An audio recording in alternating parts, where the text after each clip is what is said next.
yng Nghasnewydd. A warm welcome to you all to the second day of this spring conference in Newport. To open proceedings today, an address from Plaid Cymru's Deputy Leader in the Senedd, our spokesperson on climate change and lead candidate for Blaenau Gwent Caerphilly Rymni.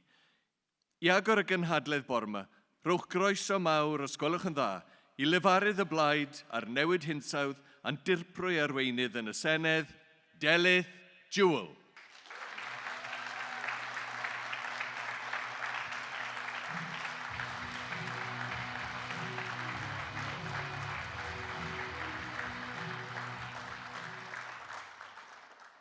Well, friends, it's good to meet here in Newport, city of the Chartists, whose fight for freedom burned itself into the memories of generations. John Frost, Casnewydd, William Jones, Pontypool, Zephaniah Williams, Nant y Glo. Names that have left their mark on this place, this city, this cauldron of creation. It is an auspicious space for us to meet at this time of great change that is about to come into being. And friends, it's a good time to be from Caerphilly.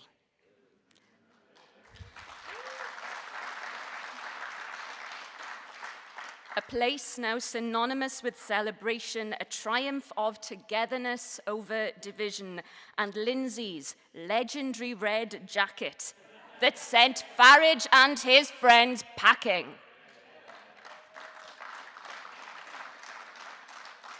Oh, it was very heaven to be in that count, to see the London media who'd already decided that the outcome was against us, and then go on to witness their bewilderment when ballot after ballot piled up for Plaid Cymru and Lindsay Whittle, leaving the others trailing.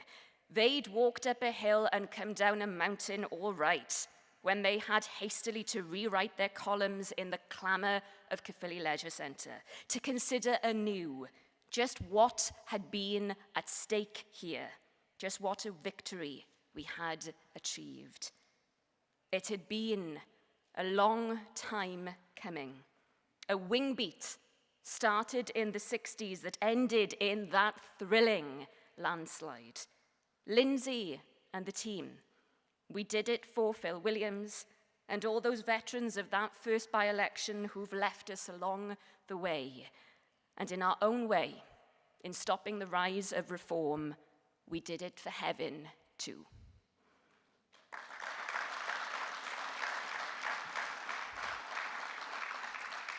That victory, friends, it can catapult us to an even greater prize in May, and Wales is on the march. We've waited a long time for this moment, haven't we? Plaid Cymru stands on the tipping point of history. In May, Cymru can at last be led by a party that will fight every day for a better future. A party that will be governed by the people of Wales, not London bosses, who won't stay silent for fear of embarrassing any colleagues in Westminster or shortchange our nation to fatten the coffers of Whitehall. In Plaid Cymru, Wales can at last be governed for the benefit of our people, with Rhun ap Iorwerth as our First Minister. Isn't it time that were the case? That future stands ready for our footsteps, but we cannot be complacent because the rancor of reform is tearing through our communities. We know that Farage and his followers offer no answers or vision. They seek only to sow division, to use our Senedd as a stepping stone for their ambitions elsewhere. They are not serious people. They offer no serious solutions. How insulting it was to hear Farage talk about reopening the mines in our valleys. A man who knows nothing of our history, championing an industry that exploited and ravaged our people and left scars to litter our skyline, spoil tips, and poisoned lungs. That is the legacy of coal in our communities, dust that still chokes the lungs of miners and rubbish heaps that blot out the sky. We know better than to trust this new Thatcher in waiting who'll take power from our people and offer nothing in return. We know from our sour history how the filthy rich leave their filth for us to deal with. The people of these valleys know our history, Mr. Farage, and your company is not welcome here.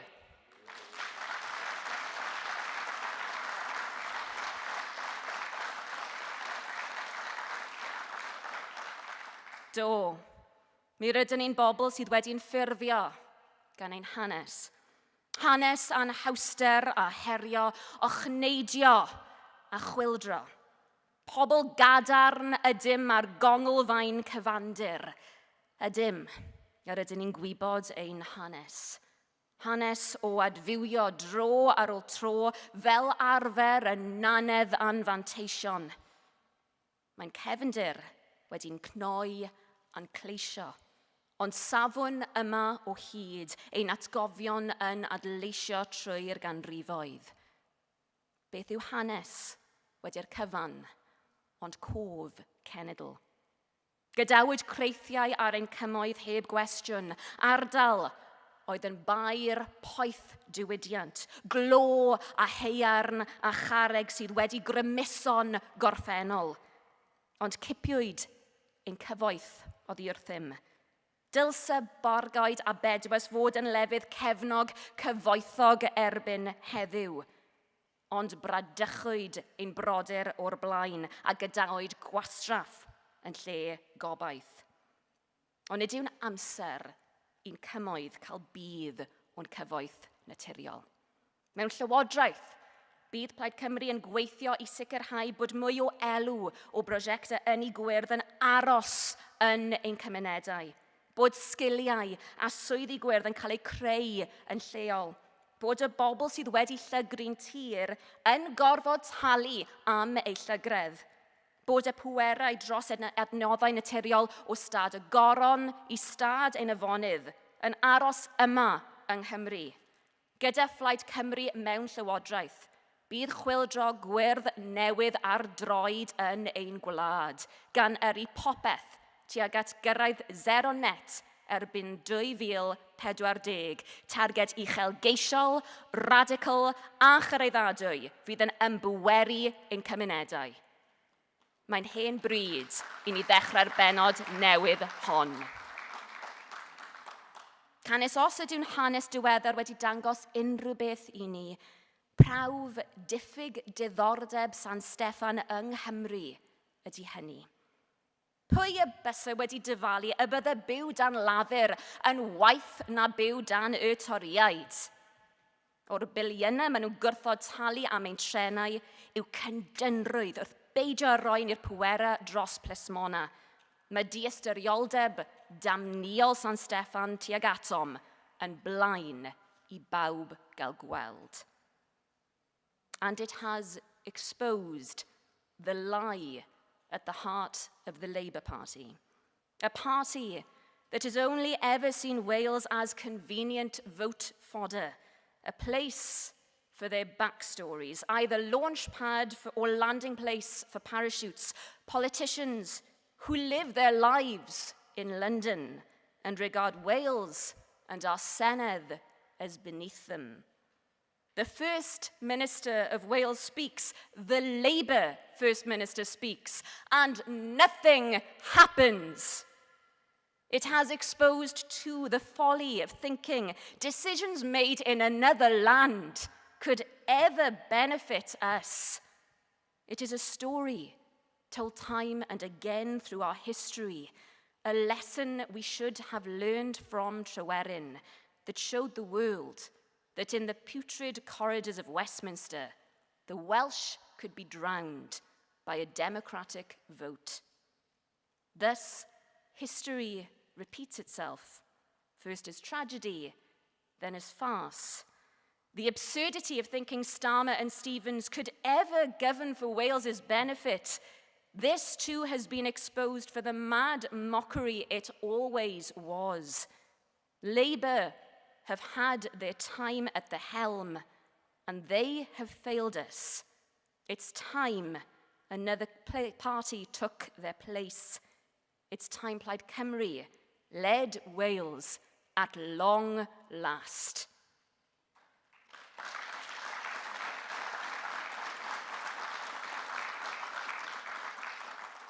Fi wedi bod yn pendroni yn ddiweddar am fel y bydde Steffan Lewis wedi ymateb fel yr ydym yn y Poll Opinion, dyn a oedd wedi byw bywyd yn breuddwydio am yr amser dyn ni yn profi nawr.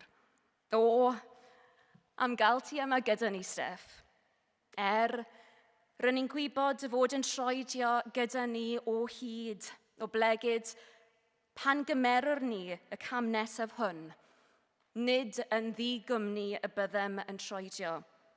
Bydd gennym ffrindiau yn hwyluso'r ffordd, cyfeillion coll yn cerdded gyda ni, un hebrwng ar y daith.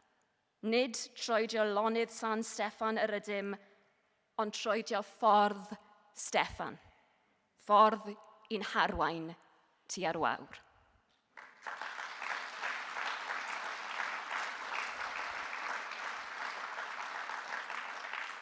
It is about time we made it. Because this next step for us, our nation, it is about time. A journey that has led us through trial and Tryweryn, lost princes, our language we nearly lost once, from crisis and calamity and Kilmerry, to the pickets at the pit heads, Aberfraw, Aberfan, the blackened bells of Rymney, the widows of Cynhadledd, a cyfan lot, the Welsh not, referendums lost and won, wingbeats, each and every one, leading us to this place, this time. So we have come. Gwyn Alf always said that the time for Wales has always been now, that our history has been of a people making and remaking themselves in generation after generation, from break after break after break. And we are the generation they've been waiting for. We who have waited with those wingbeats, our time that has always been now. Wales's future is waiting for us after all the long years it has taken. And this, the moment, this, the summit, ours, the hour when the new Wales begins. Let's seize this chance, dear friends. It is within our grasp. Cymru Fawr, our time. It has come at last. Diolch yn fawr.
Mae yna rhywbeth arbennig yn digwydd yng Nghymru.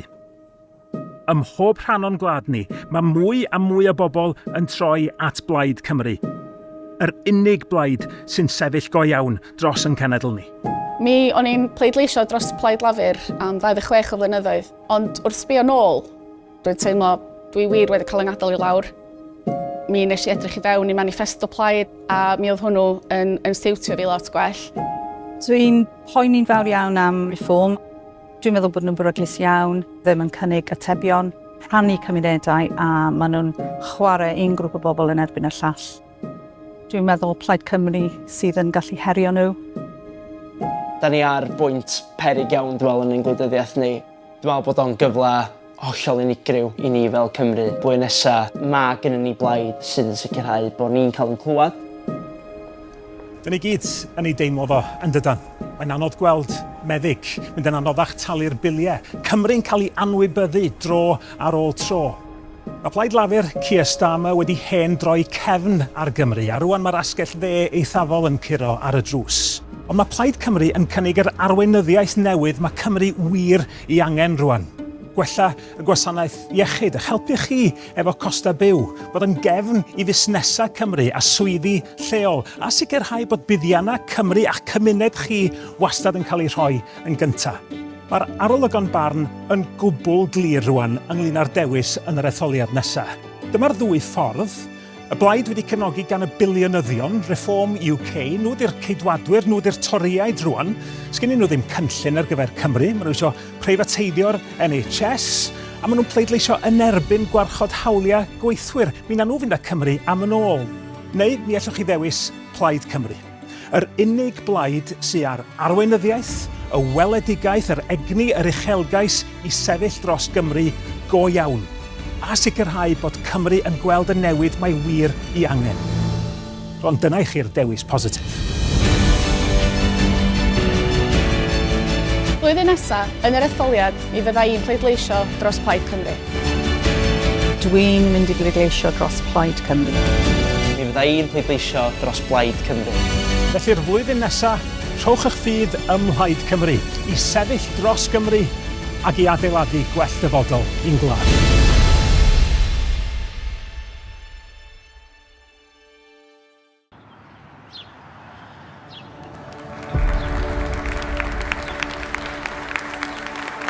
I'm a council houseboy from the council estate there, and I'm proud to call this home. I will work like a Trojan for every single man, woman and child in this constituency, and a huge honour it is for me.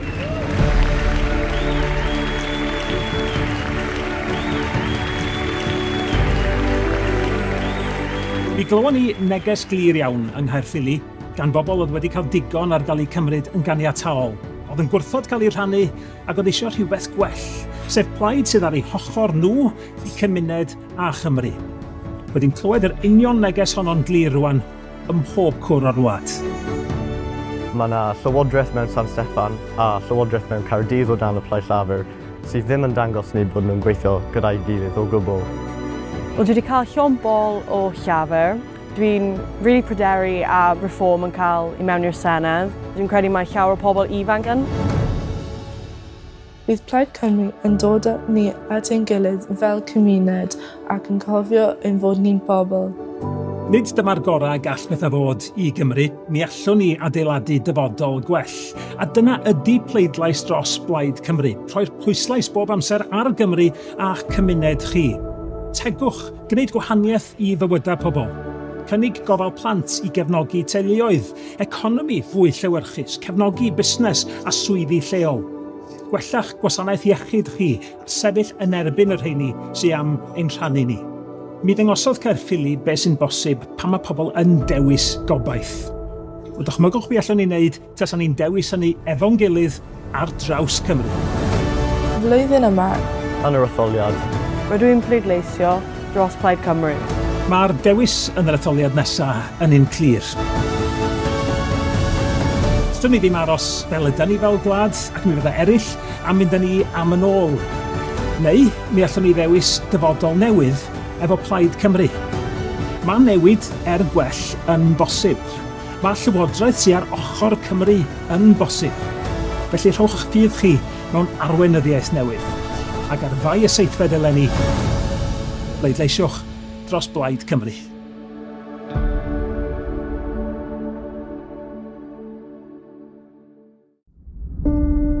Pam ti'n mynd o ddioddan ariannol o fod ar tal mamolaeth fewn i gael biliau, costa gofal mor uchel. Oedd o'n straen mawr arna ni. Bron i dreian o incwm ni fel teulu yn mynd tuag at costa plant sy'n ffigwr aruthrol uchel. Mae bod yn person ifanc mewn Cymru yn peth anodd iawn weithiau. Does dim llawer o beth gan llawer o bobl ifanc mewn Cymru. Mae Cymru yn barod i anelu yn uwch, i anelu am well. Mae yna fwy a mwy o bobl yn cefnogi gweledigaeth Plaid Cymru ar gyfer ein cenedl gweledigaeth llawn gobaith. A hynny oherwydd mai dim ond Plaid Cymru fydd yn ei gwneud hi'n flaenoriaeth bob amser i sefyll dros Gymru. I fyny tegwch gan San Steffan, ar y biliynau sy'n dyledus i ni oherwydd rheilffordd HS2, ar gyllid teg, ar heddlua, ar fod yn gyfrifol am ein adnoddau ein hunain drwy stad y goron. Efo arweinyddiaeth newydd a chynlluniau o ddifri, mi wnawn ni gefnogi yr NHS yn sicrhau bod cleifion yn cael eu gweld yn gynt mewn canolfannau llawfeddygol newydd. Yn canolbwyntio ar lythrennedd a rhifedd mwyn codi safona addysg, yn helpu busnesau Cymru i dyfu drwy asiantaeth ddatblygu newydd, ac efo'r cynnig gofal plant mwy a hael yn y Deyrnas Unedig i gefnogi teuluoedd sy'n dal i wynebu heriau yr argyfwng costa byw. I'm announcing that a Plaid Cymru government would introduce a transformative new universal free childcare programme available for all children from the age of 9 months to 4 years, building towards providing at least 20 hours a week for 48 weeks a year. Mae cynllun Plaid yn anhygoel. Mae'n rhywbeth sy'n mynd i cael dylanwad ar ansawdd bywyd pawb sef o plant ifanc. Ffydd i'r dyfodol. Mae yna fomentum go iawn y tu ôl i Plaid Cymru rwan. Ar ôl degawdau mewn grym, mae ar ben ar lafur. Reform ydy'r peryg yn gosod unigolion a chymunedau'n erbyn ei gilydd, fydd Cymru byth yn blaenoriaeth iddyn nhw. Felly ar fai y seithfed, dewiswch obaith dros raniadau, uchelgais dros ddifaterwch. Dewiswch lywodraeth fydd wastad yn canolbwyntio ar yr hyn sy'n iawn i'ch cymuned chi ac i Gymru.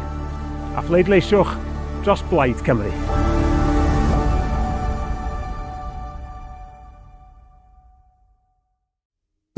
Mae yna rhywbeth arbennig yn digwydd yng Nghymru. Ym mhob rhan o'n gwlad ni, mae mwy a mwy o bobl yn troi at Plaid Cymru. Yr unig blaid sy'n sefyll go iawn dros yn cenedl ni. Mi o'n i'n pleidleisio dros Plaid Lafur am 26 o flynyddoedd, ond wrth sbio nôl, dwi'n teimlo dwi wir wedi cael yng ngadael i lawr. Mi nes i edrych i fewn i manifesto Plaid a mi oedd hwnnw yn stiwtio fi lot gwell. Dwi'n poeni'n fawr iawn am reform. Dwi'n meddwl bod nhw'n beryglus iawn, ddim yn cynnig atebion, rhannu cymunedau a maen nhw'n chwarae un grŵp o bobl yn erbyn y llall. Dwi'n meddwl Plaid Cymru sydd yn gallu herio nhw. Da ni ar bwynt peryg iawn dwi'n meddwl yn ein gwleidyddiaeth ni. Dwi'n meddwl bod o'n gyfle hollol unigryw i ni fel Cymru. Blwyddyn nesaf, mae gennym ni blaid sydd yn sicrhau bod ni'n cael yn clywed. Dyn ni gyd yn ei deimlo fo yn dydan. Mae'n anodd gweld meddyg, mynd yn anoddach talu'r biliau. Cymru'n cael ei anwybyddu dro ar ôl tro. Mae Plaid Lafur Keir Starmer wedi hen droi cefn ar Gymru, a rwan mae'r asgell dde eithafol yn curo ar y drws. Ond mae Plaid Cymru yn cynnig yr arweinyddiaeth newydd mae Cymru wir i angen rwan. Gwella y gwasanaeth iechyd, a helpu chi efo costa byw, bod yn gefn i fusnesau Cymru a swyddi lleol, a sicrhau bod buddiannau Cymru a'ch cymuned chi wastad yn cael ei rhoi yn gyntaf. Mae'r arolygon barn yn gwbl glir rwan ynglyn â'r dewis yn yr etholiad nesaf. Dyma'r ddwy ffordd. Y blaid wedi cefnogi gan y biliynyddion, Reform UK, nhw di'r ceidwadwyr, nhw di'r toriaid rwan. Sgennyn nhw ddim cynllun ar gyfer Cymru, maen nhw eisiau preifateidio'r NHS, a maen nhw'n pleidleisio yn erbyn gwarchod hawliau gweithwyr. Mi na nhw fynd â Cymru am yn ôl. Neu mi allwch chi ddewis Plaid Cymru. Yr unig blaid sy'n ar arweinyddiaeth, y weledigaeth, yr egni, yr uchelgais i sefyll dros Gymru go iawn, a sicrhau bod Cymru yn gweld y newid mae wir i angen. Ond dyna i chi'r dewis positif. Blwyddyn nesaf, yn yr etholiad, mi fydda i'n pleidleisio dros Plaid Cymru. Dwi'n mynd i bleidleisio dros Plaid Cymru. Mi fydda i'n pleidleisio dros Plaid Cymru. Felly'r flwyddyn nesaf, rhowch eich ffydd ym Mhlaid Cymru, i sefyll dros Gymru ac i adeiladu gwell dyfodol i'n gwlad.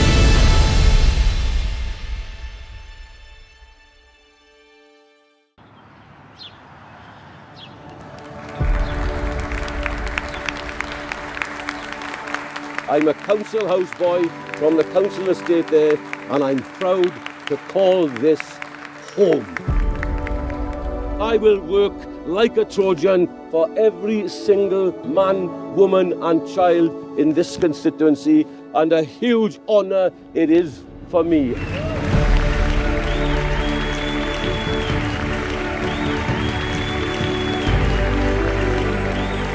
Mi glywon ni neges glir iawn yng Nghaerffili gan bobl oedd wedi cael digon ar gael eu cymryd yn ganiataol. Oedd yn gwrthod cael ei rhannu ac oedd eisiau rhywbeth gwell, sef plaid sydd ar eu hochr nhw i cymuned a Chymru. Wedi'n clywed yr union neges honno'n glir rwan ym mhob cwr o'r wlad. Mae yna llywodraeth mewn San Steffan a llywodraeth mewn Caerdydd o dan y Plaid Cymru sydd ddim yn dangos ni bod nhw'n gweithio gyda'i gilydd o gwbl. Wel, dwi wedi cael llon bol o llafur. Dwi'n really pryderu a reform yn cael i mewn i'r Senedd. Dwi'n credu mae llawer o pobl ifanc yn. Bydd Plaid Cymru yn dod â ni at ein gilydd fel cymuned ac yn cofio ein fod ni'n bobl. Nid dyma'r gorau gall bethau fod i Gymru, mi allwn ni adeiladu dyfodol gwell. A dyna ydy pleidlais dros Plaid Cymru, rhoi'r pwyslais bob amser ar Gymru a'ch cymuned chi. Tegwch, gwneud gwahaniaeth i fywydau pobl. Cynnig gofal plant i gefnogi teuluoedd, economi fwy llewyrchus, cefnogi busnes a swyddi lleol. Gwellach gwasanaeth iechyd chi a sefyll yn erbyn yr rheini sy'n am ein rhannu ni. Mi ddangosodd Caerffili beth sy'n bosib pan mae pobl yn dewis gobaith. O dychmygwch be allwn ni wneud tasan ni'n dewis hynny efo'n gilydd ar draws Cymru. Flwyddyn yma, Yn yr etholiad, Rydw i'n pleidleisio dros Plaid Cymru. Mae'r dewis yn yr etholiad nesaf yn un clir. Dyn ni ddim aros fel ydyn ni fel gwlad ac mi fydda eraill am mynd â ni am yn ôl. Neu mi allwn ni ddewis dyfodol newydd efo Plaid Cymru. Mae newid gwell yn bosib. Mae llywodraeth sy'n ar ochr Cymru yn bosib. Felly rhowch eich ffydd chi mewn arweinyddiaeth newydd. Ac ar fai y seithfed eleni, bleidleisiwch dros Plaid Cymru.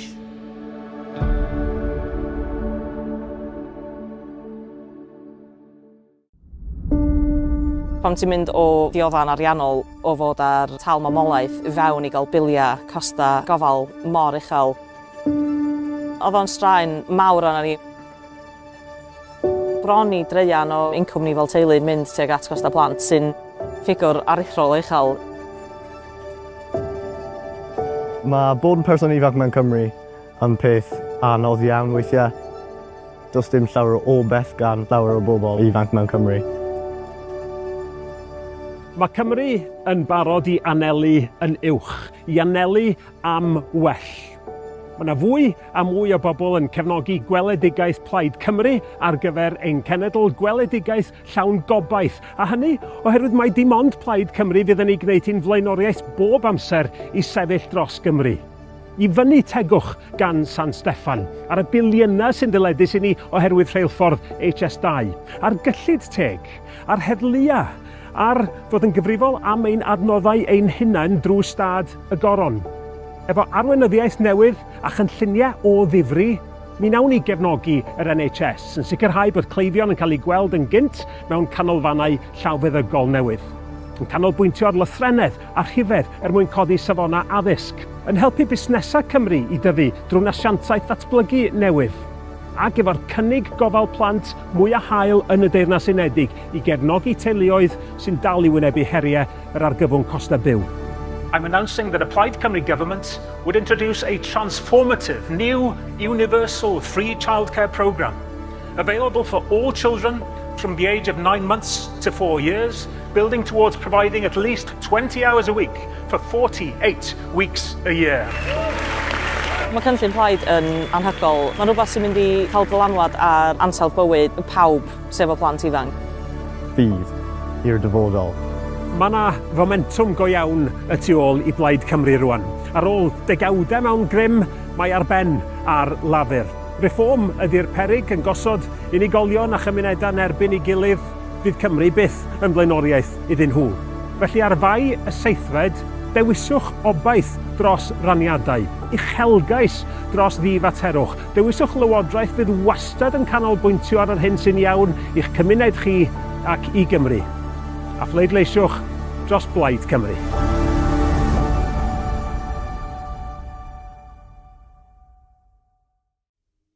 Mae yna rhywbeth arbennig yn digwydd yng Nghymru. Ym mhob rhan o'n gwlad ni, mae mwy a mwy o bobl yn troi at Plaid Cymru. Yr unig blaid sy'n sefyll go iawn dros yn cenedl ni. Mi o'n i'n pleidleisio dros Plaid Lafur am 26 o flynyddoedd, ond wrth sbio nôl, dwi'n teimlo dwi wir wedi cael yng ngadael i lawr. Mi nes i edrych i fewn i manifesto Plaid a mi oedd hwnnw yn stiwtio fi lot gwell. Dwi'n poeni'n fawr iawn am reform. Dwi'n meddwl bod nhw'n beryglus iawn, ddim yn cynnig atebion, rhannu cymunedau a maen nhw'n chwarae un grŵp o bobl yn erbyn y llall. Dwi'n meddwl Plaid Cymru sydd yn gallu herio nhw. Da ni ar bwynt peryg iawn dwi'n yn ein gwleidyddiaeth ni. Dwi'n meddwl bod o'n gyfle hollol unigryw i ni fel Cymru. Blwyddyn nesa, mae gennym ni blaid sydd yn sicrhau bod ni'n cael yn clywed. Dyn ni gyd yn ei deimlo fo yn dydan. Mae'n anodd gweld meddyg, mynd yn anoddach talu'r biliau. Cymru'n cael ei anwybyddu dro ar ôl tro. Mae Plaid Lafur Keir Starmer wedi hen droi cefn ar Gymru, a rwan mae'r asgell dde eithafol yn curo ar y drws. Ond mae Plaid Cymru yn cynnig yr arweinyddiaeth newydd mae Cymru wir i angen rwan. Gwella y gwasanaeth iechyd, a helpu chi efo costa byw, bod yn gefn i fusnesau Cymru a swyddi lleol, a sicrhau bod buddiannau Cymru a'ch cymuned chi wastad yn cael ei rhoi yn gyntaf. Mae'r arolygon barn yn gwbl glir rwan ynglyn â'r dewis yn yr etholiad nesaf. Dyma'r ddwy ffordd. Y blaid wedi cefnogi gan y biliynyddion, Reform UK, nhw di'r ceidwadwyr, nhw di'r toriaid rwan. Sgennyn nhw ddim cynllun ar gyfer Cymru, maen nhw eisiau preifateidio'r NHS, a maen nhw'n pleidleisio yn erbyn gwarchod hawliau gweithwyr. Mi na nhw fynd â Cymru am yn ôl. Neu mi allwch chi ddewis Plaid Cymru. Yr unig blaid sy'n ar arweinyddiaeth, y weledigaeth, yr egni, yr uchelgais i sefyll dros Gymru go iawn. A sicrhau bod Cymru yn gweld y newid mae wir i angen. Ond dyna i chi'r dewis positif. Blwyddyn nesaf, yn yr etholiad, mi fydda i'n pleidleisio dros Plaid Cymru. Dwi'n mynd i bleidleisio dros Plaid Cymru. Mi fydda i'n pleidleisio dros Plaid Cymru. Felly'r flwyddyn nesaf, rhowch eich ffydd ym Mhlaid Cymru i sefyll dros Gymru ac i adeiladu gwell dyfodol i'n gwlad.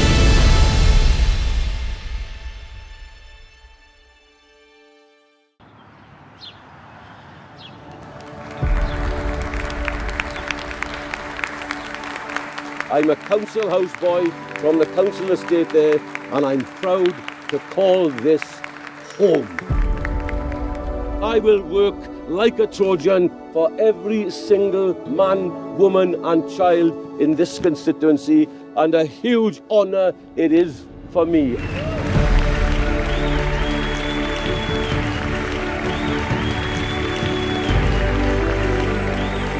Mi glywon ni neges glir iawn yng Nghaerffili gan bobl oedd wedi cael digon ar gael eu cymryd yn ganiataol. Oedd yn gwrthod cael ei rhannu ac oedd eisiau rhywbeth gwell, sef plaid sydd ar eu hochor nhw i cymuned a Chymru. Wedi'n clywed yr union neges honno'n glir rwan ym mhob cwr o'r wlad. Mae yna llywodraeth mewn San Steffan a llywodraeth mewn Caerdydd o dan y Plaid Cymru sydd ddim yn dangos ni bod nhw'n gweithio gyda'i gilydd o gwbl. Wel, dwi wedi cael llon bol o llafur. Dwi'n really pryderu a Reform yn cael i mewn i'r Senedd. Dwi'n credu mae llawer o pobl ifanc yn. Bydd Plaid Cymru yn dod â ni at ein gilydd fel cymuned ac yn cofio ein fod ni'n bobl. Nid dyma'r gorau gall bethau fod i Gymru, mi allwn ni adeiladu dyfodol gwell. A dyna ydy pleidlais dros Plaid Cymru, rhoi'r pwyslais bob amser ar Gymru a'ch cymuned chi. Tegwch, gwneud gwahaniaeth i fywydau pobl. Cynnig gofal plant i gefnogi teuluoedd, economi fwy llewyrchus, cefnogi busnes a swyddi lleol. Gwella'ch gwasanaeth iechyd chi, a sefyll yn erbyn yr rheini sy'n am ein rhannu ni. Mi ddyngosodd Caerffili beth sy'n bosib pan mae pobl yn dewis gobaith. O dychmygwch be allwn ni wneud tas ni'n dewis hynny efo'n gilydd ar draws Cymru. Flwyddyn yma, Yn yr etholiad, Rydw i'n pleidleisio dros Plaid Cymru. Mae'r dewis yn yr etholiad nesaf yn un clir. Dyn ni ddim aros fel ydyn ni fel gwlad ac mi fyddai eraill am mynd â ni am yn ôl. Neu mi allwn ni ddewis dyfodol newydd efo Plaid Cymru. Mae newid gwell yn bosib. Mae llywodraeth sy'n ar ochr Cymru yn bosib. Felly rhowch ffydd chi mewn arweinyddiaeth newydd. Ac ar fai y seithfed eleni, pleidleisiwch dros Plaid Cymru.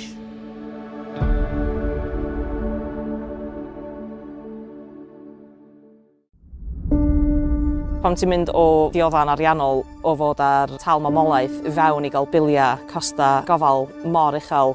Oedd o'n straen mawr arna ni. Bron i dreian o incwm ni fel teulu yn mynd tuag at costa plant sy'n ffigwr aruthrol uchel. mae bod yn person ifanc mewn Cymru yn peth anodd iawn weithiau. Does dim llawer o beth gan llawer o bobl ifanc mewn Cymru. Mae Cymru yn barod i anelu yn uwch, i anelu am well.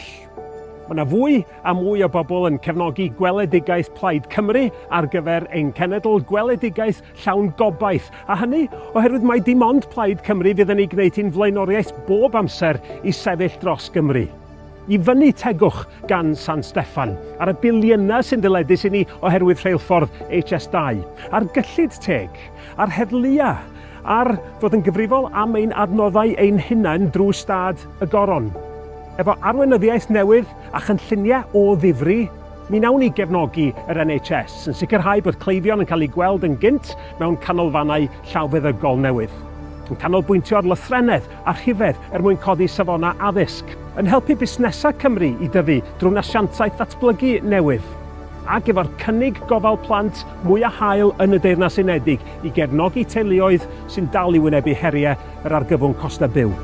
I'm announcing that a Plaid Cymru government would introduce a transformative, new, universal free childcare programme, available for all children from the age of 9 months to 4 years, building towards providing at least 20 hours a week for 48 weeks a year. Mae cynllun Plaid yn anhygoel. Mae'n rhywbeth sy'n mynd i cael dylanwad ar ansawdd bywyd pawb sef o plant ifanc. Ffydd i'r dyfodol.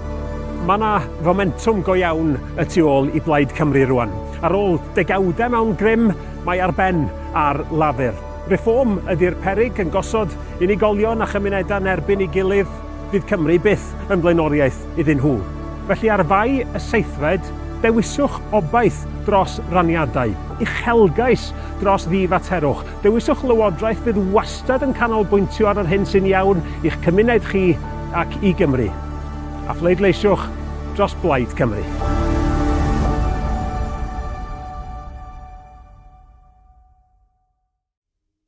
Mae yna rhywbeth arbennig yn digwydd yng Nghymru. Ym mhob rhan o'n gwlad ni, mae mwy a mwy o bobl yn troi at Plaid Cymru. Yr unig blaid sy'n sefyll go iawn dros yn cenedl ni. Mi o'n i'n pleidleisio dros Plaid Lafur am 26 o flynyddoedd, ond wrth sbio nôl, dwi'n teimlo dwi wir wedi cael yng ngadael i lawr. Mi nes i edrych i fewn i manifesto Plaid a mi oedd hwnnw yn stiwtio fi lot gwell. Dwi'n poeni'n fawr iawn am reform. Dwi'n meddwl bod nhw'n beryglus iawn, ddim yn cynnig atebion, rhannu cymunedau a maen nhw'n chwarae un grŵp o bobl yn erbyn y llall.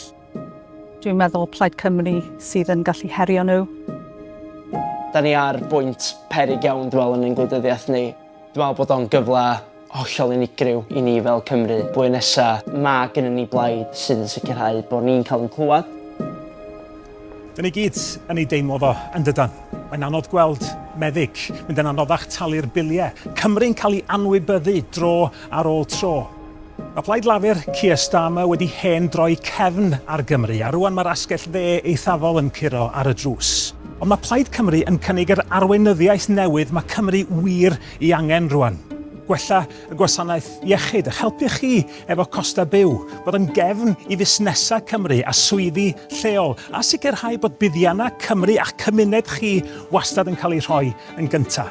Mae'r arolygon barn yn gwbl glir rwan ynglyn â'r dewis yn yr etholiad nesaf. Dyma'r ddwy ffordd. Y blaid wedi cefnogi gan y biliynyddion, Reform UK, nhw di'r ceidwadwyr, nhw di'r toriaid rwan. Sgennyn nhw ddim cynllun ar gyfer Cymru, maen nhw eisiau preifateidio'r NHS, a maen nhw'n pleidleisio yn erbyn gwarchod hawliau gweithwyr. Mi na nhw fynd â Cymru am yn ôl. Neu mi allwch chi ddewis Plaid Cymru. Yr unig blaid sy'n ar arweinyddiaeth, y weledigaeth, yr egni, yr uchelgais i sefyll dros Gymru go iawn. A sicrhau bod Cymru yn gweld y newid mae wir ei angen. Ond dyna i chi'r dewis positif. Blwyddyn nesaf, yn yr etholiad, mi fydda i'n pleidleisio dros Plaid Cymru. Dwi'n mynd i bleidleisio dros Plaid Cymru. Mi fydda i'n pleidleisio dros Blaid Cymru. Felly'r flwyddyn nesaf, rhowch eich ffydd ym Mhlaid Cymru i sefyll dros Gymru ac i adeiladu gwell dyfodol i'n gwlad.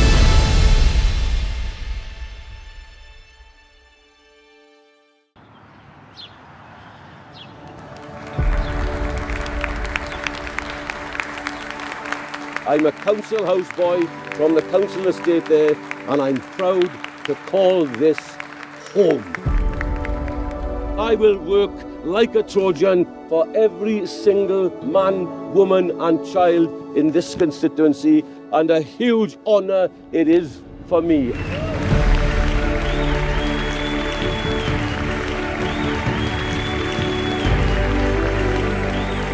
Mi glywon ni neges glir iawn yng Nghaerffili gan bobl oedd wedi cael digon ar gael eu cymryd yn ganiataol, oedd yn gwrthod cael eu rhannu ac oedd eisiau rhywbeth gwell, sef plaid sydd ar eu hochor nhw i cymuned a Chymru. Wedi'n clywed yr union neges honno'n glir rwan ym mhob cwr o'r wlad. Mae yna llywodraeth mewn San Steffan a llywodraeth mewn Caerdydd o dan y Plaid Lafur sydd ddim yn dangos ni bod nhw'n gweithio gyda'i gilydd o gwbl. Wel, dwi wedi cael llon bol o llafur. Dwi'n really pryderu a Reform yn cael i mewn i'r Senedd. Dwi'n credu mae llawer o pobl ifanc yn. Bydd Plaid Cymru yn dod â ni at ein gilydd fel cymuned ac yn cofio ein fod ni'n bobl. Nid dyma'r gorau gall pethau fod i Gymru, mi allwn ni adeiladu dyfodol gwell. A dyna ydy pleidlais dros Plaid Cymru, rhoi'r pwyslais bob amser ar Gymru a'ch cymuned chi. Tegwch, gwneud gwahaniaeth i fywydau pobl. Cynnig gofal plant i gefnogi teuluoedd, economi fwy llewyrchus, cefnogi busnes a swyddi lleol. Gwellach gwasanaeth iechyd chi a sefyll yn erbyn yr rheini sy'n am ein rhannu ni. Mi ddyngosodd Caerffili beth sy'n bosib pan mae pobl yn dewis gobaith. O dychmygwch be allwn ni wneud tas ni'n dewis hynny efo'n gilydd ar draws Cymru. Flwyddyn yma, Yn yr etholiad, Rydw i'n pleidleisio dros Plaid Cymru. Mae'r dewis yn yr etholiad nesaf yn un clir. Dyn ni ddim aros fel ydyn ni fel gwlad ac mi fydda eraill am mynd â ni am yn ôl. Neu mi allwn ni ddewis dyfodol newydd efo Plaid Cymru. Mae newid gwell yn bosib. Mae llywodraeth sy'n ar ochr Cymru yn bosib. Felly rhowch eich ffydd chi mewn arweinyddiaeth newydd. Ac ar fai y seithfed eleni, bleidleisiwch dros Plaid Cymru.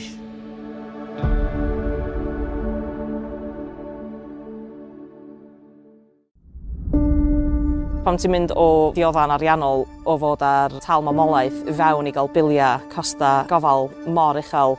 Oedd o'n straen mawr arna ni. Bron i dreian o incwm ni fel teulu mynd tuag at costa plant sy'n ffigwr aruthrol uchel. mae bod yn person ifanc mewn Cymru yn peth anodd iawn weithiau. Does dim llawer o beth gan llawer o bobl ifanc mewn Cymru. Mae Cymru yn barod i anelu yn uwch, i anelu am well. Mae yna fwy a mwy o bobl yn cefnogi gweledigaeth Plaid Cymru ar gyfer ein cenedl gweledigaeth llawn gobaith. A hynny oherwydd mai dim ond Plaid Cymru fydd yn ei gwneud hi'n flaenoriaeth bob amser i sefyll dros Gymru.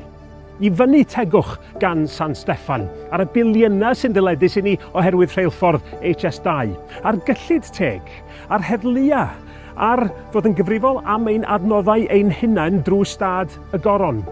Efo arweinyddiaeth newydd a chynlluniau o ddifri, mi nawn ni gefnogi yr NHS yn sicrhau bod cleifion yn cael ei gweld yn gynt mewn canolfannau llawfeddygol newydd.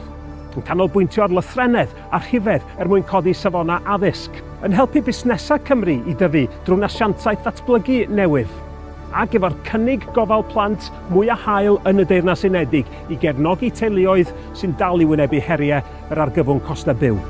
I'm announcing that a Plaid Cymru government would introduce a transformative new universal free childcare programme available for all children from the age of 9 months to 4 years, building towards providing at least 20 hours a week for 48 weeks a year. Mae cynllun Plaid yn anhygoel. Mae'n rhywbeth sy'n mynd i cael dylanwad ar ansawdd bywyd pawb sef o plant ifanc. Bydd i'r dyfodol. Mae yna fomentum go iawn y tu ôl i Plaid Cymru rwan. Ar ôl degawdau mewn grym, mae ar ben ar lafur. Reform ydy'r peryg yn gosod unigolion a chymunedau yn erbyn ei gilydd, fydd Cymru byth yn blaenoriaeth iddyn nhw. Felly ar fai y seithfed, dewiswch obaith dros raniadau, uchelgais dros ddifaterwch. Dewiswch lywodraeth fydd wastad yn canolbwyntio ar yr hyn sy'n iawn i'ch cymuned chi ac i Gymru. A phleidleisiwch dros Plaid Cymru.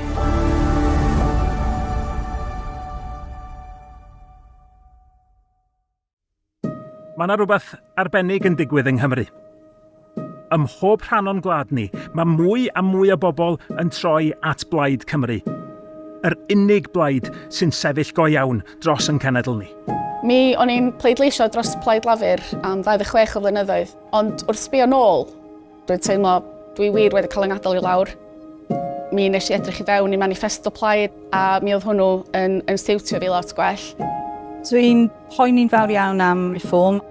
Dwi'n meddwl bod nhw'n beryglus iawn, ddim yn cynnig atebion, rhannu cymunedau a maen nhw'n chwarae un grŵp o bobl yn erbyn y llall. Dwi'n meddwl Plaid Cymru sydd yn gallu herio nhw. Da ni ar bwynt peryg iawn dwi'n yn ein gwleidyddiaeth ni. Dwi'n meddwl bod o'n gyfle hollol unigryw i ni fel Cymru. Blwyddyn nesa, mae gennym ni blaid sydd yn sicrhau bod ni'n cael yn clywed. Dyn ni gyd yn ei deimlo fo yn dydan. Mae'n anodd gweld meddyg, mynd yn anoddach talu'r biliau. Cymru'n cael ei anwybyddu dro ar ôl tro.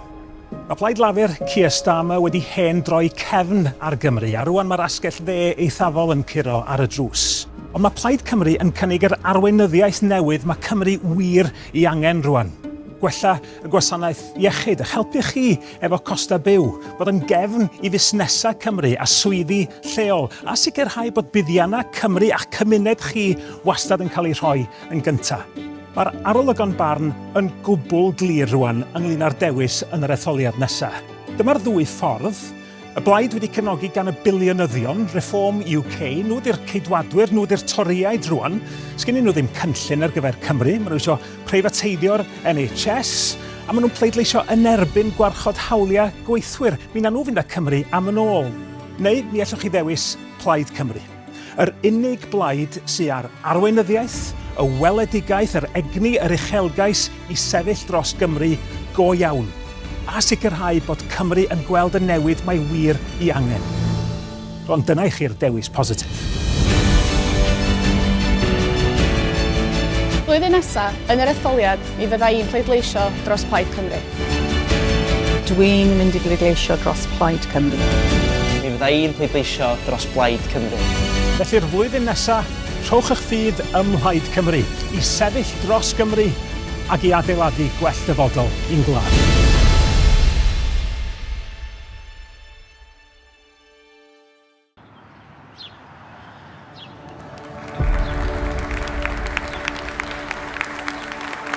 I'm a council houseboy from the council estate there, and I'm proud to call this home.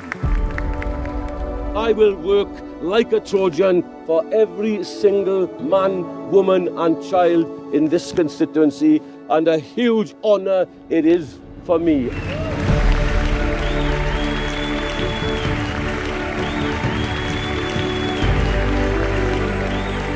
Mi glywon ni neges glir iawn yng Nghaerffili gan bobl oedd wedi cael digon ar gael eu cymryd yn ganiataol, oedd yn gwrthod cael ei rhannu ac oedd eisiau rhywbeth gwell, sef plaid sydd ar eu hochr nhw i cymuned a Chymru.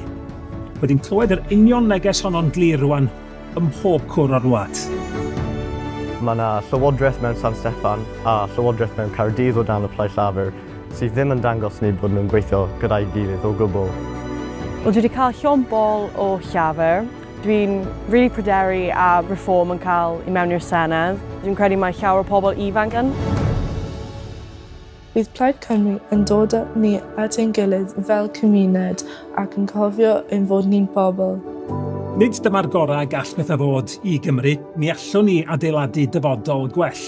A dyna ydy pleidlais dros Plaid Cymru, rhoi'r pwyslais bob amser ar Gymru a'ch cymuned chi. Tegwch, gwneud gwahaniaeth i fywydau pobl.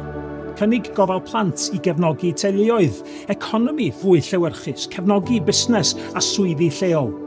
Gwellach gwasanaeth iechyd chi a sefyll yn erbyn yr rheini sydd am ein rhannu ni. Mi ddangosodd Caerffili beth sy'n bosib pan mae pobl yn dewis gobaith. O dychmygwch be allwn ni wneud tasan ni'n dewis hynny efo'n gilydd ar draws Cymru. Flwyddyn yma, Yn yr etholiad, Rydw i'n pleidleisio dros Plaid Cymru. Mae'r dewis yn yr etholiad nesaf yn un clir. Dyn ni ddim aros fel ydyn ni fel gwlad ac mi fyddai eraill am mynd â ni am yn ôl. Neu mi allwn ni ddewis dyfodol newydd efo Plaid Cymru. Mae newid gwell yn bosib. Mae llywodraeth sydd ar ochr Cymru yn bosib. Felly rhowch eich ffydd chi mewn arweinyddiaeth newydd. Ac ar fai y seithfed eleni, bleidleisiwch dros Plaid Cymru.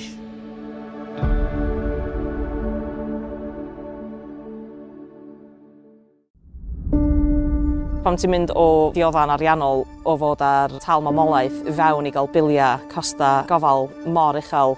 Oedd o'n straen mawr arna ni. Bron i dreian o incwm ni fel teulu mynd tuag at costa plant sy'n ffigwr aruthrol uchel. mae bod yn person ifanc mewn Cymru yn peth anodd iawn weithiau. Does dim llawer o beth gan llawer o bobl ifanc mewn Cymru. Mae Cymru yn barod i anelu yn uwch, i anelu am well. Mae yna fwy a mwy o bobl yn cefnogi gweledigaeth Plaid Cymru ar gyfer ein cenedl gweledigaeth llawn gobaith. A hynny oherwydd mae dim ond Plaid Cymru fydd yn ei gwneud hi'n flaenoriaeth bob amser i sefyll dros Gymru. I fyny tegwch gan San Steffan, ar y biliynau sy'n dyledus i ni oherwydd rheilffordd HS2, ar gyllid teg, ar heddlua, ar fod yn gyfrifol am ein adnoddau ein hunain drwy stad y goron. Efo arweinyddiaeth newydd a chynlluniau o ddifri, mi wnawn ni gefnogi yr NHS yn sicrhau bod cleifion yn cael ei gweld yn gynt mewn canolfannau llawfeddygol newydd. Yn canolbwyntio ar lythrennedd a rhifedd mwyn codi safona addysg, yn helpu busnesau Cymru i dyfu drwy nasiantaeth ddatblygu newydd, ac efo'r cynnig gofal plant mwy a hael yn y Deyrnas Unedig i gefnogi teuluoedd sy'n dal i wynebu heriau yr argyfwng costa byw. I'm announcing that a Plaid Cymru government would introduce a transformative new universal free childcare programme available for all children from the age of 9 months to 4 years, building towards providing at least 20 hours a week for 48 weeks a year. Mae cynllun Plaid yn anhygoel. Mae'n rhywbeth sy'n mynd i cael dylanwad ar ansawdd bywyd pawb sef o plant ifanc. Bydd i'r dyfodol. Mae yna fomentum go iawn y tu ôl i Plaid Cymru rwan. Ar ôl degawdau mewn grym, mae ar ben ar lafur. Reform ydy'r peryg yn gosod unigolion a chymunedau'n erbyn ei gilydd, fydd Cymru byth yn blaenoriaeth iddyn nhw. Felly ar fai y seithfed, Dewiswch obaith dros raniadau, uchelgais dros ddifaterwch. Dewiswch lywodraeth fydd wastad yn canolbwyntio ar yr hyn sy'n iawn i'ch cymuned chi ac i Gymru. A phleidleisiwch dros Plaid Cymru.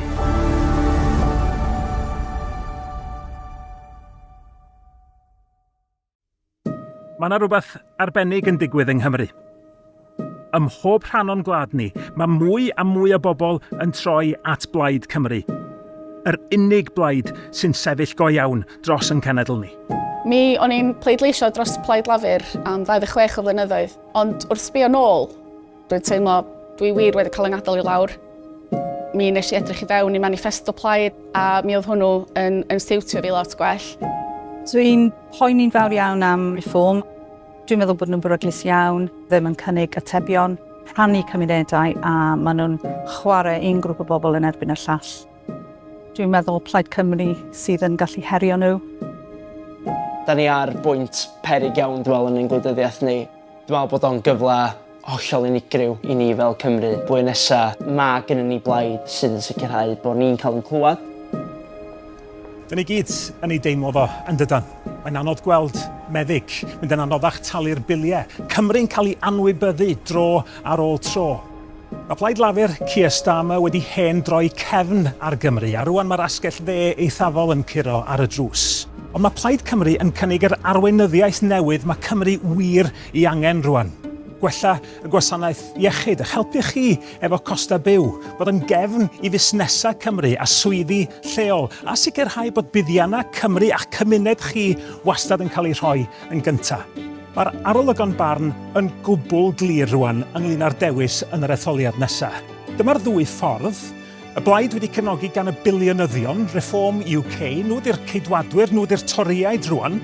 Sgennyn nhw ddim cynllun ar gyfer Cymru, maen nhw eisiau preifateidio'r NHS, a maen nhw'n pleidleisio yn erbyn gwarchod hawliau gweithwyr. Mi na nhw fynd â Cymru am yn ôl. Neu mi allwch chi ddewis Plaid Cymru. Yr unig blaid sydd ar arweinyddiaeth, y weledigaeth, yr egni, yr uchelgais i sefyll dros Gymru go iawn. A sicrhau bod Cymru yn gweld y newid mae wir i angen.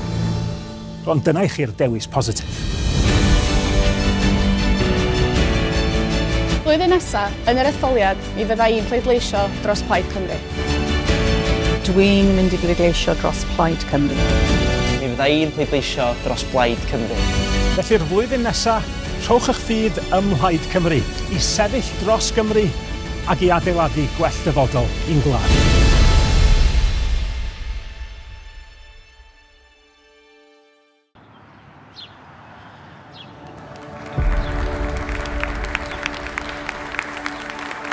I'm a council houseboy from the council estate there, and I'm proud to call this home.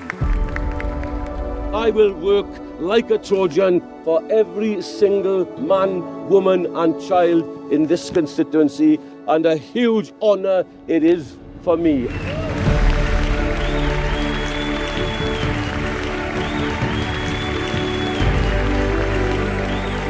Mi glywon ni neges glir iawn yng Nghaerffili gan bobl oedd wedi cael digon ar gael eu cymryd yn ganiataol.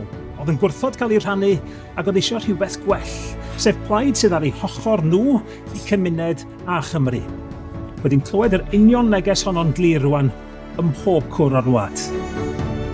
Mae yna llywodraeth mewn San Steffan a llywodraeth mewn Caerdydd o dan y Plaid Lafur sydd ddim yn dangos ni bod nhw'n gweithio gyda'i gilydd o gwbl. Wel, dwi wedi cael llon bol o llafur. Dwi'n really pryderu a Reform yn cael i mewn i'r Senedd. Dwi'n credu mae llawer o pobl ifanc yn. Bydd Plaid Cymru yn dod â ni at ein gilydd fel cymuned ac yn cofio ein fod ni'n bobl. Nid dyma'r gorau gall bethau fod i Gymru, mi allwn ni adeiladu dyfodol gwell. A dyna ydy pleidlais dros Plaid Cymru. Rhoi'r pwyslais bob amser ar Gymru a'ch cymuned chi. Tegwch, gwneud gwahaniaeth i fywydau pobl. Cynnig gofal plant i gefnogi teuluoedd, economi fwy llewyrchus, cefnogi busnes a swyddi lleol. Gwellach gwasanaeth iechyd chi a sefyll yn erbyn yr rheini sydd am ein rhannu ni. Mi ddyngosodd Caerffili beth sy'n bosib pan mae pobl yn dewis gobaith. O dychmygwch be allwn ni wneud tas ni'n dewis hynny efo'n gilydd ar draws Cymru. Flwyddyn yma, yn yr etholiad. Rydw i'n pleidleisio dros Plaid Cymru. Mae'r dewis yn yr etholiad nesaf yn un clir. Dyn ni ddim aros fel ydyn ni fel gwlad ac mi fydda eraill am fynd â ni am yn ôl. Neu mi allwn ni ddewis dyfodol newydd efo Plaid Cymru. Mae newid gwell yn bosib. Mae llywodraeth sy'n ar ochr Cymru yn bosib. Felly rhowch eich ffydd chi mewn arweinyddiaeth newydd. Ac ar fai y seithfed eleni, bleidleisiwch dros Plaid Cymru.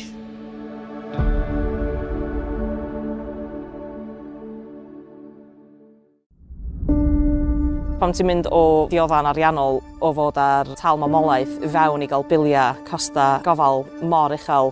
Oedd o'n straen mawr arna ni.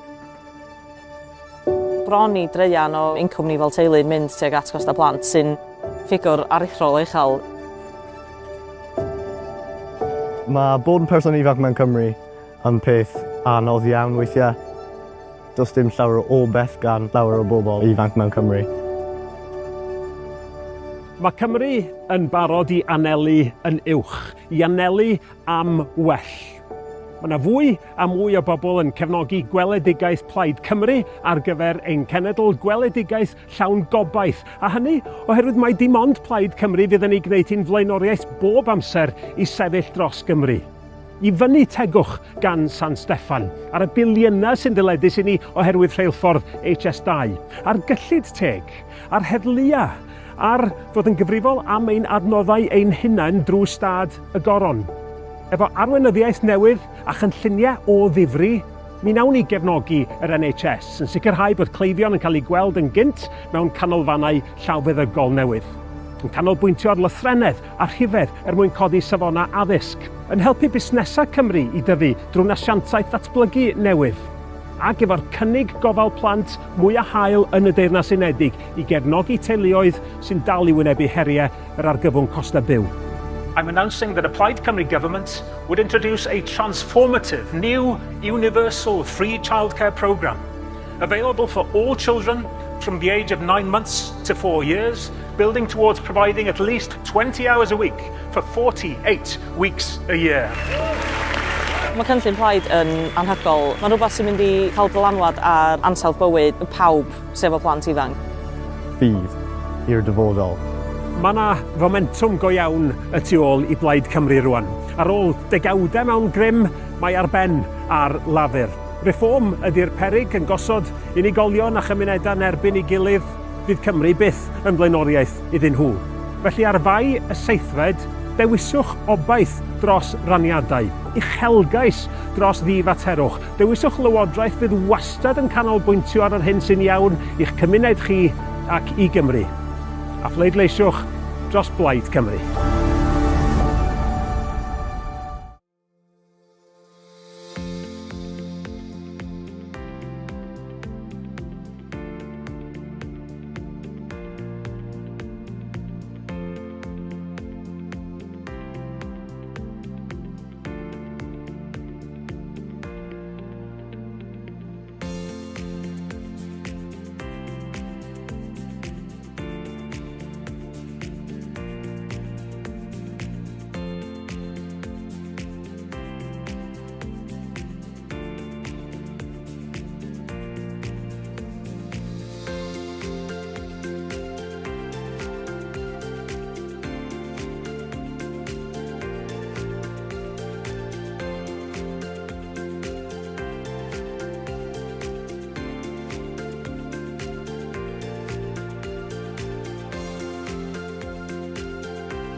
Friends, it's a real honour to speak with you today on behalf of the Scottish National Party.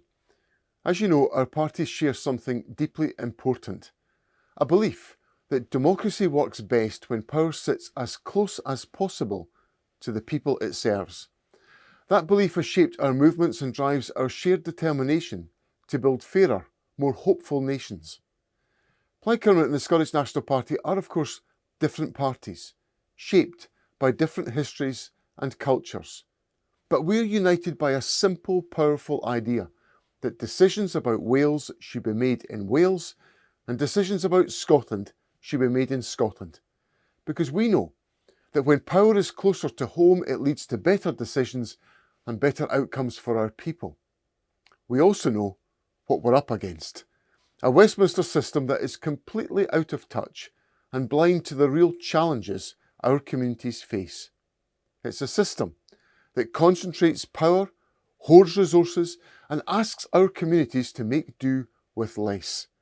It's a system that no matter which Westminster party is in power, so clearly doesn't work for our countries and our people.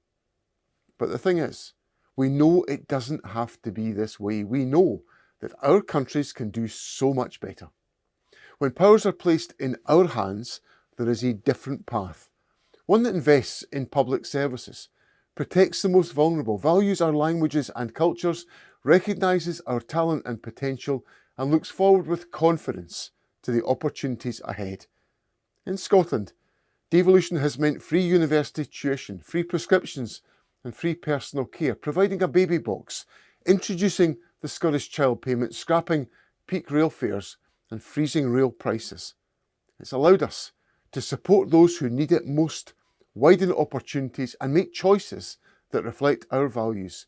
And I know, as you do, that with a Plaid Cymru government in the Senedd and Rhyn ap Iorwerth as the First Minister of Wales, the same kind of change is possible. But devolution is not the destination, it is part of the journey. Right now, people are crying out for a politics that feels honest, hopeful and rooted in their own lived experience. They want power shared, not hoarded. They want respect, not rhetoric. And they want a genuine say over their own future. To deliver this for our people, cooperation between our parties has never mattered more. Not just a tactical alliance, but a proud and loud statement of our values. The progressive change we believe in doesn't flow from the top down.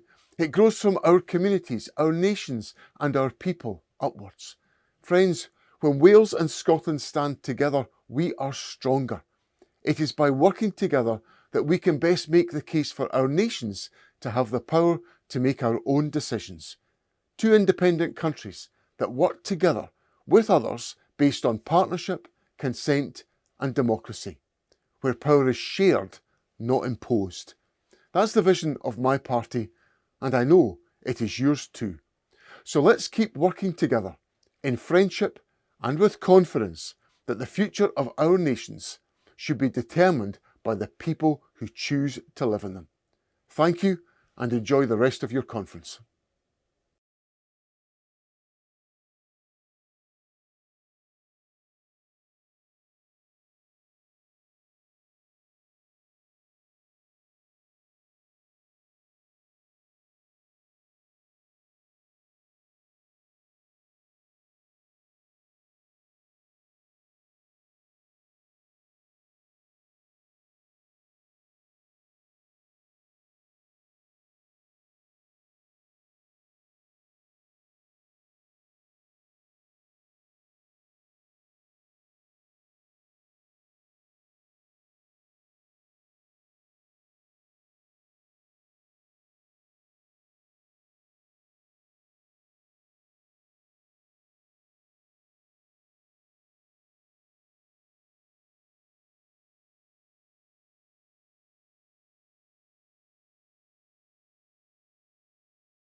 Gyfeillion, mae'n destun balchder mae ni ydy'r unig blaid sydd â chynllun uchelgeisiol a phellgyrhaeddol yn barod i'w roi ar waith pe bai mewn ffurfio Llywodraeth Nesaf Cymru.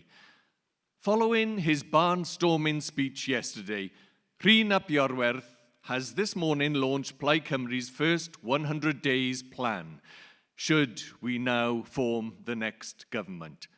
Mae'n bleser gwahodd Rhyn yn ôl i'r llwyfan. It's a pleasure to invite Rhyn back to the stage where he will be joined by Nerys Evans to discuss our immediate priorities in government.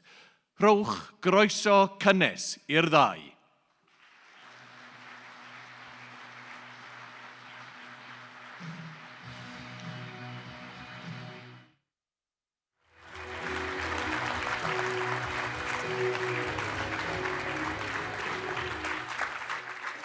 Wel, diolch yn fawr Cynhadledd, a mae'n pleser i groesawu Rhyn nôl i'r brif llwyfan i drafod y ddogfen a'r cynllun hynod gyfroes, uchelgeisiol a manwl mas sydd wedi cael ei gyhoeddi fod yma. So this document, hot off the press, published this morning, you should have copies in the conference, online, or in your inboxes. So please do have a read. It's outlining what we would do in our first 100 days of government if we're in a position to do so. And it's the first time we've seen a party in Wales publish such a comprehensive and detailed plan for that first 100 days of government. So could you talk us through why have we decided to do this? And what are you hoping to achieve with this document? I'm really proud of the work that's gone into this. And we do it for a number of reasons, I think. One, I'll make it clear why we're not doing it. This is not presuming anything. It's not taking anything for granted. And I mentioned that in my speech yesterday. This is being prepared, not presuming. And I think the least we owe the people of Wales as we try to win their trust is to show that we are ready to start paying that trust back immediately if they do put us in that position of governing Wales. So what is it? Hitting the ground hard is something that we have to do. We would only have 4 years in order to put all our plans and our ambitions into practice. So we had to start from the beginning. And in my speech yesterday, I went through what the key overarching priorities are, and again, they're reflected here. Dealing with the waiting times crisis in health, putting in place the most generous childcare offer anywhere in the UK, raising education standards, tackling child poverty, and re-energising the Welsh economy. Those are things that we need to take a longer-term view on, but we need to get cracking straight away. So what we have here are the immediate steps that we will need to take.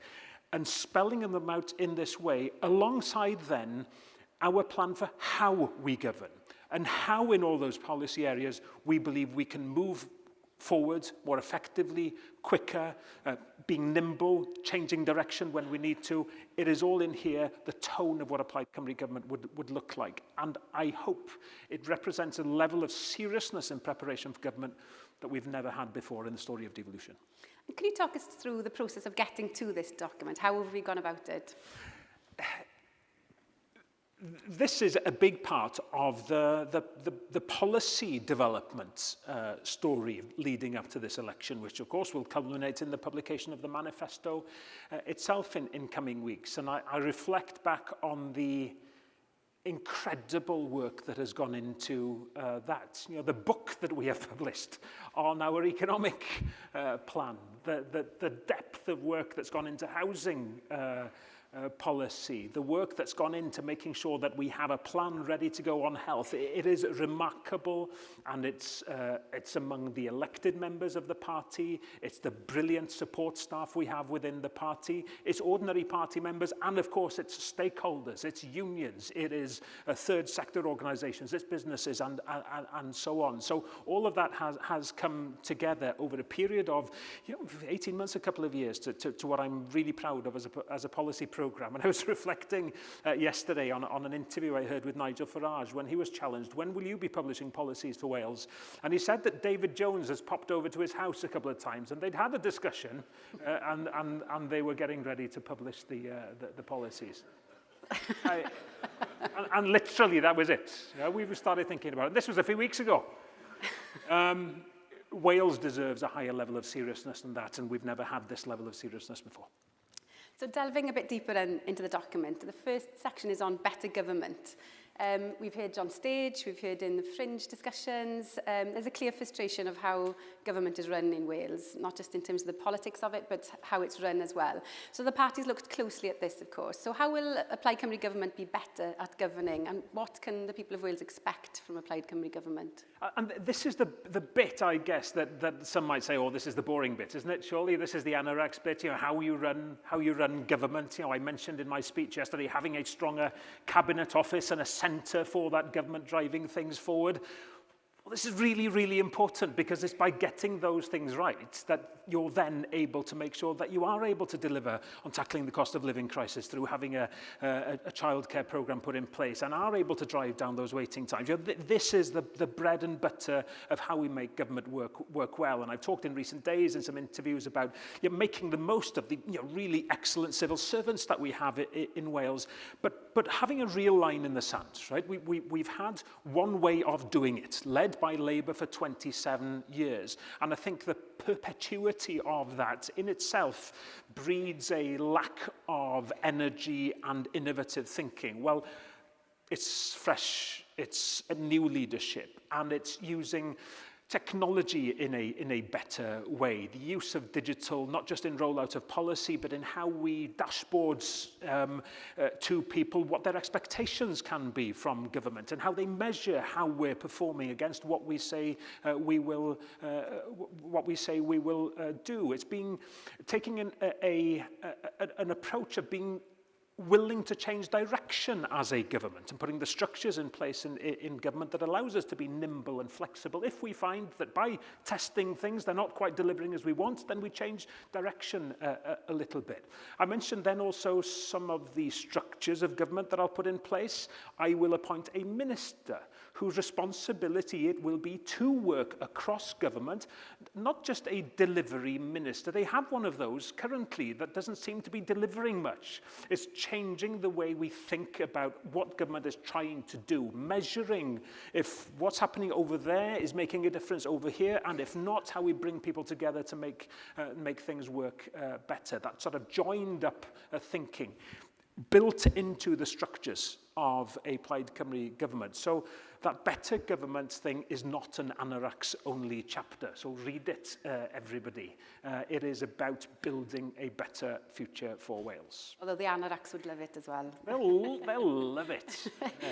So resetting the relationship with Westminster, you've talked a lot about that, of course. So you've outlined a bit of the difficulties in your speech yesterday. We all know that they're there. They're coming more to the fore now than they ever have been. It's been hidden either because of Labour not wanting to highlight internal issues, or not wanting to show that the devolution settlement doesn't work. So protecting the national interest and resetting the relationship, how would you approach that as First Minister? And it's one of the questions I'm asked most. How are you going to get anything if Labour can't get anything? It's the question, Labour ask me in Wales, well, we can't get anything, how are you going to get anything? Well, we know from experience that they get nothing, and it's deeply, deeply troubling. And how many examples have we had of a Labour minister in Wales saying, can we have this? No, that's fine. Let's go on to the next thing. That holds Wales back every time. It empowers UK government to say no with impunity, and it disempowers ministers in Wales who effectively just want to smooth over any potential disagreements with their party colleagues in Westminster. It's no good.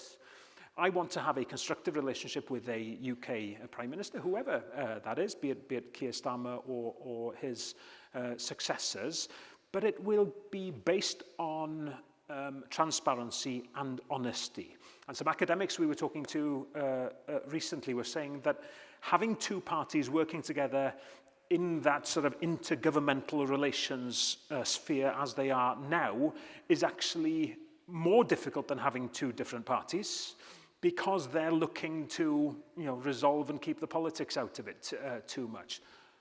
Let's spell out what we need. when we get a no back, because I'm not expecting an immediate yes to everything I ask for, but if you're able to spell out to the people of Wales what it is that are being put in front of them as barriers by UK government, you start building the case. I'm sometimes accused by Lyned Morgan of saying all I want to do is shout louder. No, it's not about just shouting louder, but damn it, we do need to shout louder as a nation, because the silence of Welsh Labour when it comes to criticising their colleagues in Westminster is deafening. Absolutely.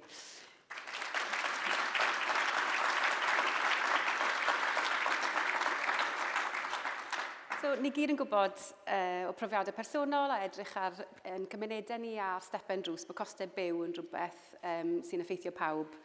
So, yn amlwg ni wedi gweld lot o'r polisïau o fewn tlodi plant yn enwedig. So, rai uchelgeisiol iawn o fewn y 100 diwrnod cyntaf hefyd, a cynllun mwyaf hael o ran gofal plant.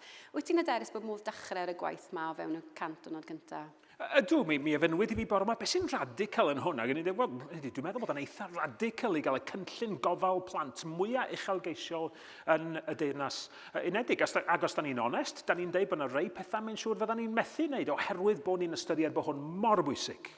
Oherwydd yr angen i roi'r dechrau gorau posib i blant mewn bywyd, mynd i'r afel a thlodi plant, helpu rhieni yn ôl i'r gweithle ag cyfraniad hyn tuag at daclo yr argyfwng costau byw. Be sy'n ganddon ni yn fan hyn ydy y camau cyntaf. A mae gweithlu yn un o'r elfennau hynny. Mae hwn yn rhywbeth sydd wrth reswm yn mynd i gynyddu dros ein cyfnod ni mewn llywodraeth. A'r peth cyntaf i wneud ydy adnabod y gwahanol berthnasau fydd angen ei adeiladu mwyn dilifro a wneud yn siŵr bod y staff yno mwyn gweithredu'r polisi yma. Mae o'n mynd i fod yn drawsnewidiol. Mae'n mynd i fod yn heriol. Ond dwi'n croesawu'r ffaith bod o'n mynd i fod yn heriol a allai ddim gwneud yn gliriach. Nid dod i mewn i lywodraeth mwyn cario ymlaen i wneud be mae llafur wedi bod yn ei wneud. Da ni eisiau gwneud pethau yn wahanol. Mi fydd rhai o'r rheini yn anodd i'w gwneud. Ond pan mae rhywun yn gosod y nod yna efo'r penderfynoldeb a'r gwaith cartre wedi wneud ymlaen llaw, dwi'n hyderus iawn y gallwn ni gyflawni. Ac ar iechyd hefyd, dim syndod fod yna ffocws mawr ar iechyd yn y ddogfen yma, tagle restr aros, cynllun canser ac yn y blaen atal salwch. Os fydd pobl Cymru yn rhoi'r mandad i Plaid Cymru i ffurfio'r llywodraeth, beth fydd allan ni ddisgwyl o fewn y 100 diwrnod cyntaf o ran gwarchod gwasanaeth iechyd, edrych ar ôl y gweithlu a wrth gwrs cleifion hefyd? Mae yna nifer o bethau pwysig iawn fydd angen cael ei gwneud reit ar y dechrau. Mae'r rhestra aros eu hunain, wrth gwrs, a gosod amcanion ar gyfer dod ar rheini lawr yn allweddol. Dydy pobl Cymru yn heiddi dim llai na wneud yn siŵr bod y rhestra aros yna'n dod i lawr.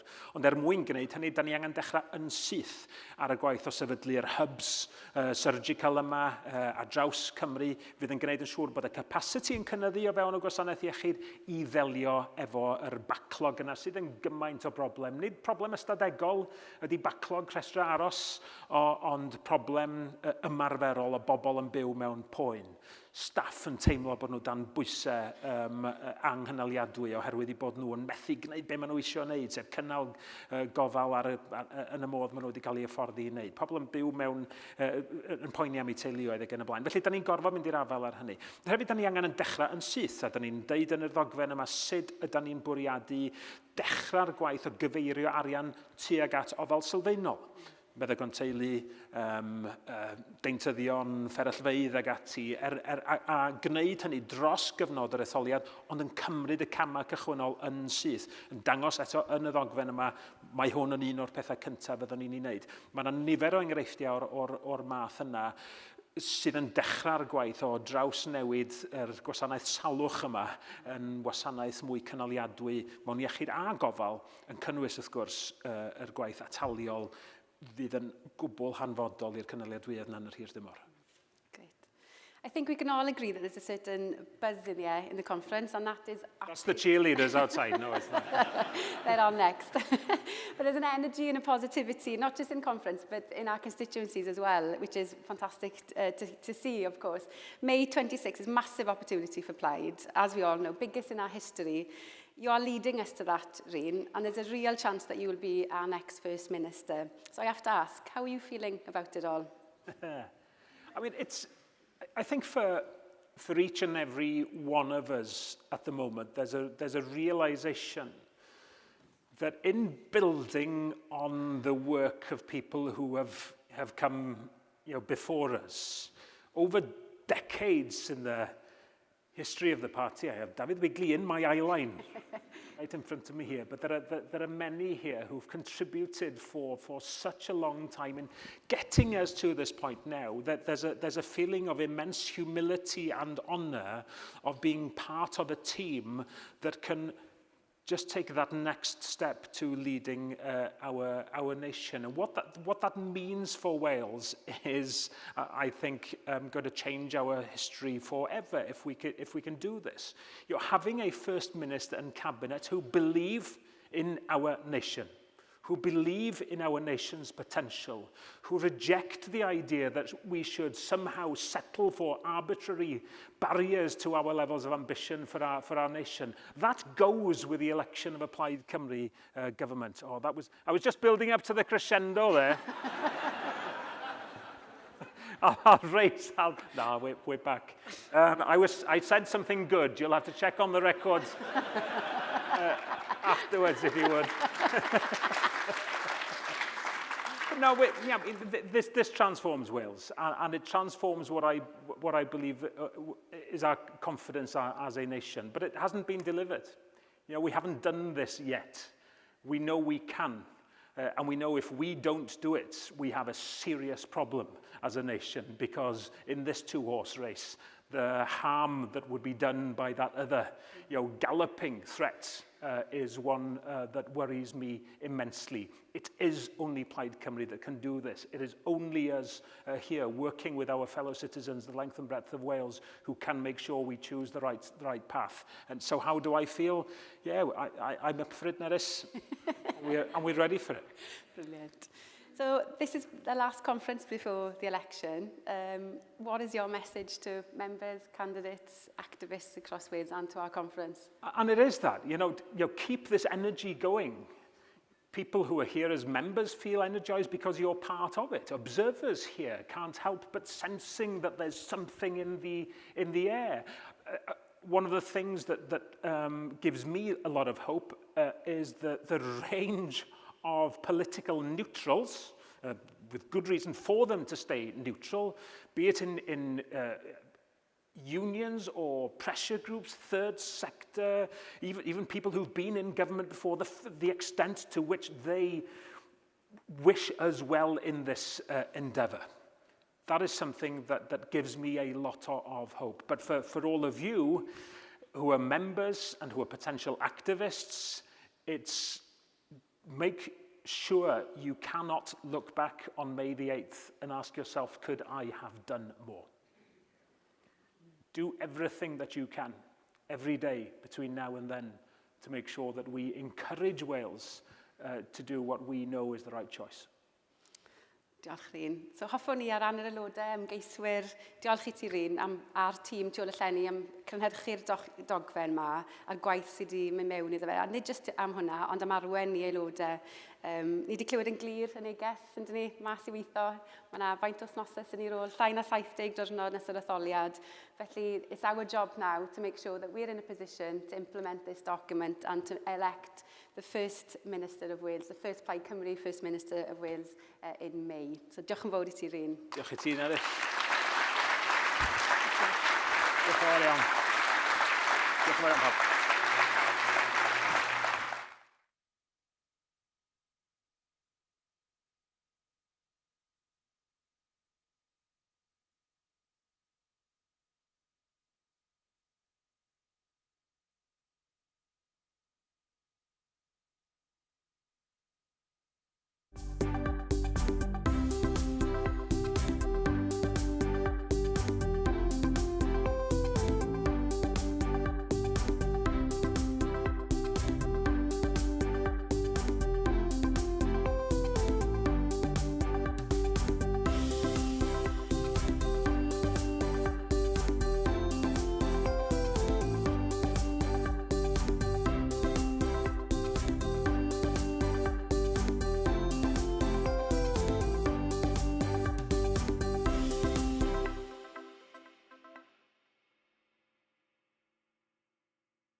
pnawn da Cynhadledd.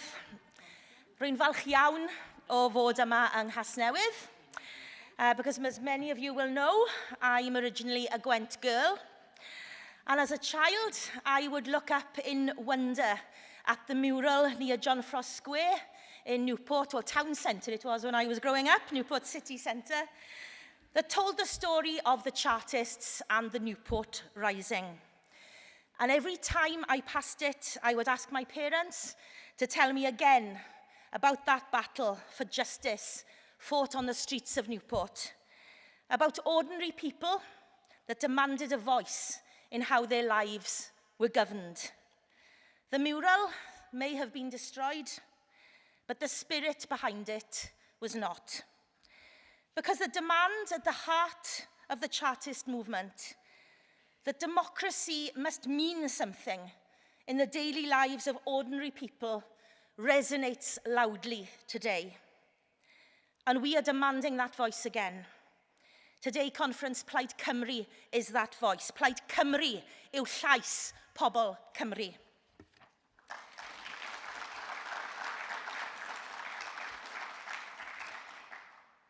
But you do not inherit the right to speak for a nation. You earn it. You earn it generation after generation by standing with your community in good times and in bad. The media may give as much time to some bloke from Clacton as to the representatives of our communities, but the people of Wales know who has stood beside them in difficult times. And these are difficult times. So we will raise our voice and demand justice for Wales. So what kind of government can people expect from Plaid Cymru? Will it be a government that shrugs its shoulders and says your postcode, your parents' income, your background determines your destiny? Or will it be a government that looks injustice in the eye and refuses to tolerate it? If the people of Wales put their trust in us this May, Plaid Cymru will form a government that places the eradication of poverty at the heart of everything we do. Not as a slogan, not as a side project, but as a guiding principle of the preventative approach we will take, because prevention is social justice in action. Poverty in Wales is not an accident of fate. It's not an act of God. It is the result of political choices and of an inequitable union that constrains our potential and harms our future. And if poverty is created by political choices, it can be ended by political courage. Plaid Cymru will govern with courage. We are a party whose socialism, unlike Labour's, will not be trumped by an allegiance to Westminster or by a fear of failure.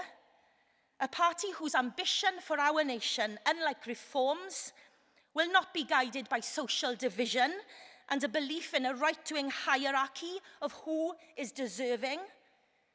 Conference, there is no greater test of a government than how it treats its children. And today, and for far too long, too many children in Wales are growing up in hardship, in families unable to meet the cost of essentials, in homes where heating and eating are rationed, where opportunities feel out of reach, where the stigma of poverty harms, stunts, and strangles hope.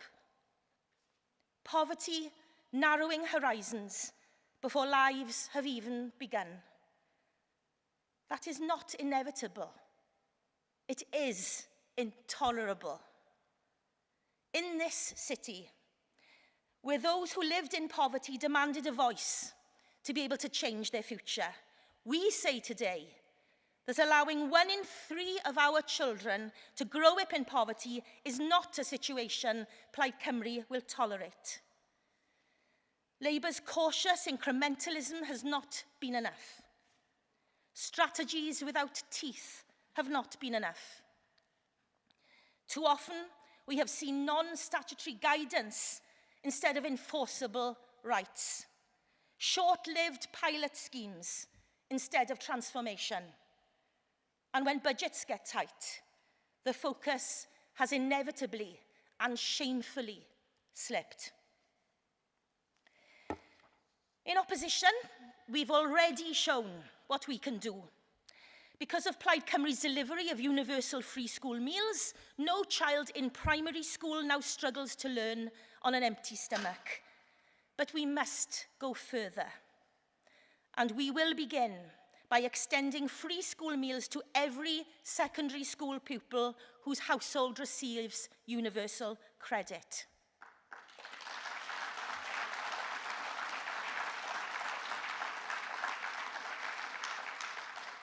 We will deliver a universal childcare offer, 20 hours a week, 48 weeks a year for all children from 9 months to 4 years old. This policy will transform lives.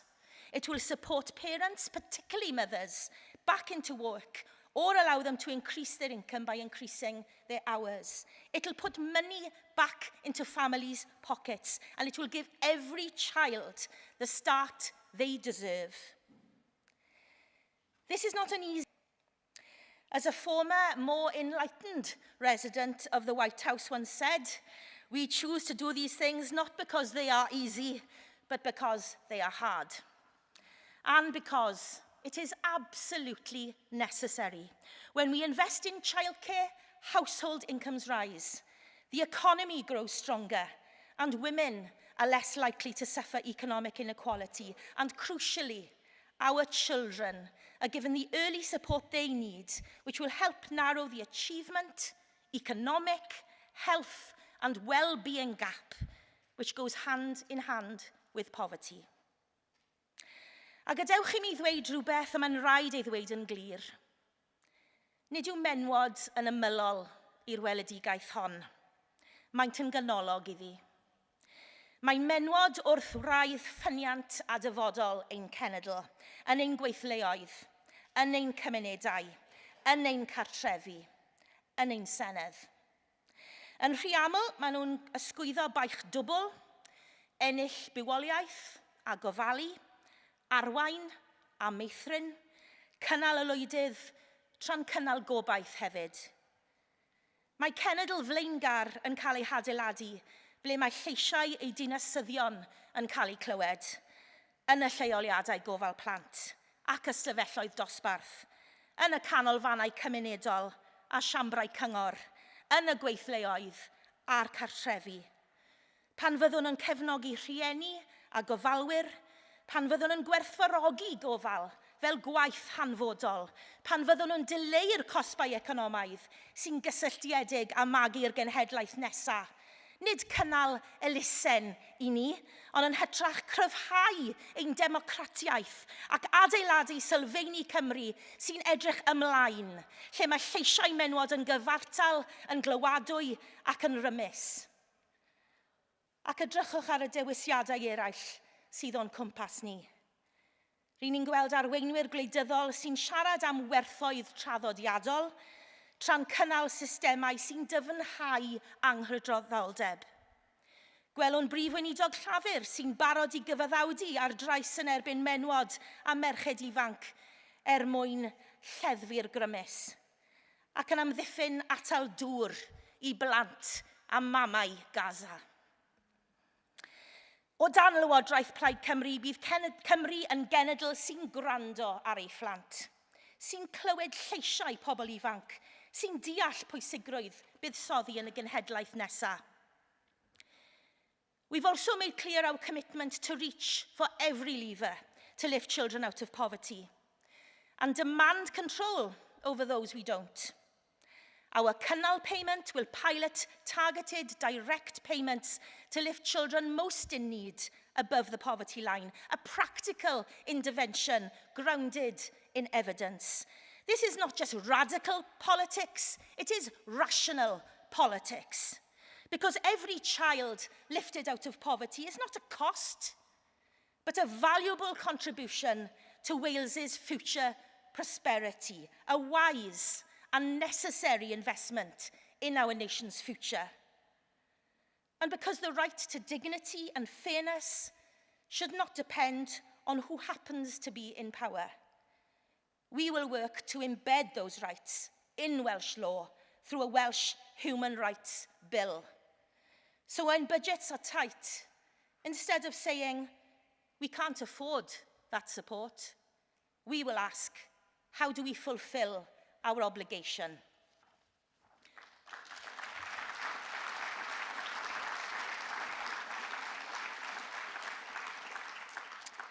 Because rights are not luxuries for prosperous times.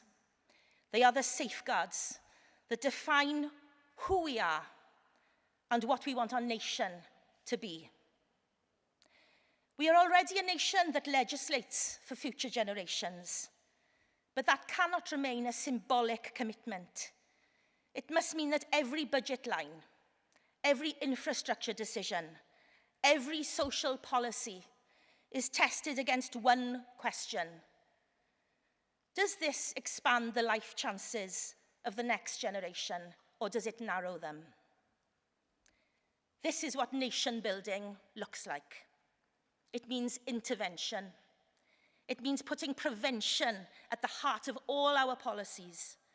And the best time to intervene is early, by investing in support and delivering fairness for all our children. But there are those who would divide rather than deliver. Reform will not build a fairer Wales. Theirs is a politics that scapegoats the vulnerable, that undermines social support, that would scrap the very laws that ensure those who suffer most from inequality are protected. You cannot tackle poverty and inequality by punching down. And you cannot create fairness while attacking the very idea of human rights. While reform offers anger, we offer action. So this is the choice before Wales this May. More of the same cautious, insufficient steps from Labour, constantly making excuses for their Westminster partners when they fail to deliver, moving too slowly for children who only get one childhood, or bold action from Plaid Cymru. Anger and division from reform, and a nostalgia for a past that was never golden for women, never equal for minorities, never secure for working families, or a confident, compassionate nation under Plaid Cymru with its sights on a brighter future. We will build a Wales that knows democracy is hollow if opportunity is absent. A Wales that refuses to punch down. The Chartists understood that political rights and economic justice are inseparable. Democracy without bread is fragile. Our task must be to deliver both. Just as the Chartists argued that democracy must be meaningful in the lives of ordinary people, we recognise that tackling poverty in Wales today is essential to fulfilling that democratic process. Promise, ensuring that every community, whether in our valleys, towns and cities or rural areas, has not only a voice, but also has hope and is given the opportunity to thrive. So this May, the choice is clear. More excuses, more division, more managed decline, or courage. Courage to confront poverty.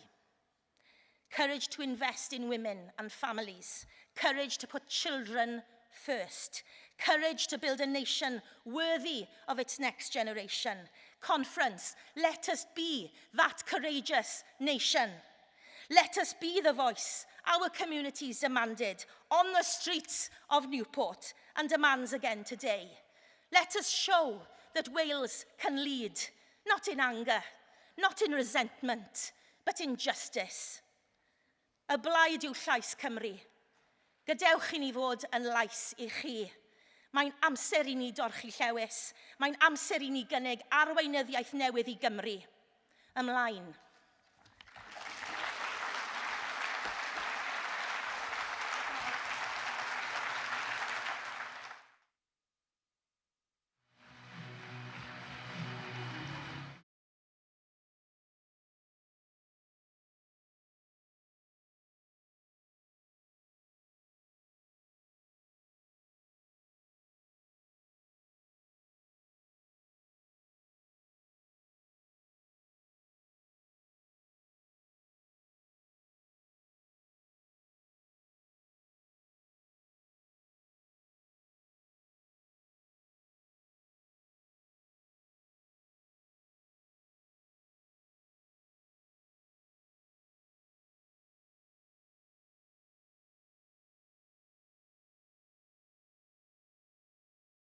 Now please welcome our Justice and European Affairs spokesperson, the MS for Carmarthen Eastern Dinefwr and candidate in Sir Gaerfyrddin. Rowch groeso I Adam Price.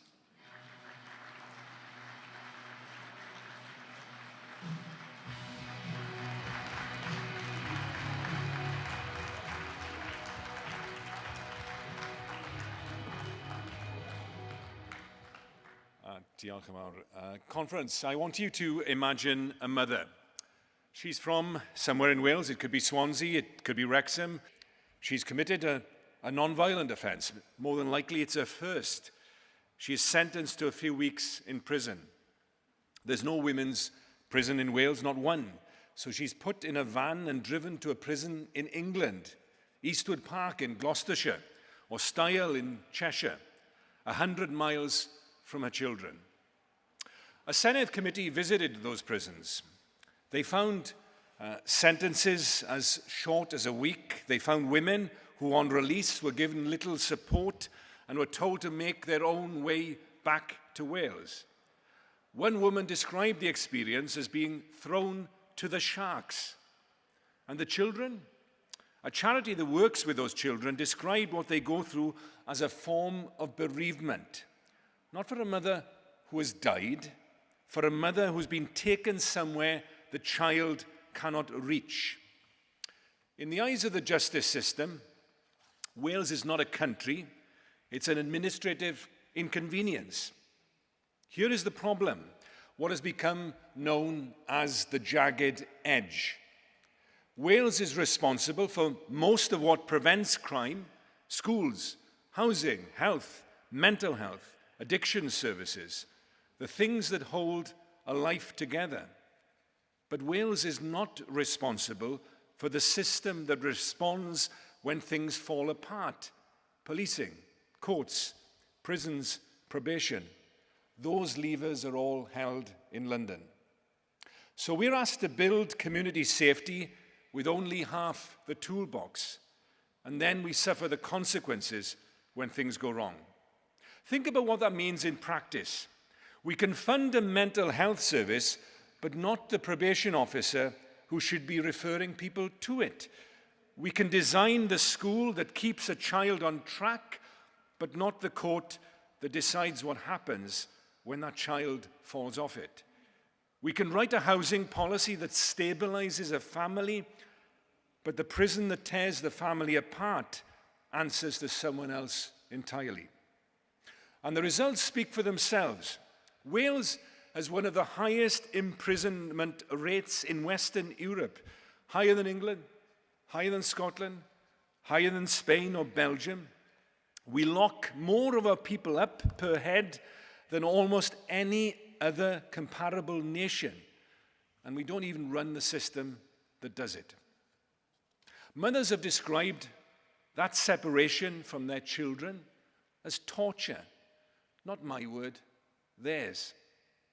And the age of criminal responsibility, 10. 10-year-olds still in primary school, many still with their milk teeth, and yet the system is prepared to stamp them criminals. A 10-year-old needs help, not a record.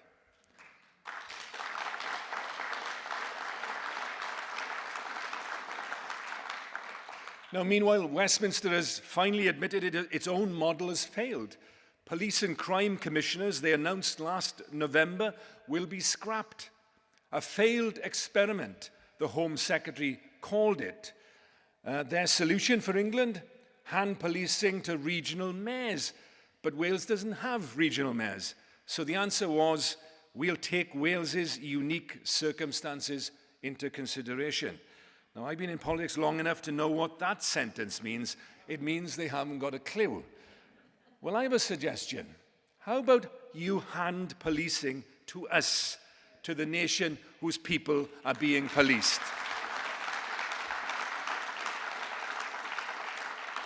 A justice system for Wales, by Wales. Well, what would we build it on? Beth fydde'r egwyddorion craidd? Wel, atal yn gyntaf, y stryd fwyaf diogel ydy'r stryd lle na fi angen plismon erioed.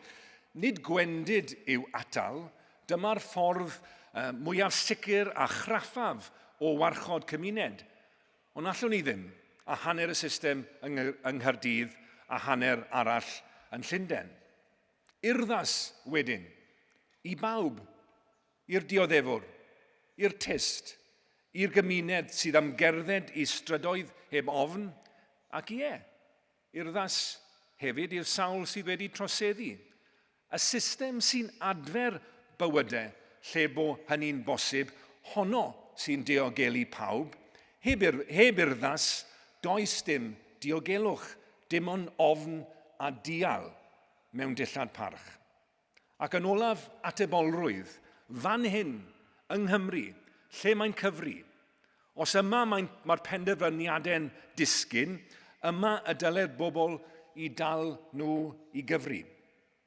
Mae'r Alban yn reoli ei chyfiawnder ei hun, gogledd Iwerddon yr un fath, ni yn unig sydd ar ôl, a chomisiwn ar ôl comisiwn ers degawd a mwy yn dweud yr un peth, rhaid i hyn newydd. Ac os yw Manceinion a Llundain yn ddigon da i redeg i plismona i hunain, pam ddim Cymru hefyd.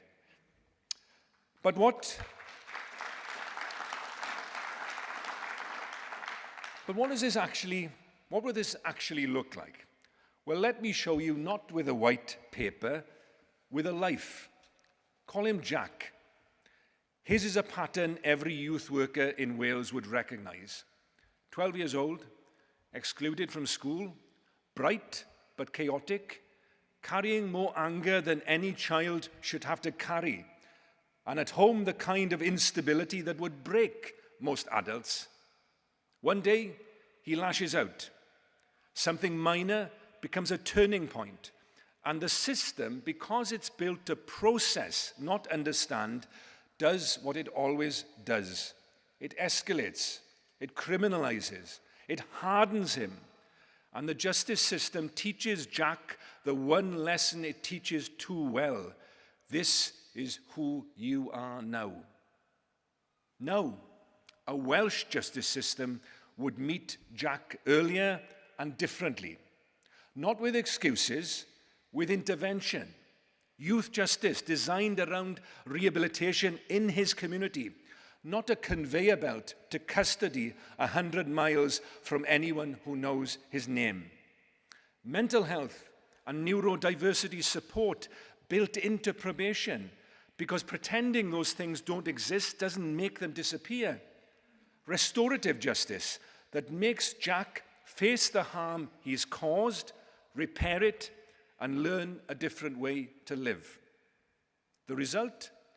Fewer Jacks becoming the adults the system predicted they'd become. Fewer victims, less reoffending, safer communities, because safety is built, not wished for. We don't need more punishment that fails. We need a justice system that works. And for the women, we'll end the scandal of Welsh mothers imprisoned 100 miles from home, not by building a prison, by building something better, community alternatives, trauma-informed support, residential centres that keep mothers near their children and actually reduce reoffending. The evidence is clear.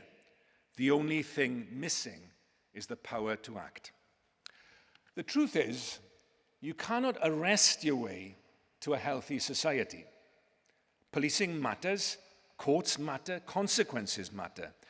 But the biggest determinants of safety are upstream. Whether a child is in school, whether someone can get help for their mental health, whether addiction treatment is available, whether a family has a stable home. So we will create in government a national crime prevention agency for Wales. Not a logo, not a committee, but an engine that coordinates evidence and early intervention across public services, that stops harm earlier, that reduces demand later on already overstretched public services. We'll bring forward a Welsh Tribunals Bill to modernise our tribunals, make them independent and accountable, and make them accessible to the citizen. And we will invest in legal apprenticeships so the law stops looking like a closed shop and starts looking like the Wales it's meant to serve. Now, some out there may say this is all just politicians rearranging power. No, it's aligning responsibility with accountability. When something goes wrong in the justice system in Wales, who answers? Who can change the policy? Who can shift the budget? Right now, the answer is nobody you can vote out in Wales. That is not democracy, and it's not a serious way to run public safety. And some will say it'll cost too much. Well, the most expensive thing in justice is failure. Failure repeated, failure institutionalized, failure treated as normal. A preventative system is not a luxury. It is how you stop paying for the same crisis over and over forever.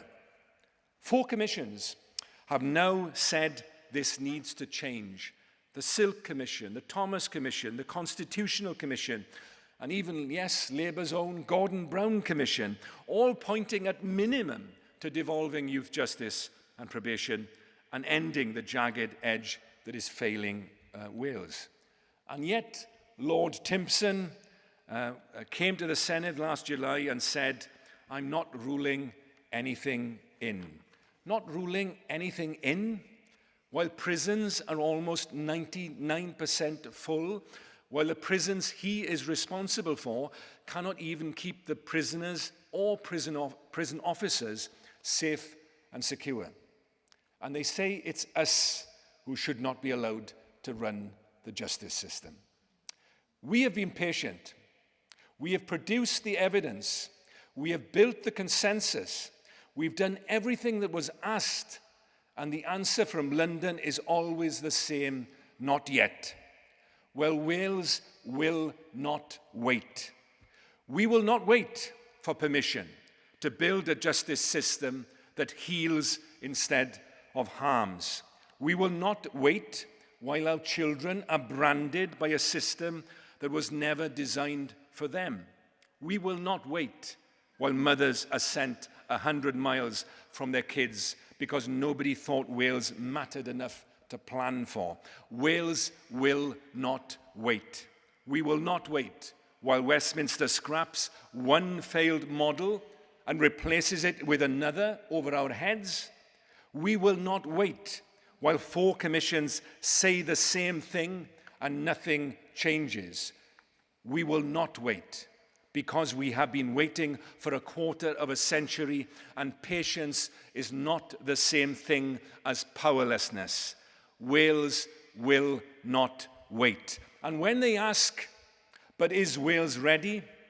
Wales has been ready for a very long time. It is Westminster that has not been ready to listen. Conference, we're heading soon into this most exciting and powerful of elections. So let me speak beyond this hall for a moment to the public watching at home. If you are worried about safety and justice, you are not wrong. If you're tired of a system that feels distant and unaccountable, you are not wrong. You are not asking for the moon. You're asking for competence and decency. That is what we are offering. Wales will not wait, and neither will we. So let's get out there and win the Wales we all want to see.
Mae yna rhywbeth arbennig yn digwydd yng Nghymru. Ym mhob rhan o'n gwlad ni, mae mwy a mwy o bobl yn troi at Plaid Cymru. Yr unig blaid sy'n sefyll go iawn dros yn cenedl ni. Mi o'n i'n pleidleisio dros Plaid Lafur am 26 o flynyddoedd, ond wrth sbio nôl, dwi'n teimlo dwi wir wedi cael yng ngadael i lawr. Mi nes i edrych i fewn i manifesto Plaid a mi oedd hwnnw yn stiwtio fi lot gwell. Dwi'n poeni'n fawr iawn am reform. Dwi'n meddwl bod nhw'n beryglus iawn, ddim yn cynnig atebion, rhannu cymunedau a maen nhw'n chwarae un grŵp o bobl yn erbyn y llall. Dwi'n meddwl Plaid Cymru sydd yn gallu herio nhw. Da ni ar bwynt peryg iawn dwi'n yn ein gwleidyddiaeth ni. Dwi'n meddwl bod o'n gyfle hollol unigryw i ni fel Cymru. Blwyddyn nesa, mae gennym ni blaid sydd yn sicrhau bod ni'n cael yn clywed. Dyn ni gyd yn ei deimlo fo yn dydan. Mae'n anodd gweld meddyg, mynd yn anoddach talu'r biliau. Cymru'n cael ei anwybyddu dro ar ôl tro. Mae Plaid Lafur Keir Starmer wedi hen droi cefn ar Gymru, a rwan mae'r asgell dde eithafol yn curo ar y drws. Ond mae Plaid Cymru yn cynnig yr arweinyddiaeth newydd mae Cymru wir ei angen rwan. Gwella y gwasanaeth iechyd, eich helpu chi efo costa byw, bod yn gefn i fusnesau Cymru a swyddi lleol, a sicrhau bod buddiannau Cymru a'ch cymuned chi wastad yn cael ei rhoi yn gyntaf. Mae'r arolygon barn yn gwbl glir rwan ynglyn â'r dewis yn yr etholiad nesaf. Dyma'r ddwy ffordd. Y blaid wedi cefnogi gan y biliynyddion, Reform UK, nhw di'r ceidwadwyr, nhw di'r toriaid rwan. Sgennyn nhw ddim cynllun ar gyfer Cymru, maen nhw eisiau preifateidio'r NHS, a maen nhw'n pleidleisio yn erbyn gwarchod hawliau gweithwyr. Mi na nhw fynd â Cymru am yn ôl. Neu mi allwch chi ddewis Plaid Cymru. Yr unig blaid sy'n ar arweinyddiaeth, y weledigaeth, yr egni, yr uchelgais i sefyll dros Gymru go iawn. A sicrhau bod Cymru yn gweld y newid mae wir ei angen. Ond dyna i chi'r dewis positif. Blwyddyn nesaf, yn yr etholiad, mi fydda i'n pleidleisio dros Plaid Cymru. Dwi'n mynd i bleidleisio dros Plaid Cymru. Mi fydda i'n pleidleisio dros Plaid Cymru. Felly'r flwyddyn nesaf, rhowch eich ffydd ym Mhlaid Cymru, i sefyll dros Gymru ac i adeiladu gwell dyfodol i'n gwlad.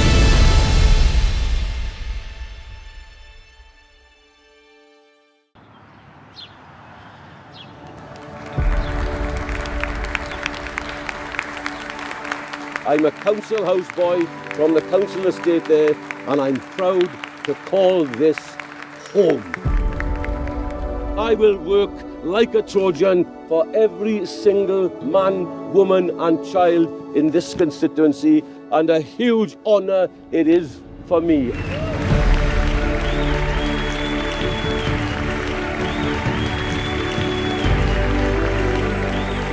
Mi glywon ni neges glir iawn yng Nghaerffili gan bobl oedd wedi cael digon ar gael eu cymryd yn ganiataol, oedd yn gwrthod cael ei rhannu ac oedd eisiau rhywbeth gwell, sef plaid sydd ar eu hochr nhw i cymuned a Chymru. Wedi'n clywed yr union neges honno'n glir rwan ym mhob cwr o'r wlad. Mae yna llywodraeth mewn San Steffan a llywodraeth mewn Caerdydd o dan y Plaid Lafur sydd ddim yn dangos ni bod nhw'n gweithio gyda'i gilydd o gwbl. Wel, dwi wedi cael llon bol o llafur. Dwi'n really pryderu a reform yn cael i mewn i'r Senedd. Dwi'n credu mae llawer o pobl ifanc yn. Bydd Plaid Cymru yn dod â ni at ein gilydd fel cymuned ac yn cofio ein fod ni'n bobl. Nid dyma'r gorau gall bethau fod i Gymru, mi allwn ni adeiladu dyfodol gwell. A dyna ydy pleidlais dros Plaid Cymru, rhoi'r pwyslais bob amser ar Gymru a'ch cymuned chi. Tegwch, gwneud gwahaniaeth i fywydau pobl. Cynnig gofal plant i gefnogi teuluoedd, economi fwy llewyrchus, cefnogi busnes a swyddi lleol. Gwellach gwasanaeth iechyd chi, sefyll yn erbyn yr rheini sy'n am ein rhannu ni. Mi ddyngosodd Caerffili beth sy'n bosib pan mae pobl yn dewis gobaith. O dychmygwch be allwn ni wneud tas ni'n dewis hynny efo'n gilydd ar draws Cymru. Flwyddyn yma, Yn yr etholiad, Rydw i'n pleidleisio dros Plaid Cymru. Mae'r dewis yn yr etholiad nesaf yn un clir. Dyn ni ddim aros fel ydyn ni fel gwlad ac mi fydda eraill am mynd â ni am yn ôl. Neu mi allwn ni ddewis dyfodol newydd efo Plaid Cymru. Mae newid gwell yn bosib. Mae llywodraeth sy'n ar ochr Cymru yn bosib. Felly rhowch eich ffydd chi mewn arweinyddiaeth newydd. Ac ar fai y seithfed eleni, bleidleisiwch dros Plaid Cymru.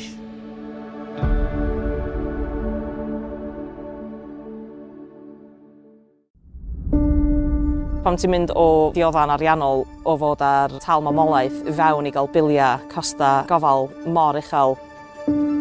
Oedd o'n straen mawr arna ni. Bron i dreian o incwm ni fel teulu mynd tuag at costa plant sy'n ffigwr aruthrol uchel. Mae bod yn person ifanc mewn Cymru yn peth anodd iawn weithiau. Does dim llawer o beth gan llawer o bobl ifanc mewn Cymru. Mae Cymru yn barod i anelu yn uwch, i anelu am well. Mae yna fwy a mwy o bobl yn cefnogi gweledigaeth Plaid Cymru ar gyfer ein cenedl gweledigaeth llawn gobaith. A hynny oherwydd mai dim ond Plaid Cymru fydd yn ei gwneud hi'n flaenoriaeth bob amser i sefyll dros Gymru. I fyny tegwch gan San Steffan, ar y biliynau sy'n dyledus i ni oherwydd rheilffordd HS2, ar gyllid teg, ar heddlua, ar fod yn gyfrifol am ein adnoddau ein hunain drwy stad y goron. Efo arweinyddiaeth newydd a chynlluniau o ddifri, mi nawn ni gefnogi yr NHS yn sicrhau bod cleifion yn cael ei gweld yn gynt mewn canolfannau llawfeddygol newydd. Yn canolbwyntio ar lythrennedd a rhifedd mwyn codi safona addysg, yn helpu busnesau Cymru i dyfu drwy nasiantaeth datblygu newydd, ac efo'r cynnig gofal plant mwy a hael yn y Deyrnas Unedig i gefnogi teuluoedd sy'n dal i wynebu heriau yr argyfwng costa byw.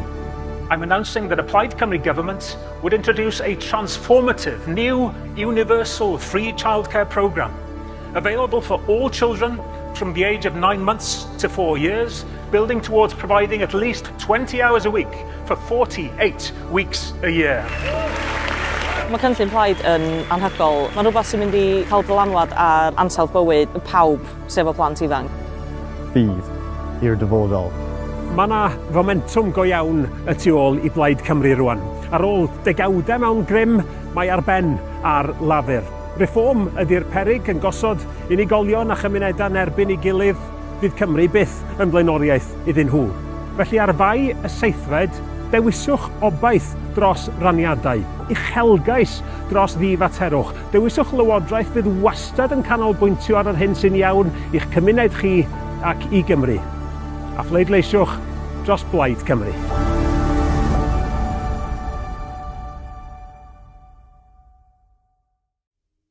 Mae yna rhywbeth arbennig yn digwydd yng Nghymru.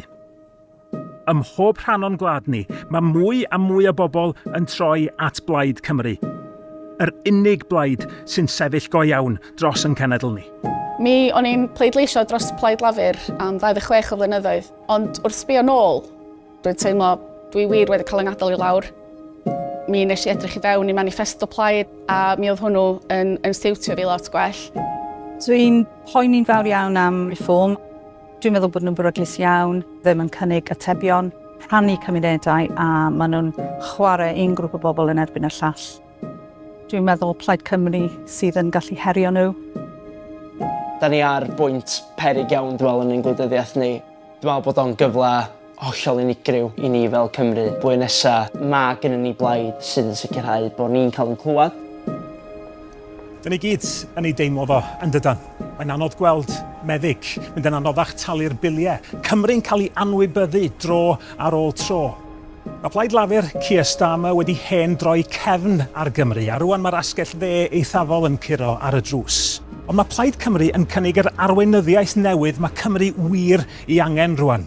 Gwella y gwasanaeth iechyd, a helpu chi efo costa byw, bod yn gefn i fusnesau Cymru a swyddi lleol, a sicrhau bod buddiannau Cymru a'ch cymuned chi wastad yn cael ei rhoi yn gyntaf. Mae'r arolygon barn yn gwbl glir rwan ynglyn â'r dewis yn yr etholiad nesaf. Dyma'r ddwy ffordd. Y blaid wedi cefnogi gan y biliynyddion, Reform UK, nhw di'r ceidwadwyr, nhw di'r toriaid rwan. Sgennyn nhw ddim cynllun ar gyfer Cymru, maen nhw eisiau preifateiddio'r NHS, a maen nhw'n pleidleisio yn erbyn gwarchod hawliau gweithwyr. Mi na nhw fynd â Cymru am yn ôl. Neu mi allwch chi ddewis Plaid Cymru. Yr unig blaid sy'n ar arweinyddiaeth, y weledigaeth, yr egni, yr uchelgais i sefyll dros Gymru go iawn, a sicrhau bod Cymru yn gweld y newid mae wir i angen. Ond dyna i chi'r dewis positif. Blwyddyn nesaf, yn yr etholiad, mi fydda i'n pleidleisio dros Plaid Cymru. Dwi'n mynd i bleidleisio dros Plaid Cymru. Mi fydda i'n pleidleisio dros Plaid Cymru. Felly'r flwyddyn nesaf, rhowch eich ffydd ym Mhlaid Cymru, i sefyll dros Gymru ac i adeiladu gwell dyfodol i'n gwlad.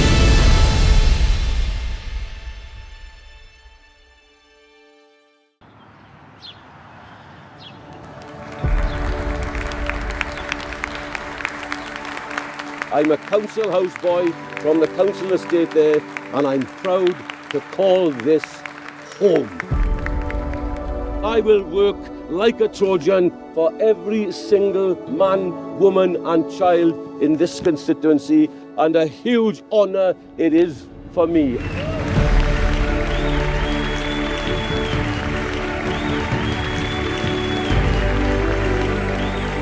Mi glywon ni neges glir iawn yng Nghaerffili gan bobl oedd wedi cael digon ar gael eu cymryd yn ganiataol, oedd yn gwrthod cael ei rhannu ac oedd eisiau rhywbeth gwell, sef plaid sydd ar eu hochr nhw i cymuned a Chymru. Wedi'n clywed yr union neges honno'n glir rwan ym mhob cwr o'r wlad. Mae yna llywodraeth mewn San Steffan a llywodraeth mewn Caerdydd o dan y Plaid Cymru sydd ddim yn dangos ni bod nhw'n gweithio gyda'i gilydd o gwbl. Wel, dwi wedi cael llon bol o llafur. Dwi'n really pryderu a reform yn cael i mewn i'r Senedd. Dwi'n credu mae llawer o pobl ifanc yn. Bydd Plaid Cymru yn dod â ni at ein gilydd fel cymuned ac yn cofio ein fod ni'n bobl. Nid dyma'r gorau gall bethau fod i Gymru, mi allwn ni adeiladu dyfodol gwell. A dyna ydy pleidlais dros Plaid Cymru, rhoi'r pwyslais bob amser ar Gymru a'ch cymuned chi. Tegwch, gwneud gwahaniaeth i fywydau pobl.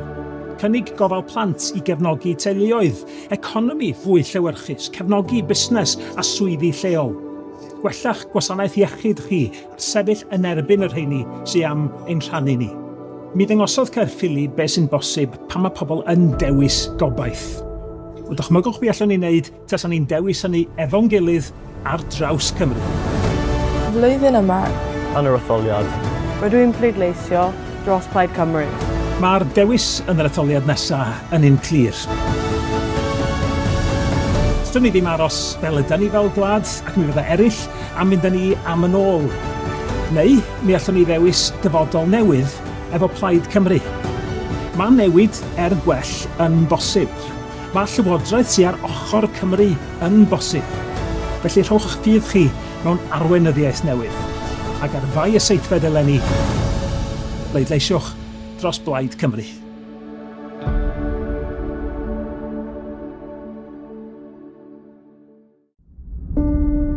Pam ti'n mynd o ddioddan ariannol o fod ar tal mamolaeth fewn i gael biliau costa gofal mor uchel. Oedd o'n straen mawr arna ni. Bron i dreian o incwm ni fel teulu mynd tuag at costa plant sy'n ffigwr aruthrol uchel. Mae bod yn person ifanc mewn Cymru yn peth anodd iawn weithiau. Does dim llawer o beth gan llawer o bobl ifanc mewn Cymru. Mae Cymru yn barod i anelu yn uwch, i anelu am well. Mae yna fwy a mwy o bobl yn cefnogi gweledigaeth Plaid Cymru ar gyfer ein cenedl gweledigaeth llawn gobaith. A hynny oherwydd mae dim ond Plaid Cymru fydd yn ei gwneud hi'n flaenoriaeth bob amser i sefyll dros Gymru. I fyny tegwch gan San Steffan, ar y biliynau sy'n dyledus i ni oherwydd rheilffordd HS2, ar gyllid teg, ar heddlua, ar fod yn gyfrifol am ein adnoddau ein hunain drwy stad y goron. Efo arweinyddiaeth newydd a chynlluniau o ddifri, mi wnawn ni gefnogi yr NHS yn sicrhau bod cleifion yn cael ei gweld yn gynt mewn canolfannau llawfeddygol newydd. Yn canolbwyntio ar lythrennedd a rhifedd mwyn codi safona addysg, yn helpu busnesau Cymru i dyfu drwy nasiantaeth ddatblygu newydd, ac efo'r cynnig gofal plant mwy a hael yn y Deyrnas Unedig i gefnogi teuluoedd sy'n dal i wynebu heriau yr argyfwng costa byw. I'm announcing that a Plaid Cymru government would introduce a transformative new universal free childcare programme available for all children from the age of 9 months to 4 years, building towards providing at least 20 hours a week for 48 weeks a year. Mae cynllun Plaid yn anhygoel. Mae'n rhywbeth sy'n mynd i cael dylanwad ar ansawdd bywyd pawb sef o plant ifanc. Fydd i'r dyfodol. Mae yna fomentum go iawn y tu ôl i Plaid Cymru rwan. Ar ôl degawdau mewn grym, mae ar ben ar lafur. Reform ydy'r peryg yn gosod unigolion a chymunedau yn erbyn ei gilydd, fydd Cymru byth yn blaenoriaeth iddyn nhw. Felly ar fai y seithfed, dewiswch obaith dros raniadau, uchelgais dros ddifaterwch. Dewiswch lywodraeth fydd wastad yn canolbwyntio ar yr hyn sy'n iawn i'ch cymuned chi ac i Gymru. A phleidleisiwch dros Plaid Cymru.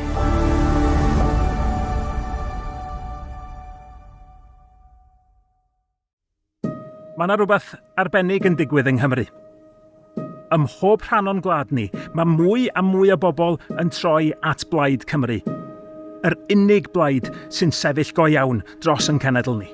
Mi o'n i'n pleidleisio dros Plaid Lafur am 26 o flynyddoedd, ond wrth sbio nôl, dwi'n teimlo dwi wir wedi cael yng ngadael i lawr.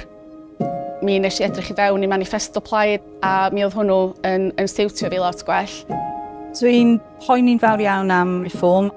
Dwi'n meddwl bod nhw'n beryglus iawn, ddim yn cynnig atebion, rhannu cymunedau a maen nhw'n chwarae un grŵp o bobl yn erbyn y llall. Dwi'n meddwl Plaid Cymru sydd yn gallu herio nhw. Da ni ar bwynt peryg iawn dwi'n meddwl yn ein gwleidyddiaeth ni. Dwi'n meddwl bod o'n gyfle hollol unigryw i ni fel Cymru. Blwyddyn nesaf, mae gennym ni blaid sydd yn sicrhau bod ni'n cael yn clywed. Dyn ni gyd yn ei deimlo fo yn dydan.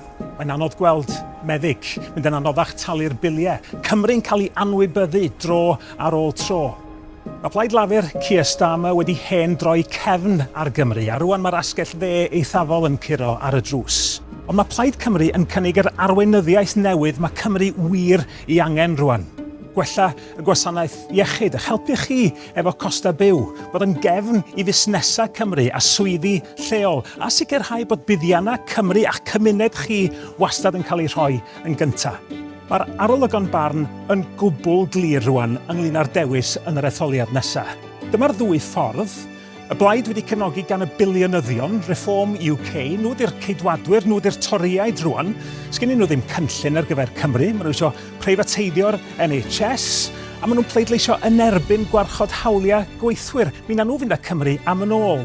Neu mi allwch chi ddewis Plaid Cymru. Yr unig blaid sy'n ar arweinyddiaeth, y weledigaeth, yr egni, yr uchelgais i sefyll dros Gymru go iawn. A sicrhau bod Cymru yn gweld y newid mae wir i angen. Ond dyna i chi'r dewis positif.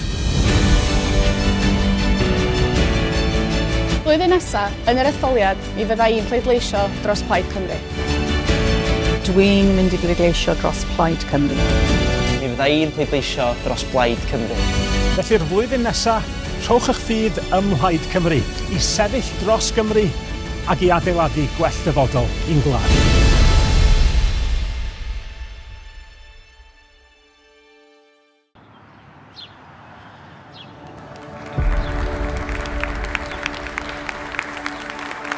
I'm a council houseboy from the council estate there, and I'm proud to call this home. I will work like a Trojan for every single man, woman and child in this constituency, and a huge honour it is for me.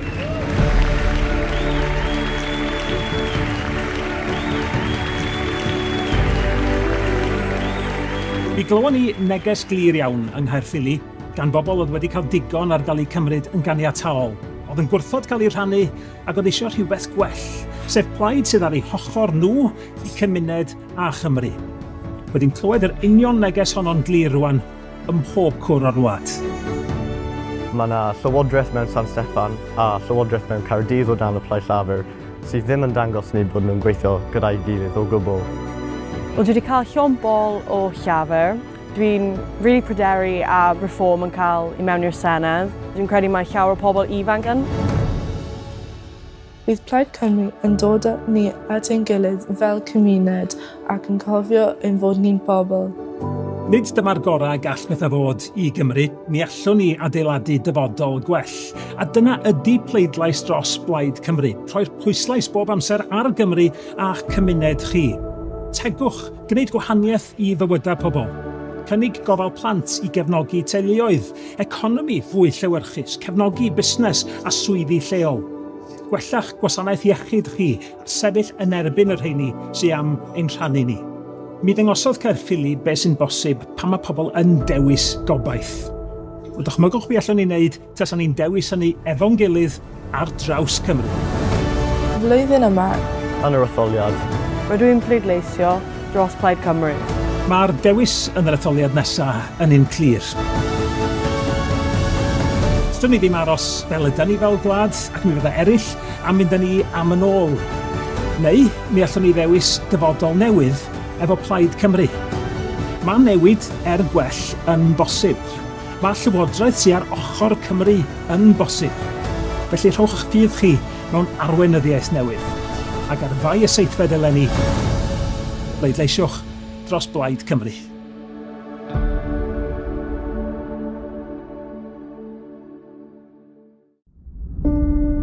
Pan ti'n mynd o ddioddan ariannol o fod ar tal mamolaeth fewn i gael biliau, costa, gofal mor uchel.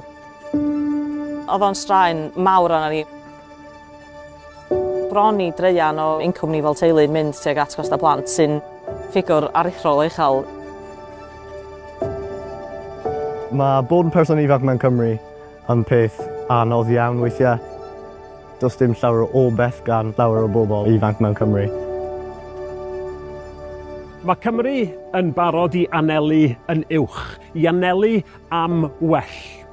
Mae yna fwy a mwy o bobl yn cefnogi gweledigaeth Plaid Cymru ar gyfer ein cenedl gweledigaeth llawn gobaith. A hynny oherwydd mai dim ond Plaid Cymru fydd yn ei gwneud hi'n flaenoriaeth bob amser i sefyll dros Gymru. I fyny tegwch gan San Steffan, ar y biliynau sy'n dyledus i ni oherwydd rheilffordd HS2, ar gyllid teg, ar heddlua, ar fod yn gyfrifol am ein adnoddau ein hunain drwy stad y goron. Efo arweinyddiaeth newydd a chynlluniau o ddifri, mi wnawn ni gefnogi yr NHS yn sicrhau bod cleifion yn cael ei gweld yn gynt mewn canolfannau llawfeddygol newydd. Yn canolbwyntio ar lythrennedd a rhifedd mwyn codi safona addysg. Yn helpu busnesau Cymru i dyfu drwy asiantaeth ddatblygu newydd. Ac efo'r cynnig gofal plant mwy a hael yn y Deyrnas Unedig i gefnogi teuluoedd sy'n dal i wynebu heriau yr argyfwng costa byw. I'm announcing that a Plaid Cymru government would introduce a transformative new universal free childcare programme available for all children from the age of 9 months to 4 years, building towards providing at least 20 hours a week for 48 weeks a year. Mae cynllun Plaid yn anhygoel. Mae'n rhywbeth sy'n mynd i cael dylanwad ar ansawdd bywyd pawb sef o plant ifanc. Fydd i'r dyfodol. Mae yna fomentum go iawn y tu ôl i Plaid Cymru rwan. Ar ôl degawdau mewn grym, mae ar ben ar lafur. Reform ydy'r peryg yn gosod unigolion a chymunedau'n erbyn ei gilydd, fydd Cymru byth yn blaenoriaeth iddyn nhw.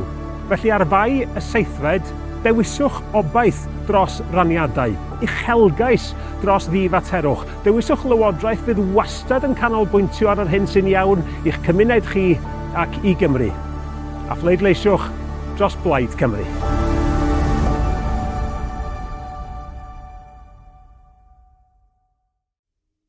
Mae yna rhywbeth arbennig yn digwydd yng Nghymru. Ym mhob rhan o'n gwlad ni, mae mwy a mwy o bobl yn troi at Plaid Cymru. Yr unig blaid sy'n sefyll go iawn dros yn cenedl ni. Mi o'n i'n pleidleisio dros Plaid Lafur am 26 o flynyddoedd, ond wrth sbio nôl, dwi'n teimlo dwi wir wedi cael yng ngadael i lawr. Mi nes i edrych i fewn i manifesto Plaid a mi oedd hwnnw yn stiwtio fi lot gwell. Dwi'n poeni'n fawr iawn am reform. Dwi'n meddwl bod nhw'n beryglus iawn, ddim yn cynnig atebion, rhannu cymunedau a maen nhw'n chwarae un grŵp o bobl yn erbyn y llall. Dwi'n meddwl Plaid Cymru sydd yn gallu herio nhw. Da ni ar bwynt peryg iawn, dwi'n meddwl, yn ein gwleidyddiaeth ni. Dwi'n meddwl bod o'n gyfle hollol unigryw i ni fel Cymru. Blwyddyn nesaf, mae gennym ni blaid sydd yn sicrhau bod ni'n cael yn clywed. Dyn ni gyd yn ei deimlo fo yn dydan. Mae'n anodd gweld meddyg, mynd yn anoddach talu'r biliau. Cymru'n cael ei anwybyddu dro ar ôl tro. Mae Plaid Lafur Keir Starmer wedi hen droi cefn ar Gymru, a rwan mae'r asgell dde eithafol yn curo ar y drws. Ond mae Plaid Cymru yn cynnig yr arweinyddiaeth newydd mae Cymru wir ei angen rwan. Gwella y gwasanaeth iechyd, eich helpu chi efo costa byw, bod yn gefn i fusnesau Cymru a swyddi lleol, a sicrhau bod buddiannau Cymru a'ch cymuned chi wastad yn cael ei rhoi yn gyntaf. Mae'r arolygon barn yn gwbl glir rwan ynglyn â'r dewis yn yr etholiad nesaf. Dyma'r ddwy ffordd. Y blaid wedi cefnogi gan y biliynyddion, Reform UK, nhw di'r ceidwadwyr, nhw di'r toriaid rwan. Sgennyn nhw ddim cynllun ar gyfer Cymru, maen nhw eisiau preifateiddio'r NHS, a maen nhw'n pleidleisio yn erbyn gwarchod hawliau gweithwyr. Mi na nhw fynd â Cymru am yn ôl. Neu mi allwch chi ddewis Plaid Cymru. Yr unig blaid sy'n ar arweinyddiaeth, y weledigaeth, yr egni, yr uchelgais i sefyll dros Gymru go iawn. A sicrhau bod Cymru yn gweld y newid mae wir ei angen. Ond dyna i chi'r dewis positif. Blwyddyn nesaf, yn yr etholiad, mi fydda i'n pleidleisio dros Plaid Cymru. Dwi'n mynd i bleidleisio dros Plaid Cymru. Mi fydda i'n pleidleisio dros Plaid Cymru. Felly'r flwyddyn nesaf, rhowch eich ffydd ym Mhlaid Cymru, i sefyll dros Gymru ac i adeiladu gwell dyfodol i'n gwlad.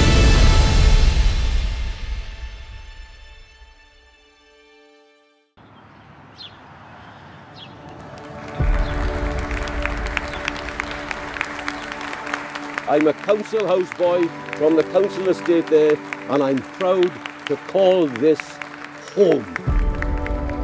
I will work like a Trojan for every single man, woman and child in this constituency, and a huge honour it is for me.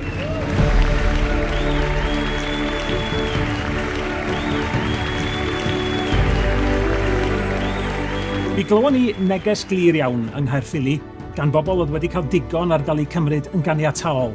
Oedd yn gwrthod cael ei rhannu ac oedd eisiau rhywbeth gwell, sef plaid sydd ar eu hochor nhw i cymuned a Chymru. Wedi'n clywed yr union neges honno'n glir rwan ym mhob cwr o'r wlad. Mae yna llywodraeth mewn San Steffan a llywodraeth mewn Caerdydd o dan y Plaid Lafur sydd ddim yn dangos ni bod nhw'n gweithio gyda'i gilydd o gwbl. Wel, dwi wedi cael llon bol o llafur. Dwi'n really pryderu a Reform yn cael i mewn i'r Senedd. Dwi'n credu mae llawer o pobl ifanc yn. Bydd Plaid Cymru yn dod â ni at ein gilydd fel cymuned ac yn cofio ein fod ni'n bobl. Nid dyma'r gorau gall pethau fod i Gymru, mi allwn ni adeiladu dyfodol gwell. A dyna ydy pleidlais dros Plaid Cymru. Rhoi'r pwyslais bob amser ar Gymru a'ch cymuned chi. Tegwch, gwneud gwahaniaeth i fywydau pobl. Cynnig gofal plant i gefnogi teuluoedd, economi fwy llewyrchus, cefnogi busnes a swyddi lleol. Gwellach gwasanaeth iechyd chi, a sefyll yn erbyn yr rheini sy'n am ein rhannu ni. Mi ddyngosodd Caerffili beth sy'n bosib pan mae pobl yn dewis gobaith. Wel, dychmygwch be allwn ni wneud tasan ni'n dewis hynny efo'n gilydd ar draws Cymru. Flwyddyn yma, Yn yr etholiad, Rydw i'n pleidleisio dros Plaid Cymru. Mae'r dewis yn yr etholiad nesaf yn un clir. Dyn ni ddim aros fel ydyn ni fel gwlad ac mi fydda eraill am mynd â ni am yn ôl. Neu mi allwn ni ddewis dyfodol newydd efo Plaid Cymru. Mae newid gwell yn bosib. Mae llywodraeth sy'n ar ochr Cymru yn bosib. Felly rhowch eich ffydd chi mewn arweinyddiaeth newydd. Ac ar fai y seithfed eleni, bleidleisiwch dros Plaid Cymru.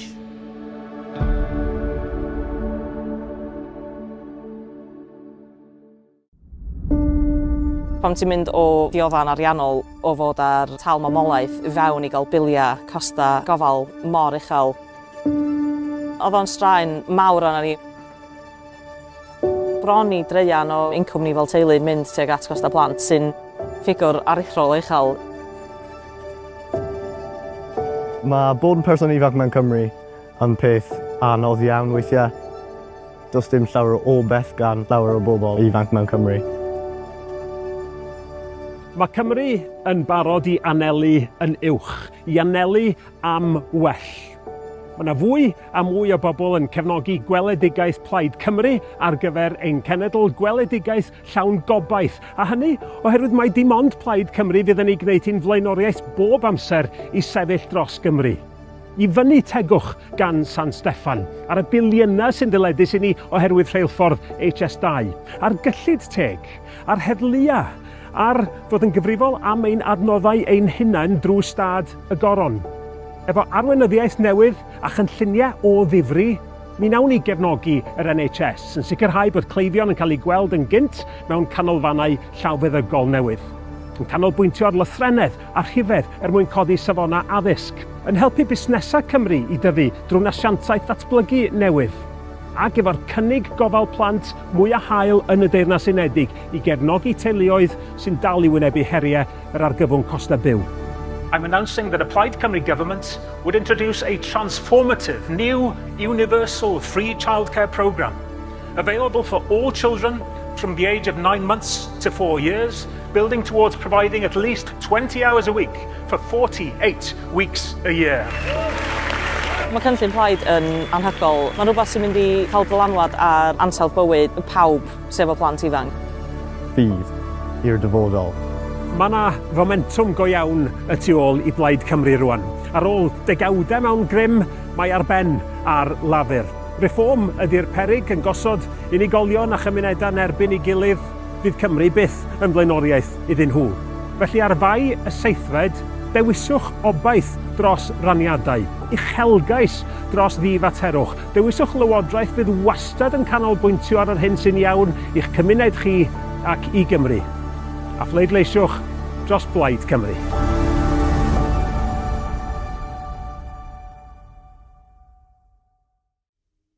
Mae yna rhywbeth arbennig yn digwydd yng Nghymru. Ym mhob rhan o'n gwlad ni, mae mwy a mwy o bobl yn troi at Plaid Cymru. Yr unig blaid sy'n sefyll go iawn dros yn cenedl ni. Mi o'n i'n pleidleisio dros Plaid Lafur am 26 o flynyddoedd, ond wrth sbio nôl, dwi'n teimlo dwi wir wedi cael yng ngadael i lawr.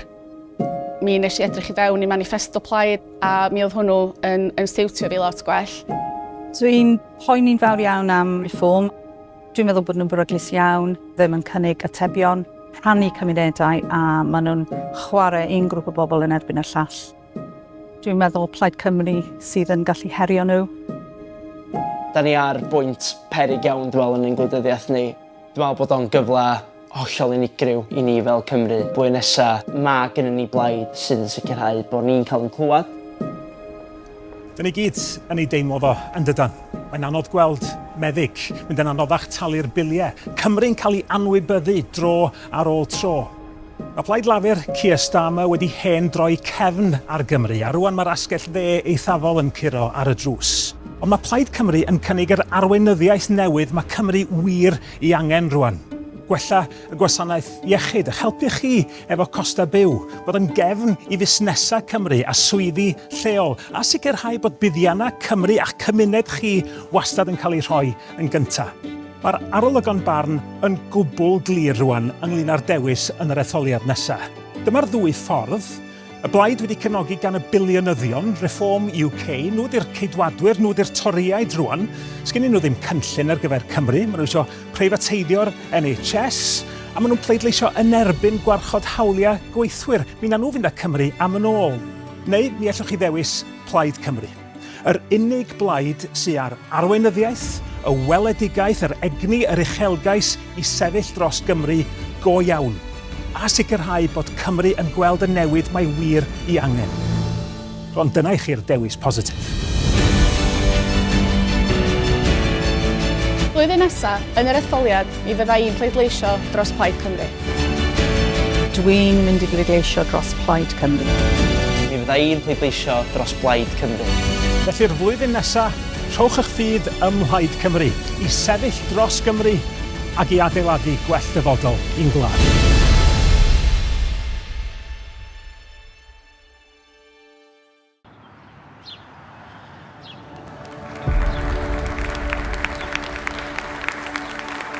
I'm a council houseboy from the council estate there, and I'm proud to call this home.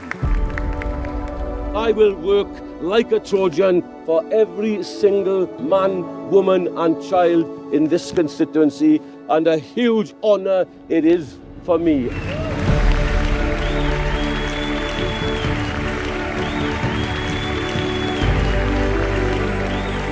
Mi glywon ni neges glir iawn yng Nghaerffili gan bobl oedd wedi cael digon ar gael eu cymryd yn ganiataol. Oedd yn gwrthod cael ei rhannu ac oedd eisiau rhywbeth gwell, sef plaid sydd ar eu hochor nhw i cymuned a Chymru. Wedi'n clywed yr union neges honno'n glir rwan ym mhob cwr o'r wlad. Mae yna llywodraeth mewn San Steffan a llywodraeth mewn Caerdydd o dan y Plaid Cymru sydd ddim yn dangos ni bod nhw'n gweithio gyda'i gilydd o gwbl. Wel, dwi wedi cael llon bol o llafur. Dwi'n really pryderu a reform yn cael i mewn i'r Senedd. Dwi'n credu mae llawer o pobl ifanc yn.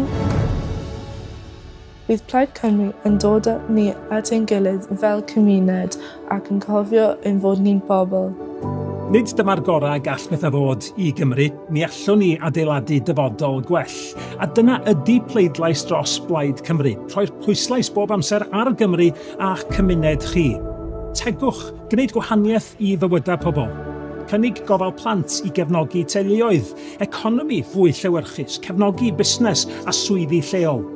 Gwellach gwasanaeth iechyd chi, sefyll yn erbyn yr rheini sy'n am ein rhannu ni. Mi ddangosodd Caerffili beth sy'n bosib pan mae pobl yn dewis gobaith. O dychmygwch be allwn ni wneud tas ni'n dewis hynny efo'n gilydd ar draws Cymru. Flwyddyn yma, Yn yr etholiad, Rydw i'n pleidleisio dros Plaid Cymru. Mae'r dewis yn yr etholiad nesaf yn un clir. Dydyn ni ddim aros fel ydyn ni fel gwlad ac mi fyddai eraill am mynd â ni am yn ôl. Neu mi allwn ni ddewis dyfodol newydd efo Plaid Cymru. Mae newid gwell yn bosib. Mae llywodraeth sy'n ar ochr Cymru yn bosib. Felly rhowch eich ffydd chi mewn arweinyddiaeth newydd. Ac ar fai y seithfed eleni, pleidleisiwch dros Plaid Cymru.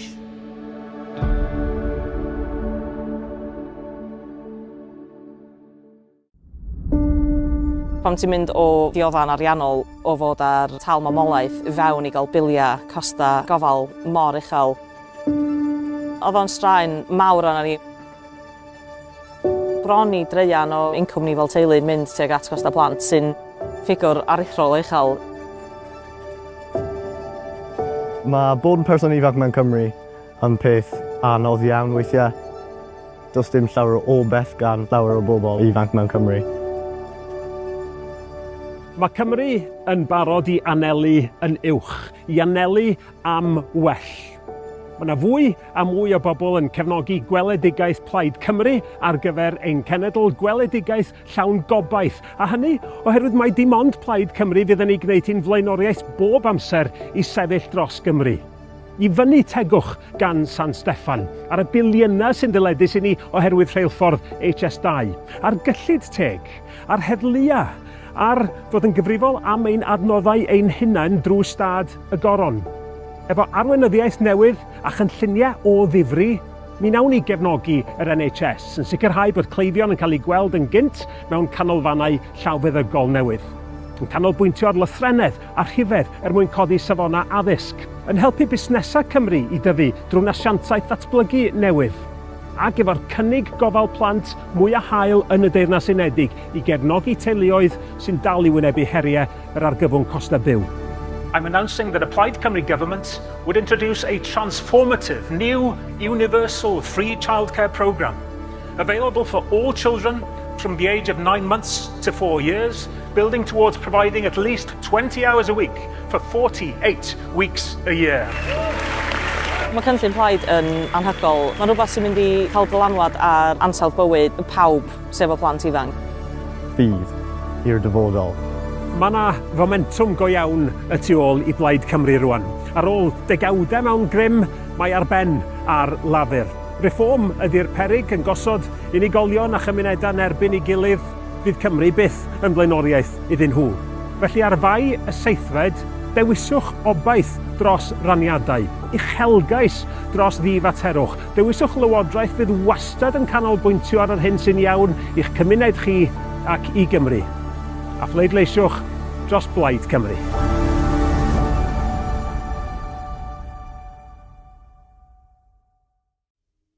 Mae yna rhywbeth arbennig yn digwydd yng Nghymru.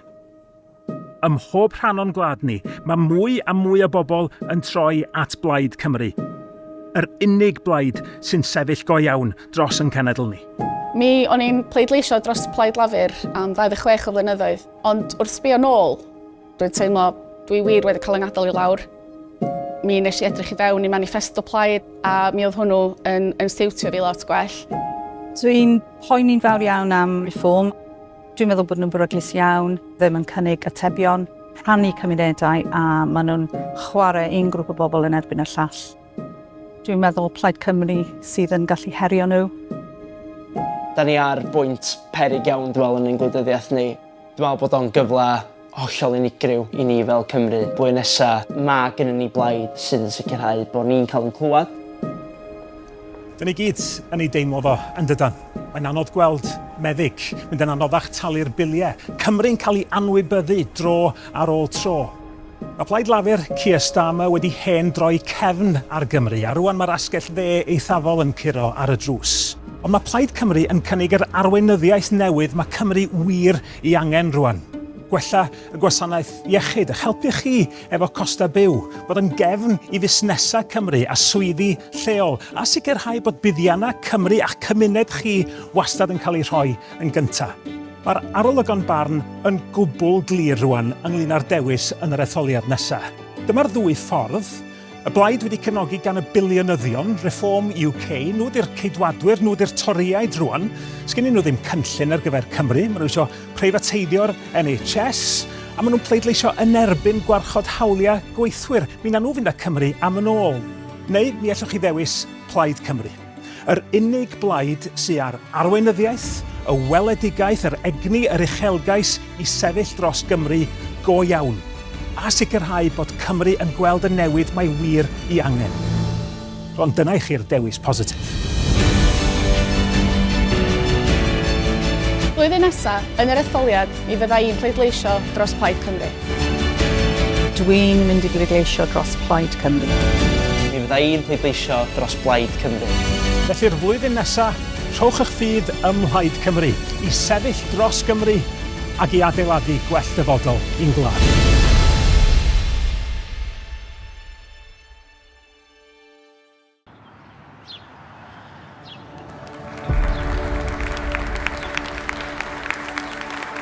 I'm a council houseboy from the council estate there, and I'm proud to call this home. I will work like a Trojan for every single man, woman and child in this constituency, and a huge honour it is for me.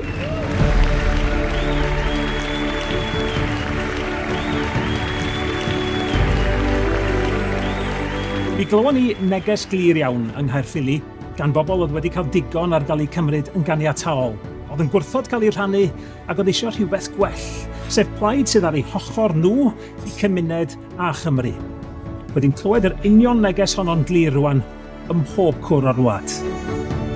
Mae yna llywodraeth mewn San Steffan a llywodraeth mewn Caerdydd o dan y Plaid Lafur sydd ddim yn dangos ni bod nhw'n gweithio gyda'i gilydd o gwbl.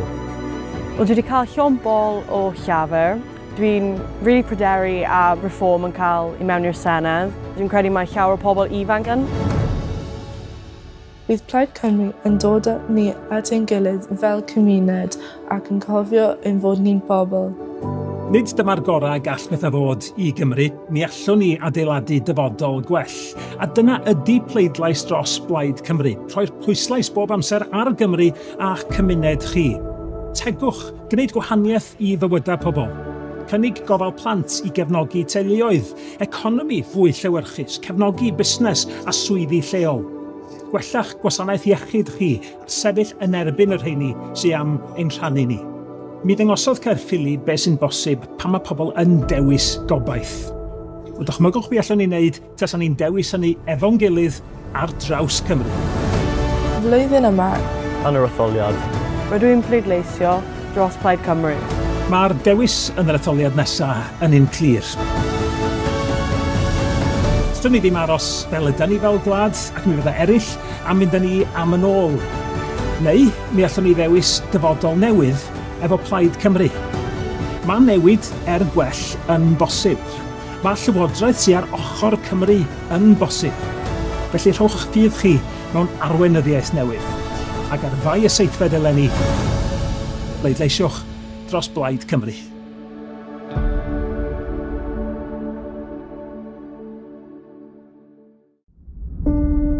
Pam ti'n mynd o ddioddan ariannol o fod ar tal mamolaeth fewn i gael biliau costa gofal mor uchel. Oedd o'n straen mawr arna ni. Bron i dreian o incwm ni fel teulu'n mynd tuag at costa plant sy'n ffigwr aruthrol uchel. Mae bod yn person ifanc mewn Cymru yn peth anodd iawn weithiau. Does dim llawer o beth gan llawer o bobl ifanc mewn Cymru. Mae Cymru yn barod i anelu yn uwch, i anelu am well. Mae yna fwy a mwy o bobl yn cefnogi gweledigaeth Plaid Cymru ar gyfer ein cenedl gweledigaeth llawn gobaith. A hynny oherwydd mai dim ond Plaid Cymru fydd yn ei gwneud hi'n flaenoriaeth bob amser i sefyll dros Gymru. I fyny tegwch gan San Steffan, ar y biliynau sy'n dyledus i ni oherwydd rheilffordd HS2, ar gyllid teg, ar heddlua, ar fod yn gyfrifol am ein adnoddau ein hunain drwy stad y goron. Efo arweinyddiaeth newydd a chynlluniau o ddifri, mi nawn ni gefnogi yr NHS yn sicrhau bod cleifion yn cael ei gweld yn gynt mewn canolfannau llawfeddygol newydd. Yn canolbwyntio ar lythrennedd a rhifedd mwyn codi safona addysg, yn helpu busnesau Cymru i dyfu drwy asiantaeth ddatblygu newydd, ac efo'r cynnig gofal plant mwy a hael yn y Deyrnas Unedig i gefnogi teuluoedd sy'n dal i wynebu heriau yr argyfwng costa byw. I'm announcing that a Plaid Cymru government would introduce a transformative new universal free childcare programme available for all children from the age of 9 months to 4 years, building towards providing at least 20 hours a week for 48 weeks a year. Mae cynllun Plaid yn anhygoel. Mae'n rhywbeth sy'n mynd i cael dylanwad ar ansawdd bywyd pawb sef o plant ifanc. Bydd i'r dyfodol. Mae yna fomentum go iawn y tu ôl i Plaid Cymru rwan. Ar ôl degawdau mewn grym, mae ar ben ar lafur. Reform ydy'r peryg yn gosod unigolion a chymunedau yn erbyn ei gilydd, fydd Cymru byth yn blaenoriaeth iddyn nhw. Felly ar fai y seithfed, dewiswch obaith dros raniadau, uchelgais dros ddifaterwch. Dewiswch lywodraeth fydd wastad yn canolbwyntio ar yr hyn sy'n iawn i'ch cymuned chi ac i Gymru. A phleidleisiwch dros Plaid Cymru.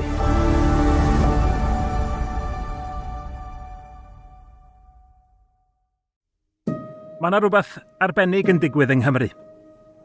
Ym mhob rhan o'n gwlad ni, mae mwy a mwy o bobl yn troi at Plaid Cymru. Yr unig blaid sy'n sefyll go iawn dros yn cenedl ni. O'n i'n pleidleisio dros Plaid Lafur am 26 o flynyddoedd, ond wrth sbio nôl, dwi'n teimlo dwi wir wedi cael yng ngadael i lawr. Mi nes i edrych i fewn i manifesto Plaid a mi oedd hwnnw yn stiwtio fi lot gwell. Dwi'n poeni'n fawr iawn am reform. Dwi'n meddwl bod nhw'n beryglus iawn, ddim yn cynnig atebion, rhannu cymunedau a maen nhw'n chwarae un grŵp o bobl yn erbyn y llall. Dwi'n meddwl Plaid Cymru sydd yn gallu herio nhw. Da ni ar bwynt peryg iawn dwi'n yn ein gwleidyddiaeth ni. Dwi'n meddwl bod o'n gyfle hollol unigryw i ni fel Cymru. Blwyddyn nesaf, mae gennym ni blaid sydd yn sicrhau bod ni'n cael yn clywed. Dyn ni gyd yn ei deimlo fo yn dydan. Mae'n anodd gweld meddyg, mynd yn anoddach talu'r biliau. Cymru'n cael ei anwybyddu dro ar ôl tro.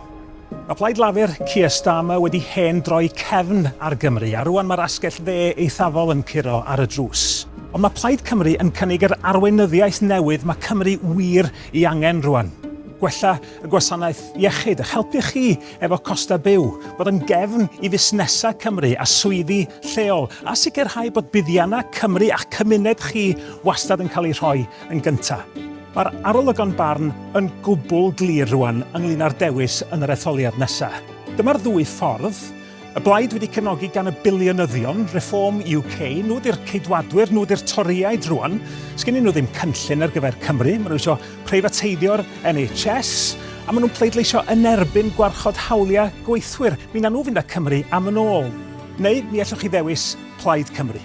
Yr unig blaid sy'n ar arweinyddiaeth, y weledigaeth, yr egni, yr uchelgais i sefyll dros Gymru go iawn. A sicrhau bod Cymru yn gweld y newid mae wir i angen. Ond dyna i chi'r dewis positif.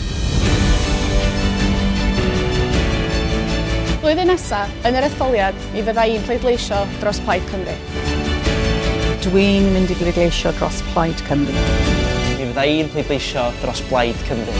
Felly'r flwyddyn nesaf, rhowch eich ffydd ym Mhlaid Cymru i sefyll dros Gymru ac i adeiladu gwell dyfodol i'n gwlad.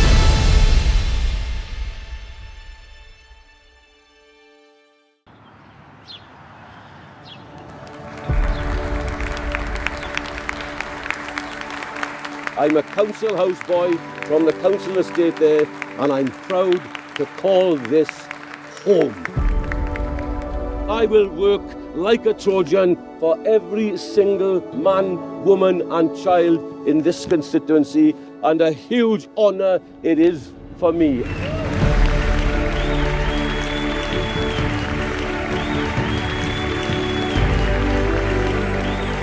Mi glywon ni neges glir iawn yng Nghaerffili gan bobl oedd wedi cael digon ar gael eu cymryd yn ganiataol. Oedd yn gwrthod cael ei rhannu ac oedd eisiau rhywbeth gwell, sef plaid sydd ar eu hochor nhw i cymuned a Chymru. Wedi'n clywed yr union neges honno'n glir rwan ym mhob cwr o'r wlad. Mae yna llywodraeth mewn San Steffan a llywodraeth mewn Caerdydd o dan y Plaid Cymru sydd ddim yn dangos ni bod nhw'n gweithio gyda'i gilydd o gwbl. Wel, dwi wedi cael llon o llafur. Dwi'n really pryderu a Reform yn cael i mewn i'r Senedd. Dwi'n credu mae llawer o pobl ifanc yn. Bydd Plaid Cymru yn dod â ni at ein gilydd fel cymuned ac yn cofio ein fod ni'n bobl. Nid dyma'r gorau gall bethau fod i Gymru, mi allwn ni adeiladu dyfodol gwell.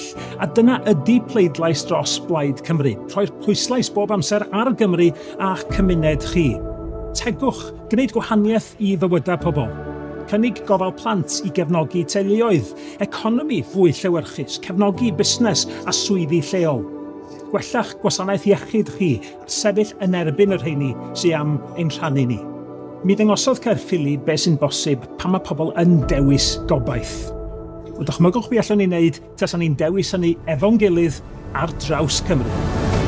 Flwyddyn yma, Yn yr etholiad, rydw i'n pleidleisio dros Plaid Cymru. Mae'r dewis yn yr etholiad nesaf yn un clir.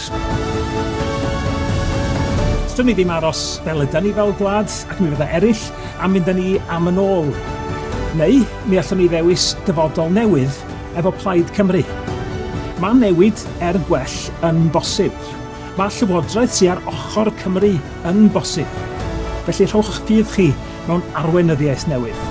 Ac ar fai y seithfed eleni, bleidleisiwch dros Plaid Cymru.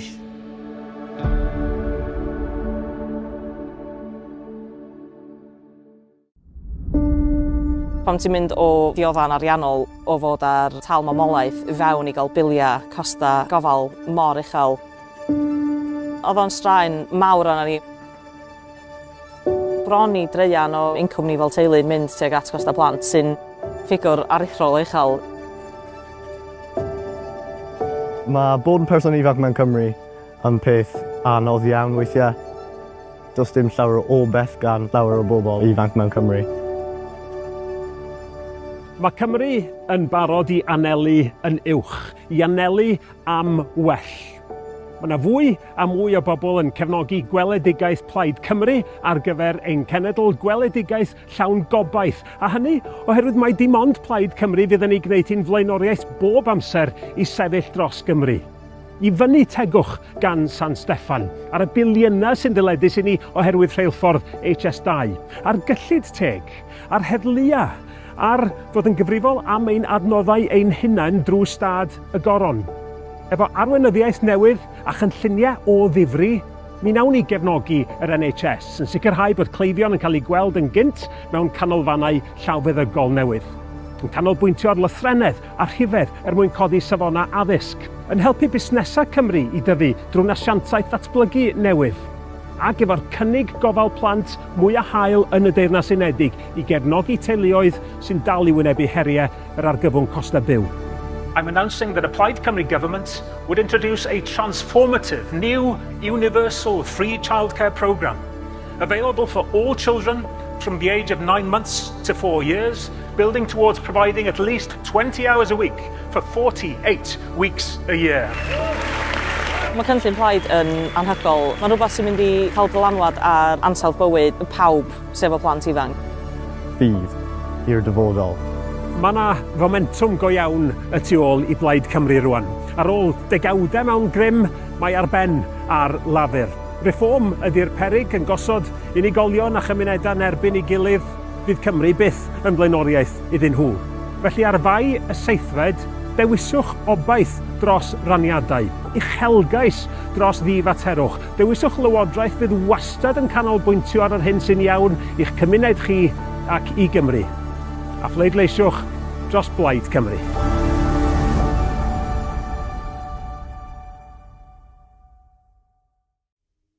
Mae yna rhywbeth arbennig yn digwydd yng Nghymru.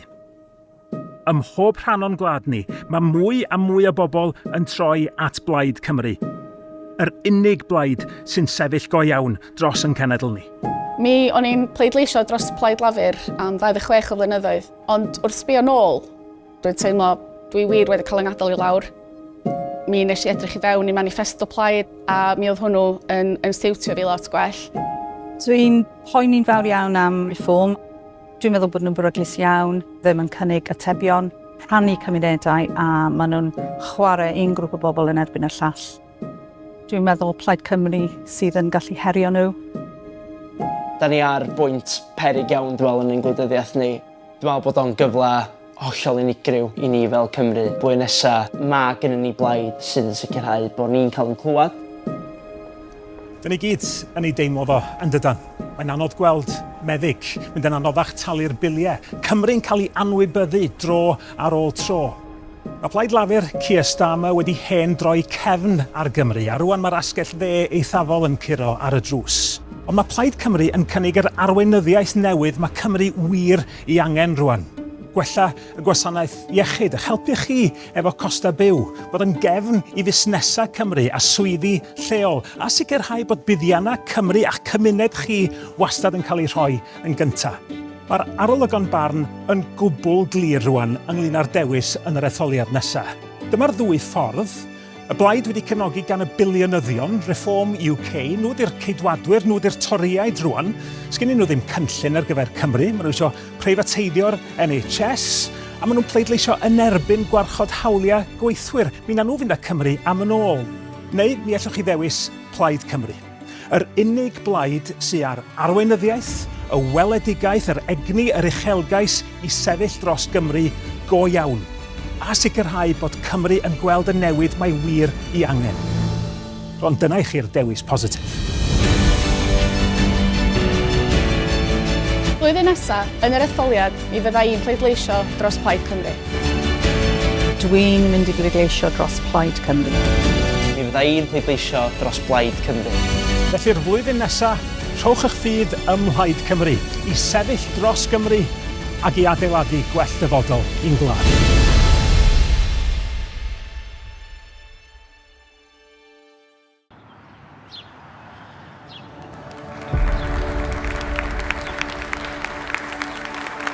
I'm a council houseboy from the council estate there, and I'm proud to call this home.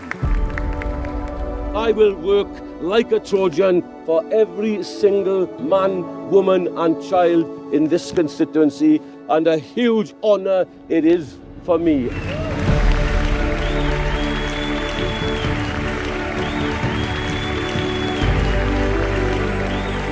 Mi glywon ni neges glir iawn yng Nghaerffili gan bobl oedd wedi cael digon ar gael eu cymryd yn ganiataol. Oedd yn gwrthod cael ei rhannu ac oedd eisiau rhywbeth gwell, sef plaid sydd ar eu hochr nhw i cymuned a Chymru. Wedi'n clywed yr union neges honno'n glir rwan ym mhob cwr o'r wlad. Mae yna llywodraeth mewn San Steffan a llywodraeth mewn Caerdydd o dan y Plaid Cymru sydd ddim yn dangos ni bod nhw'n gweithio gyda'i gilydd o gwbl. Wel, dwi wedi cael llon bol o llafur. Dwi'n really pryderu a reform yn cael i mewn i'r Senedd. Dwi'n credu mae llawer o pobl ifanc yn. Bydd Plaid Cymru yn dod â ni at ein gilydd fel cymuned ac yn cofio ein fod ni'n bobl. Nid dyma'r gorau gall bethau fod i Gymru, mi allwn ni adeiladu dyfodol gwell. A dyna ydy pleidlais dros Plaid Cymru, rhoi'r pwyslais bob amser ar Gymru a'ch cymuned chi. Tegwch, gwneud gwahaniaeth i fywydau pobl. Cynnig gofal plant i gefnogi teuluoedd, economi fwy llewyrchus, cefnogi busnes a swyddi lleol. Gwellach gwasanaeth iechyd chi a sefyll yn erbyn yr rheini sy'n am ein rhannu ni. Mi ddangosodd Caerffili beth sy'n bosib pan mae pobl yn dewis gobaith. O dychmygwch be allwn ni wneud tasan ni'n dewis hynny efo'n gilydd ar draws Cymru. Flwyddyn yma, Yn yr etholiad, Rydw i'n pleidleisio dros Plaid Cymru. Mae'r dewis yn yr etholiad nesaf yn un clir. Dyn ni ddim aros fel ydyn ni fel gwlad ac mi fyddai eraill am mynd â ni am yn ôl. Neu mi allwn ni ddewis dyfodol newydd efo Plaid Cymru. Mae newid gwell yn bosib. Mae llywodraeth sy'n ar ochr Cymru yn bosib. Felly rhowch eich ffydd chi mewn arweinyddiaeth newydd. Ac ar fai y seithfed eleni, pleidleisiwch dros Plaid Cymru.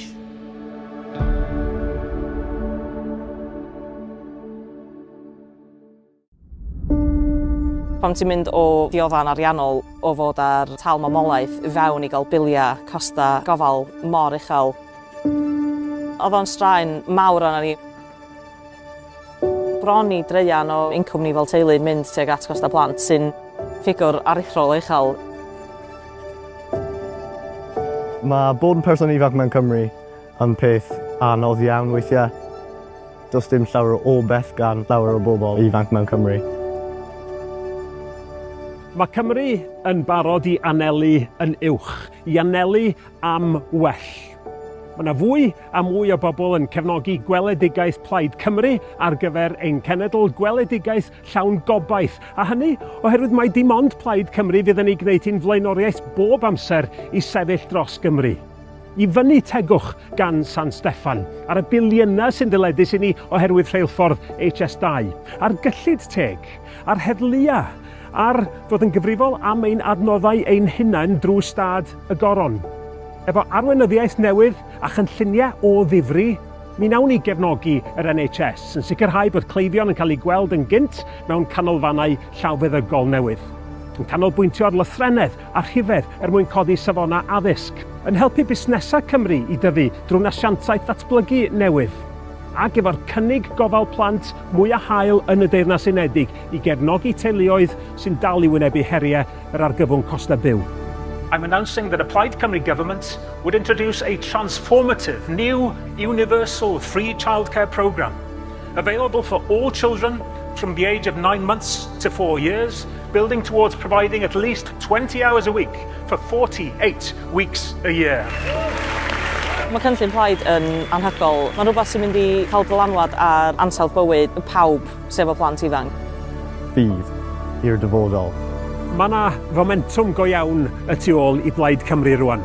Ar ôl degawdau mewn grym, mae ar ben ar lafur. Reform ydy'r peryg yn gosod unigolion a chymunedau'n erbyn ei gilydd, bydd Cymru byth yn blaenoriaeth iddyn nhw. Felly ar fai y seithfed, dewiswch obaith dros raniadau, uchelgais dros ddifaterwch. Dewiswch lywodraeth fydd wastad yn canolbwyntio ar yr hyn sy'n iawn i'ch cymuned chi ac i Gymru. A phleidleisiwch dros Plaid Cymru.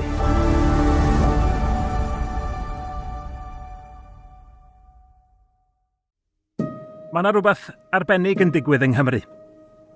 Ym mhob rhan o'n gwlad ni, mae mwy a mwy o bobl yn troi at Plaid Cymru. Yr unig blaid sy'n sefyll go iawn dros yn cenedl ni. Mi o'n i'n pleidleisio dros Plaid Lafur am 26 o flynyddoedd, ond wrth sbio nôl, dwi'n teimlo dwi wir wedi cael yng ngadael i lawr. Mi nes i edrych i fewn i manifesto Plaid a mi oedd hwnnw yn stiwtio fi lot gwell. Dwi'n poeni'n fawr iawn am reform. Dwi'n meddwl bod nhw'n beryglus iawn, ddim yn cynnig atebion, rhannu cymunedau a maen nhw'n chwarae un grŵp o bobl yn erbyn y llall. Dwi'n meddwl Plaid Cymru sydd yn gallu herio nhw. Da ni ar bwynt peryg iawn, dwi'n meddwl, yn ein gwleidyddiaeth ni. Dwi'n meddwl bod o'n gyfle hollol unigryw i ni fel Cymru. Blwyddyn nesaf, mae gennym ni blaid sydd yn sicrhau bod ni'n cael yn clywed. Da ni gyd yn ei deimlo fo yn dydan. Mae'n anodd gweld meddyg, mynd yn anoddach talu'r biliau. Cymru'n cael ei anwybyddu dro ar ôl tro. Mae Plaid Lafur Keir Starmer wedi hen droi cefn ar Gymru, a rwan mae'r asgell dde eithafol yn curo ar y drws. Ond mae Plaid Cymru yn cynnig yr arweinyddiaeth newydd mae Cymru wir ei angen rwan. Gwella y gwasanaeth iechyd, eich helpu chi efo costa byw, bod yn gefn i fusnesau Cymru a swyddi lleol, a sicrhau bod buddiannau Cymru a'ch cymuned chi wastad yn cael ei rhoi yn gyntaf.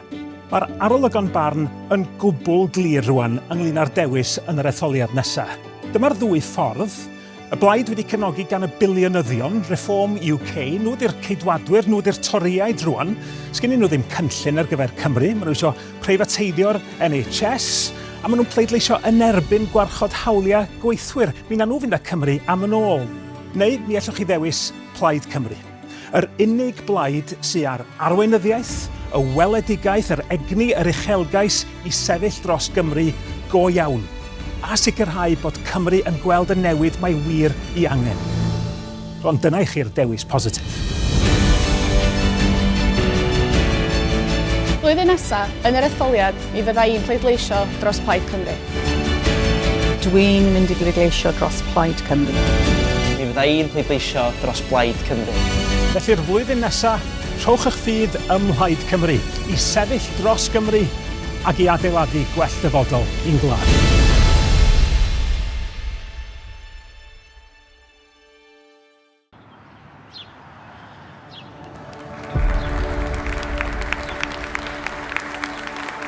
I'm a council houseboy from the council estate there, and I'm proud to call this home. I will work like a Trojan for every single man, woman and child in this constituency, and a huge honour it is for me.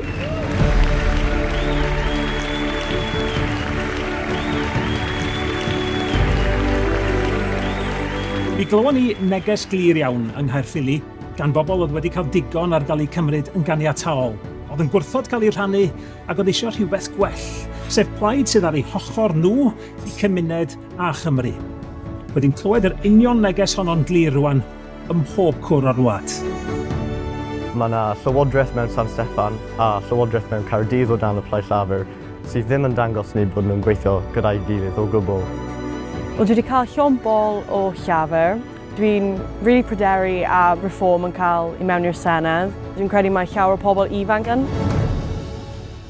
Bydd Plaid Cymru yn dod â ni at ein gilydd fel cymuned ac yn cofio ein fod ni'n bobl. Nid dyma'r gorau gall pethau fod i Gymru, mi allwn ni adeiladu dyfodol gwell. A dyna ydy pleidlais dros Plaid Cymru. Rhoi'r pwyslais bob amser ar Gymru a'ch cymuned chi. Tegwch, gwneud gwahaniaeth i fywydau pobl. Cynnig gofal plant i gefnogi teuluoedd, economi fwy llewyrchus, cefnogi busnes a swyddi lleol. Gwellach gwasanaeth iechyd chi, sefyll yn erbyn yr rheini sy'n am ein rhannu ni. Mi ddangosodd Caerffili beth sy'n bosib pan mae pobl yn dewis gobaith. Wel, dychmygwch be allwn ni wneud tas ni'n dewis hynny efo'n gilydd ar draws Cymru. Flwyddyn yma, Yn yr etholiad, Rydw i'n pleidleisio dros Plaid Cymru. Mae'r dewis yn yr etholiad nesaf yn un clir. Dydyn ni ddim aros fel ydyn ni fel gwlad ac mi fydda eraill am mynd â ni am yn ôl. Neu mi allwn ni ddewis dyfodol newydd efo Plaid Cymru. Mae newid gwell yn bosib. Mae llywodraeth sy'n ar ochr Cymru yn bosib. Felly rhowch eich ffydd chi mewn arweinyddiaeth newydd. Ac ar fai y seithfed eleni, bleidleisiwch dros Plaid Cymru.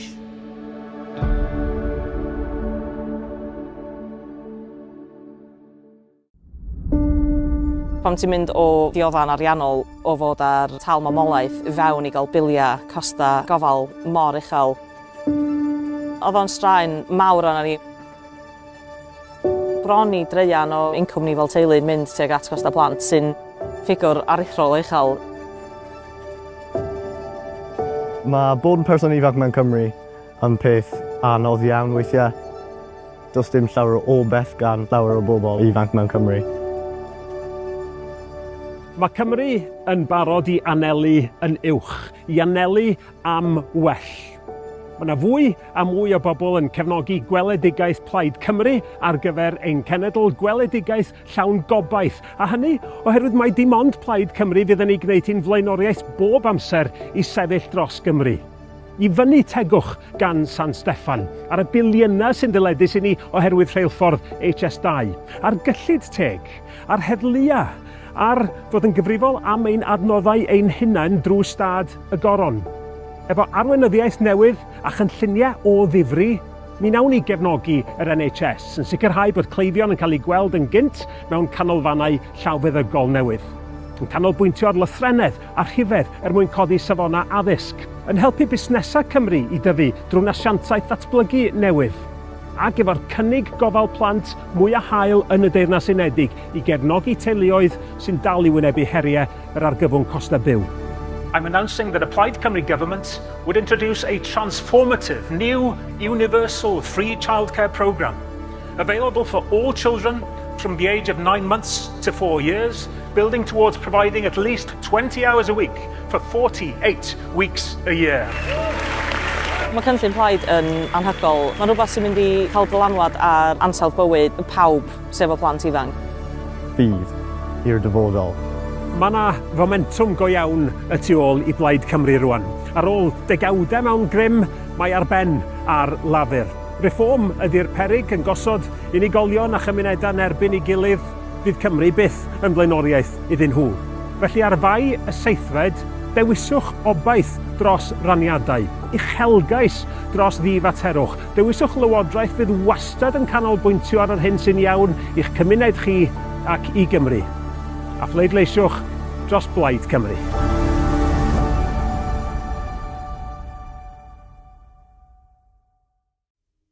Mae yna rhywbeth arbennig yn digwydd yng Nghymru. Ym mhob rhan o'n gwlad ni, mae mwy a mwy o bobl yn troi at Plaid Cymru. Yr unig blaid sy'n sefyll go iawn dros yn cenedl ni. Mi o'n i'n pleidleisio dros Plaid Lafur am 26 o flynyddoedd, ond wrth sbio nôl, dwi'n teimlo dwi wir wedi cael yng ngadael i lawr. Mi nes i edrych i fewn i manifesto Plaid a mi oedd hwnnw yn stiwtio fi lot gwell. Dwi'n poeni'n fawr iawn am reform. Dwi'n meddwl bod nhw'n beryglus iawn, ddim yn cynnig atebion, rhannu cymunedau a maen nhw'n chwarae un grŵp o bobl yn erbyn y llall. Dwi'n meddwl Plaid Cymru sydd yn gallu herio nhw. Da ni ar bwynt peryg iawn dwi'n yn ein gwleidyddiaeth ni. Dwi'n meddwl bod o'n gyfle hollol unigryw i ni fel Cymru. Blwyddyn nesaf, mae gennym ni blaid sydd yn sicrhau bod ni'n cael yn clywed. Dyn ni gyd yn ei deimlo fo yn dydan. Mae'n anodd gweld meddyg, mynd yn anoddach talu'r biliau. Cymru'n cael ei anwybyddu dro ar ôl tro. Mae Plaid Lafur Keir Starmer wedi hen droi cefn ar Gymru, a rwan mae'r asgell dde eithafol yn curo ar y drws. Ond mae Plaid Cymru yn cynnig yr arweinyddiaeth newydd mae Cymru wir ei angen rwan. Gwella y gwasanaeth iechyd, eich helpu chi efo costa byw, bod yn gefn i fusnesau Cymru a swyddi lleol, a sicrhau bod buddiannau Cymru a'ch cymuned chi wastad yn cael ei rhoi yn gyntaf. Mae'r arolygon barn yn gwbl glir rwan ynglyn â'r dewis yn yr etholiad nesaf. Dyma'r ddwy ffordd. Y blaid wedi cefnogi gan y biliynyddion, Reform UK, nhw di'r ceidwadwyr, nhw di'r toriaid rwan. Sgennyn nhw ddim cynllun ar gyfer Cymru, maen nhw eisiau preifateidio'r NHS, a maen nhw'n pleidleisio yn erbyn gwarchod hawliau gweithwyr. Mi na nhw fynd â Cymru am yn ôl. Neu mi allwch chi ddewis Plaid Cymru. Yr unig blaid sy'n ar arweinyddiaeth, y weledigaeth, yr egni, yr uchelgais i sefyll dros Gymru go iawn. A sicrhau bod Cymru yn gweld y newid mae wir ei angen. Ond dyna i chi'r dewis positif. Blwyddyn nesaf, yn yr etholiad, mi fydda i'n pleidleisio dros Plaid Cymru. Dwi'n mynd i bleidleisio dros Plaid Cymru. Mi fydda i'n pleidleisio dros Plaid Cymru. Felly'r flwyddyn nesaf, Rhowch eich ffydd ym Mhlaid Cymru i sefyll dros Gymru ac i adeiladu gwell dyfodol i'n gwlad.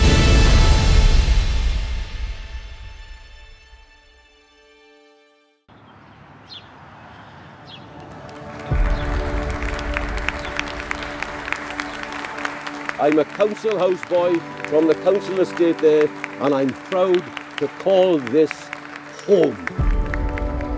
I will work like a Trojan for every single man, woman and child in this constituency, and a huge honour it is for me.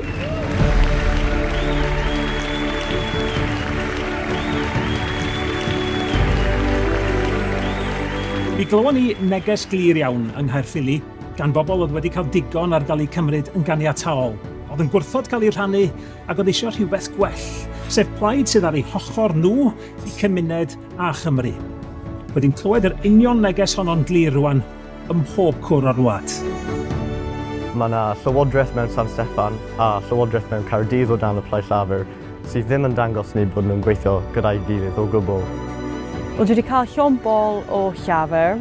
Dwi'n really pryderu a reform yn cael i mewn i'r Senedd. Dwi'n credu mae llawer o pobl ifanc yn. Bydd Plaid Cymru yn dod â ni at ein gilydd fel cymuned ac yn cofio ein fod ni'n bobl. Nid dyma'r gorau gall bethau fod i Gymru, mi allwn ni adeiladu dyfodol gwell. A dyna ydy pleidlais dros Plaid Cymru, rhoi'r pwyslais bob amser ar Gymru a'ch cymuned chi. Tegwch, gwneud gwahaniaeth i fywydau pobl. Cynnig gofal plant i gefnogi teuluoedd, economi fwy llewyrchus, cefnogi busnes a swyddi lleol. Gwellach gwasanaeth iechyd chi a sefyll yn erbyn yr rheini sydd am ein rhannu ni. Mi ddyngosodd Caerffili beth sy'n bosib pan mae pobl yn dewis gobaith. O dychmygwch be allwn ni wneud tas ni'n dewis hynny efo'n gilydd ar draws Cymru. Flwyddyn yma, Yn yr etholiad, rydw i'n pleidleisio dros Plaid Cymru. Mae'r dewis yn yr etholiad nesaf yn un clir. Dyn ni ddim aros fel ydyn ni fel gwlad ac mi fyddai eraill am mynd â ni am yn ôl. Neu mi allwn ni ddewis dyfodol newydd efo Plaid Cymru. Mae newid gwell yn bosib. Mae llywodraeth sydd ar ochr Cymru yn bosib. Felly rhowch eich ffydd chi mewn arweinyddiaeth newydd. Ac ar fai y seithfed eleni, pleidleisiwch dros Plaid Cymru.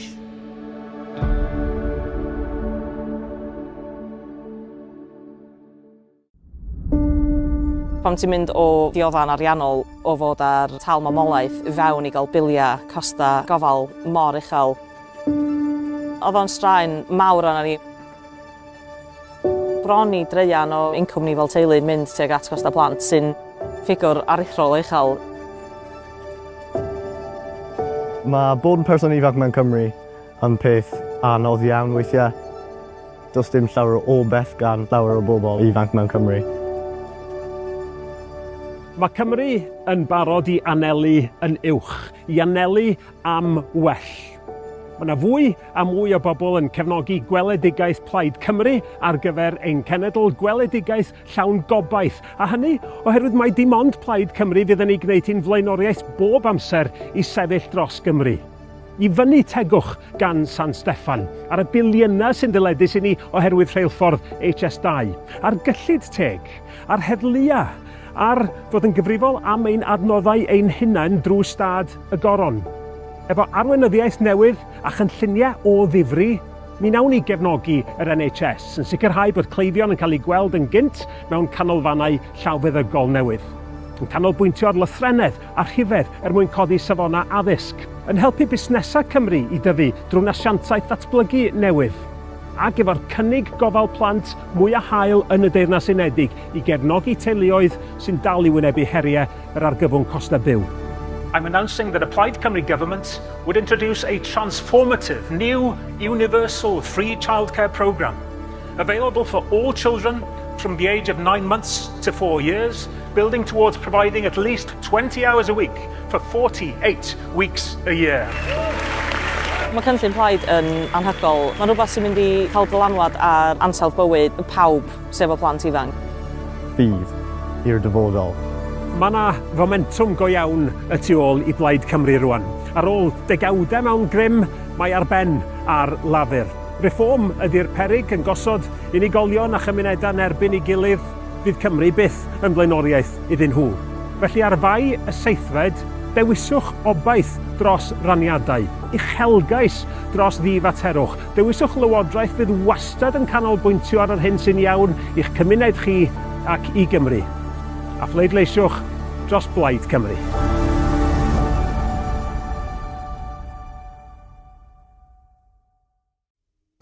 Mae yna rhywbeth arbennig yn digwydd yng Nghymru. Ym mhob rhan o'n gwlad ni, mae mwy a mwy o bobl yn troi at Blaid Cymru. Yr unig blaid sy'n sefyll go iawn dros yn cenedl ni. O'n i'n pleidleisio dros Plaid Lafur am 26 o flynyddoedd, ond wrth sbio nôl, dwi'n teimlo dwi wir wedi cael yng ngadael i lawr. Nes i edrych i fewn i manifesto Plaid a mi oedd hwnnw yn stiwtio fi lot gwell. Dwi'n poeni'n fawr iawn am reform. Dwi'n meddwl bod nhw'n beryglus iawn, ddim yn cynnig atebion, rhannu cymunedau a maen nhw'n chwarae un grŵp o bobl yn erbyn y llall. Dwi'n meddwl Plaid Cymru sydd yn gallu herio nhw.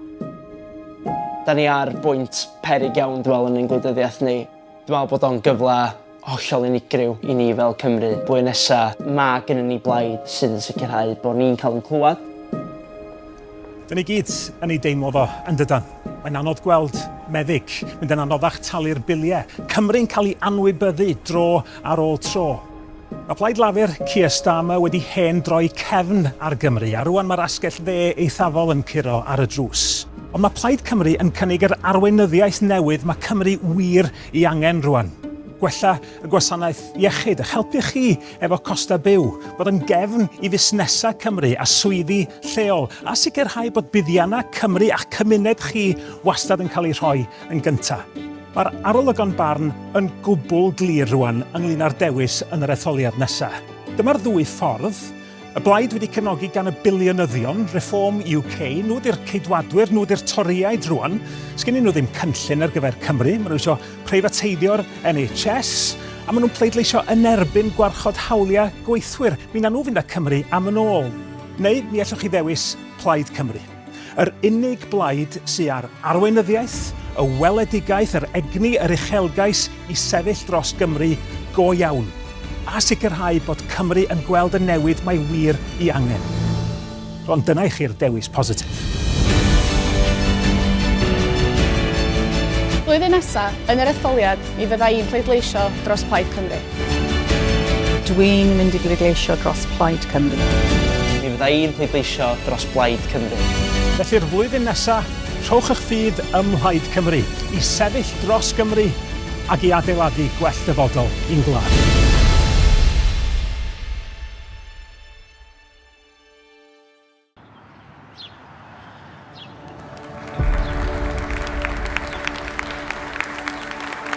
I'm a council houseboy from the council estate there, and I'm proud to call this home. I will work like a Trojan for every single man, woman and child in this constituency, and a huge honour it is for me.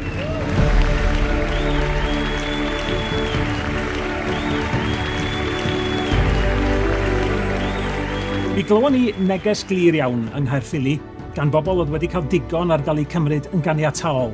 Oedd yn gwrthod cael ei rhannu ac oedd eisiau rhywbeth gwell, sef plaid sydd ar eu hochor nhw i cymuned a Chymru.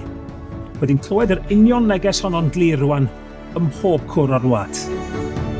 Mae yna llywodraeth mewn San Steffan a llywodraeth mewn Caerdydd o dan y Plaid Lafur sydd ddim yn dangos ni bod nhw'n gweithio gyda'i gilydd o gwbl. Wel, dwi wedi cael llon bol o llafur. Dwi'n really pryderu a reform yn cael i mewn i'r Senedd. Dwi'n credu mae llawer o pobl ifanc yn. Bydd Plaid Cymru yn dod â ni at ein gilydd fel cymuned ac yn cofio ein fod ni'n bobl. Nid dyma'r gorau gall bethau fod i Gymru, mi allwn ni adeiladu dyfodol gwell. A dyna ydy pleidlais dros Plaid Cymru, rhoi'r pwyslais bob amser ar Gymru a'ch cymuned chi. Tegwch, gwneud gwahaniaeth i fywydau pobl. Cynnig gofal plant i gefnogi teuluoedd, economi fwy llewyrchus, cefnogi busnes a swyddi lleol. gwella'ch gwasanaeth iechyd chi a sefyll yn erbyn yr rheini sy'n am ein rhannu ni.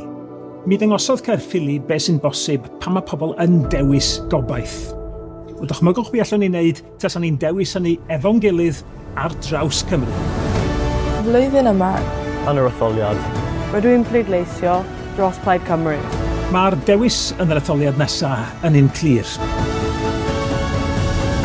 Dyn ni ddim aros fel ydyn ni fel gwlad ac mi fydda eraill am mynd â ni am yn ôl. Neu mi allwn ni ddewis dyfodol newydd efo Plaid Cymru. Mae newid gwell yn bosib. Mae llywodraeth sy'n ar ochr Cymru yn bosib. Felly rhowch ffydd chi mewn arweinyddiaeth newydd. Ac ar fai y seithfed eleni, bleidleisiwch dros Blaid Cymru.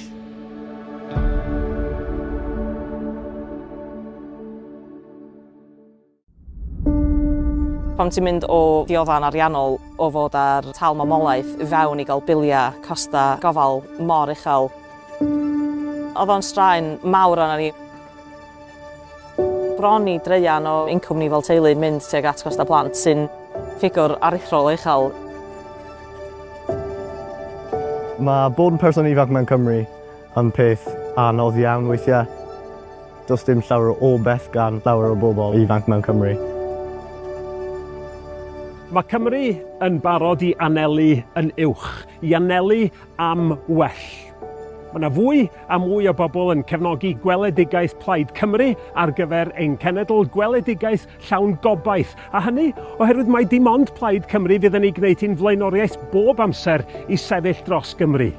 I fyny tegwch gan San Steffan, ar y biliynau sy'n dyledus i ni oherwydd rheilffordd HS2, ar gyllid teg, ar heddlua, ar fod yn gyfrifol am ein adnoddau ein hunain drwy stad y goron. Efo arweinyddiaeth newydd a chynlluniau o ddifri, mi wnawn ni gefnogi yr NHS yn sicrhau bod cleifion yn cael ei gweld yn gynt mewn canolfannau llawfeddygol newydd. Yn canolbwyntio ar lythrennedd a rhifedd mwyn codi safona addysg, yn helpu busnesau Cymru i dyfu drwy nasiantaeth ddatblygu newydd, ac efo'r cynnig gofal plant mwy a hael yn y Deyrnas Unedig i gefnogi teuluoedd sy'n dal i wynebu heriau yr argyfwng costa byw.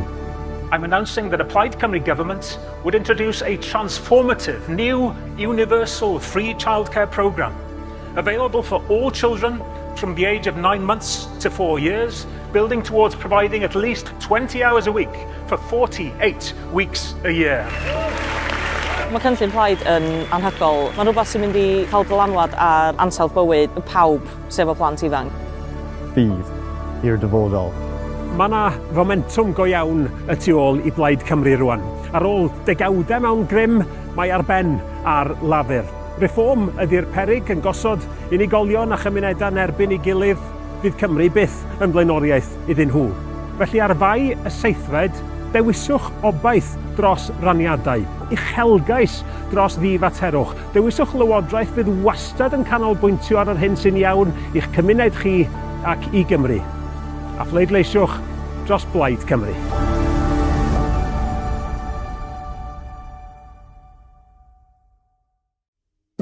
Mae yna rhywbeth arbennig yn digwydd yng Nghymru. Ym mhob rhan o'n gwlad ni, mae mwy a mwy o bobl yn troi at Blaid Cymru. Yr unig blaid sy'n sefyll go iawn dros yn cenedl ni. Mi o'n i'n pleidleisio dros Plaid Lafur am 26 o flynyddoedd, ond wrth sbio nôl, dwi'n teimlo dwi wir wedi cael yng ngadael i lawr. Mi nes i edrych i fewn i manifesto Plaid a mi oedd hwnnw yn stiwtio fi lot gwell. Dwi'n poeni'n fawr iawn am reform. Dwi'n meddwl bod nhw'n beryglus iawn, ddim yn cynnig atebion, rhannu cymunedau a maen nhw'n chwarae un grŵp o bobl yn erbyn y llall. Dwi'n meddwl Plaid Cymru sydd yn gallu herio nhw. Da ni ar bwynt peryg iawn dwi'n meddwl yn ein gwleidyddiaeth ni. Dwi'n meddwl bod o'n gyfle hollol unigryw i ni fel Cymru. Blwyddyn nesa, mae gennym ni blaid sydd yn sicrhau bod ni'n cael yn clywed. Dyn ni gyd yn ei deimlo fo yn dydan. Mae'n anodd gweld meddyg, mynd yn anoddach talu'r biliau. Cymru'n cael ei anwybyddu dro ar ôl tro. Mae Plaid Lafur Keir Starmer wedi hen droi cefn ar Gymru, a rwan mae'r asgell dde eithafol yn curo ar y drws. Ond mae Plaid Cymru yn cynnig yr arweinyddiaeth newydd mae Cymru wir i angen rwan. gwella y gwasanaeth iechyd, eich helpu chi efo costa byw, bod yn gefn i fusnesau Cymru a swyddi lleol, a sicrhau bod buddiannau Cymru a'ch cymuned chi wastad yn cael ei rhoi yn gyntaf. Mae'r arolygon barn yn gwbl glir rwan ynglyn â'r dewis yn yr etholiad nesaf. Dyma'r ddwy ffordd. Y blaid wedi cefnogi gan y biliynyddion, Reform UK, nhw di'r ceidwadwyr, nhw di'r toriaid rwan. Sgennyn nhw ddim cynllun ar gyfer Cymru, maen nhw eisiau preifateidio'r NHS, a maen nhw'n pleidleisio yn erbyn gwarchod hawliau gweithwyr. Mi na nhw fynd â Cymru am yn ôl. Neu mi allwch chi ddewis Plaid Cymru. Yr unig blaid sydd ar arweinyddiaeth, y weledigaeth, yr egni, yr uchelgais i sefyll dros Gymru go iawn. A sicrhau bod Cymru yn gweld y newid mae wir i angen. Ond dyna i chi'r dewis positif. Blwyddyn nesaf, yn yr etholiad, mi fydda i'n pleidleisio dros Plaid Cymru. Dwi'n mynd i bleidleisio dros Plaid Cymru. Mi fydda i'n pleidleisio dros Plaid Cymru. Felly'r flwyddyn nesaf, rhowch eich ffydd ym Mhlaid Cymru i sefyll dros Gymru ac i adeiladu gwell dyfodol i'n gwlad.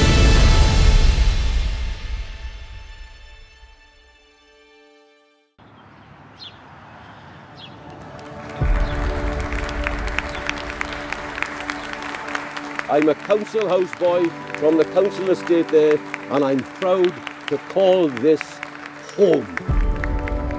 I will work like a Trojan for every single man, woman and child in this constituency, and a huge honour it is for me.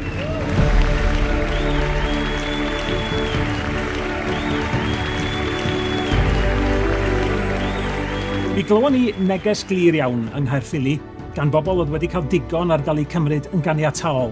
Oedd yn gwrthod cael ei rhannu ac oedd eisiau rhywbeth gwell, sef plaid sydd ar eu hochr nhw i cymuned a Chymru. Wedi'n clywed yr union neges honno'n glir rwan ym mhob cwr o'r wlad. Mae yna llywodraeth mewn San Steffan a llywodraeth mewn Caerdydd o dan y Plaid Cymru sydd ddim yn dangos ni bod nhw'n gweithio gyda'i gilydd o gwbl. Wel, dwi wedi cael llon bol o llafur. Dwi'n really pryderu a Reform yn cael i mewn i'r Senedd. Dwi'n credu mae llawer o pobl ifanc yn.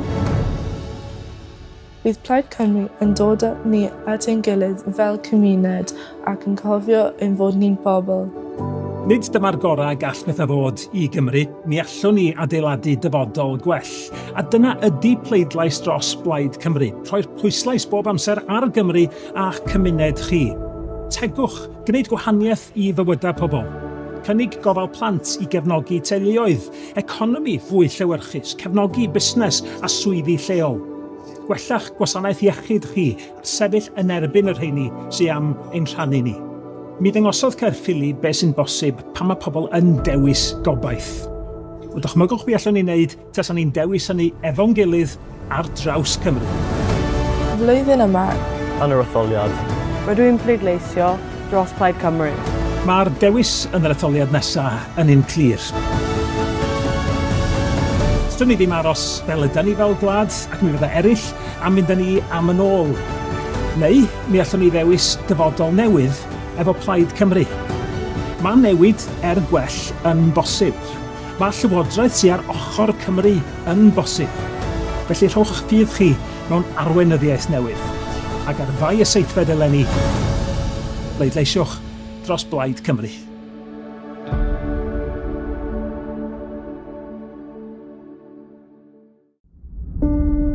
Pam ti'n mynd o ddioddan ariannol o fod ar tal mamolaeth fewn i gael biliau costa gofal mor uchel. Oedd o'n straen mawr arna ni. Bron i dreian o incwm ni fel teulu yn mynd tuag at costa plant sy'n ffigwr aruthrol uchel. Mae bod yn person ifanc mewn Cymru yn peth anodd iawn weithiau. Does dim llawer o beth gan llawer o bobl ifanc mewn Cymru. Mae Cymru yn barod i anelu yn uwch, i anelu am well. Mae yna fwy a mwy o bobl yn cefnogi gweledigaeth Plaid Cymru ar gyfer ein cenedl gweledigaeth llawn gobaith. A hynny oherwydd mae dim ond Plaid Cymru fydd yn ei gwneud hi'n flaenoriaeth bob amser i sefyll dros Gymru. I fyny tegwch gan San Steffan, ar y biliynau sy'n dyledus i ni oherwydd rheilffordd HS2, a'r gyllid teg, a'r heddlua, a'r fod yn gyfrifol am ein adnoddau ein hunain drwy stad y goron. Efo arweinyddiaeth newydd a chynlluniau o ddifri, mi nawn ni gefnogi yr NHS yn sicrhau bod cleifion yn cael ei gweld yn gynt mewn canolfannau llawfeddygol newydd. Yn canolbwyntio ar lythrennedd a rhifedd mwyn codi safona addysg, yn helpu busnesau Cymru i dyfu drwy asiantaeth ddatblygu newydd, ac efo'r cynnig gofal plant mwy a hael yn y Deyrnas Unedig i gefnogi teuluoedd sy'n dal i wynebu heriau yr argyfwng costa byw. I'm announcing that a Plaid Cymru government would introduce a transformative new universal free childcare programme available for all children from the age of 9 months to 4 years, building towards providing at least 20 hours a week for 48 weeks a year. Mae cynllun Plaid yn anhygoel. Mae'n rhywbeth sy'n mynd i cael dylanwad ar ansawdd bywyd pawb sef o plant ifanc. Fydd i'r dyfodol. Mae yna fomentum go iawn y tu ôl i Blaid Cymru rwan. Ar ôl degawdau mewn grym, mae ar ben ar lafur. Reform ydy'r peryg yn gosod unigolion a chymunedau yn erbyn ei gilydd, bydd Cymru byth yn blaenoriaeth iddyn nhw. Felly ar fai y seithfed, dewiswch obaith dros raniadau, uchelgais dros ddifaterwch, dewiswch lywodraeth fydd wastad yn canolbwyntio ar yr hyn sy'n iawn i'ch cymuned chi ac i Gymru. A phleidleisiwch dros Blaid Cymru.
rydym am gydnabod cyfraniad pobl ifanc i'n Plaid, a hynny trwy gyflwyno gwobr yn enw'n cyfaill hoff ac un o'r cydarnaf o wir gwent Steffan Lewis. Now it's time to honour the contribution of young people to our party with the presentation of an award named in honour of Steffan Lewis. I gyflwyno'r wobr, rhowch groeso i'r llwyfan i Ioan Belyn a Gail Davies.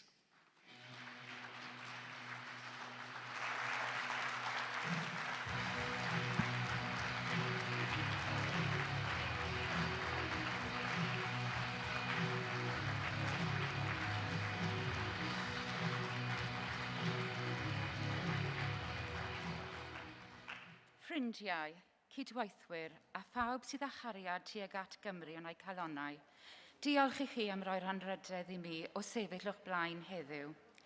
Nid fi ddylai sefyll yma wrth gwrs, fy mab Steffan ddylai fod yma. Rydw i mond yn gallu dechrau dychmygu'r cyffro y byddai'n ei deimlo nawr yn ogystal â'i nefyrthrwydd arferol wrth weld lefel y gefnogaeth sydd gan y plaid hon cyn etholiadau mis Mai. O adnabod Steff, mae'n debyg y byddai'n gwrthod derbyn y peth, tan iddo glywed cloc tref Tredegar yn canu wrth iddi droi'n 10 o'r gloch ar noson yr etholiad. Ond Don't Stop Believing gan Fleetwood Mac oedd un o hoff ganeuon ymgyrchu Steff. Wel, Steff, nes ti rioed roi'r gorau i gredu, ac fe wnes ti chwarae dy randi hefyd wrth sicrhau llwyddiant y blaid hon ar hyd a lled Cymru heddiw.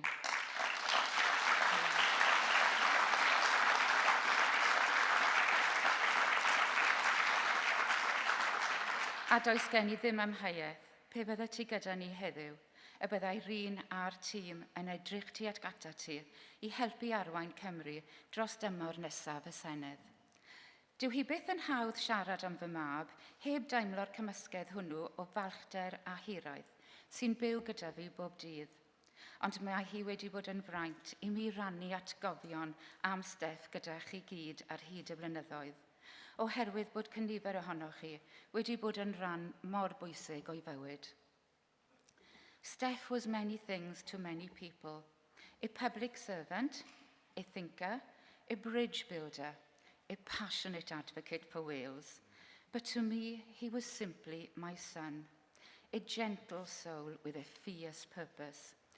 A boy who grew into a man who believed completely and unwaveringly in the potential of his nation and its people. And those of you who worked with him know that he carried that spirit into everything he did. He believed that public life and politics was not about power for its own sake, but about power for a purpose. To lift people up, to protect them and to give them a voice. He believed in civility and that compassion and courage were not opposites, but partners. He believed that Wales could be a place where ambition and kindness walk hand in hand. And that is why, standing here today, I cannot help but think how incredibly proud Steff would be to see how far things have come, to see the progress for the cause to which he dedicated his life, to see people continuing to shape a future that he could only begin to imagine, to see the hope of building a Wales which is more confident in itself, more outward-looking and more hopeful. He would have been moved, truly moved, to know that the values he fought for have not been forgotten, that the work has continued, that his vision did not end with him, but has been carried forward by so many of you in this room. The true measure of a life is not its length, but its impact. And though his life was far too short, its impact continues to ripple outward through this nation he loved, through the people he touched, through the conversations he started and the dreams he encouraged others to dream. To all of you who continue the work he believed in, thank you from the bottom of my heart, thank you. You honour him not only with your words, but with your actions.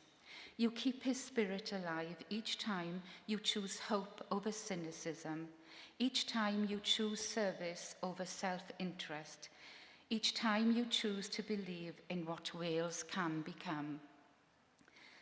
My son left us with a legacy of courage, kindness and conviction. And standing here today, seeing all of you, I know that legacy is safe.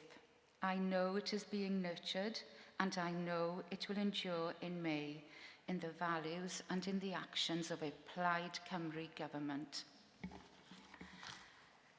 Steph's legacy is also to be found in many of our young supporters and campaigners, and this year it is my pleasure to give this award in Steph's name to one of our rising stars. Congratulations, llongyfarchiadau mawr to Thomas Stokes.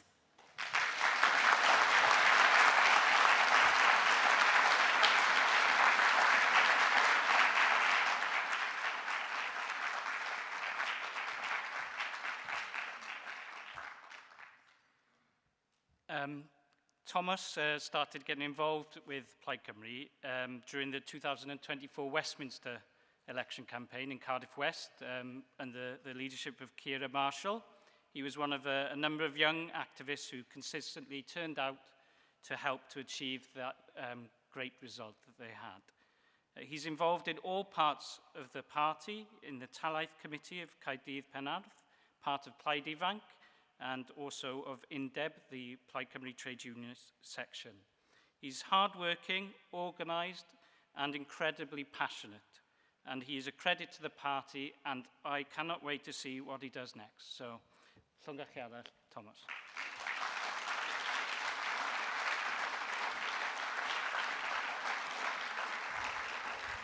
Diolch o galon, Gail, a diolch Ioan hefyd. I never had the chance to meet Steffan in my lifetime, but it's clear to me when I speak to anyone who knew him that he was deeply loved and he did leave us a legacy that was well worth upholding well into the future. I'd like to thank in particular Ciara Marshall for bringing me into the fold, and to everyone who let me run their boards over various by-elections or other elections. I know it's not always been easy, but it's been a privilege. I'd also like to thank Anna Brychan, who's been very good to me in these past few months. I went to the Netherlands to a winter school the other week, and the first thing people asked me when they found out I was Welsh was, "Are you a member of Plaid Cymru?" And the second thing they asked me was, "Please tell me you're going to win the election." Thanks to the tireless work of our volunteers, both here today and those who are sadly no longer with us, the world is paying attention to Wales. So, let's show them what we're made of. Let's show them that we do have that will to win, and let's win that election in May. Diolch.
Rhoi croeso I arweinydd Plaid Cymru yn San Steffan I anerch y gynhadledd.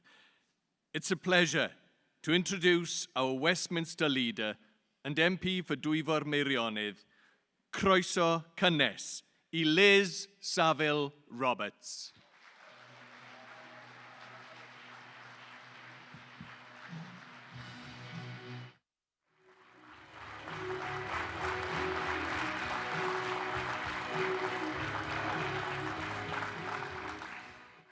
Pnawn da, Cynhadledd, mae'n hyfryd eich gweld chi. A mae wedi bod yn gynhadledd heb I ail. Dwi'n meddwl bod hwnna'n deg I ddeud. Mae yna deimlad gwirioneddol ond oes bod yna rhywbeth newydd a droed. Rhywbeth newydd yng Nghymru Gwanwyn hwn. A teimlad o'r peth mwyaf, beth ydyn ni, ysbrydoledig, gobeithiol, egniol. Sef y posibilrwydd o newid, wir newid. A cyn yr etholiad ym mis Mai, mae Plaid Cymru yn cynnig dewis arall angen clir, hyderus, wedi lunio yn grefftus. Da ni'n cynnig trawodraeth fydd yn gwrando ac yn gweithredu, fydd yn buddsoddi yn cymunedau, sefyll dros Gymru ar bob lefel ac yn cyflawni newid ymarferol fydd yn gwella bywydau bobl. Mae democratiaeth Cymru angen ffynnu. A mae democratiaeth yn ffynnu o'r ddynamig newid.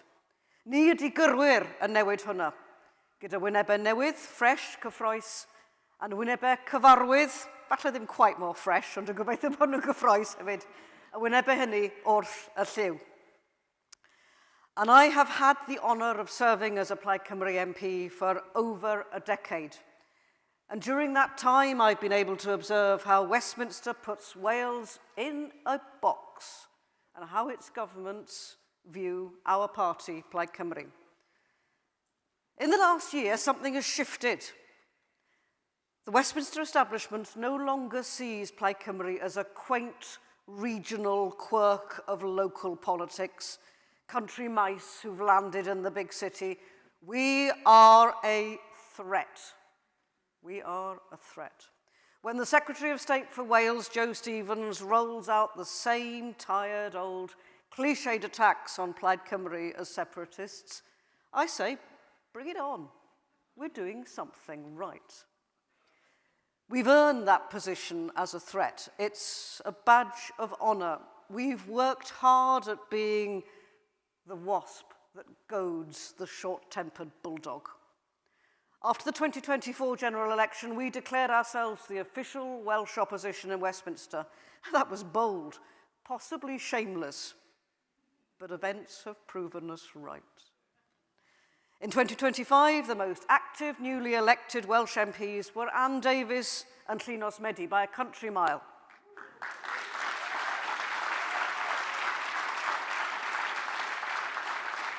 We have set the agenda, we have spoken with clarity, people have noticed, and so has the world.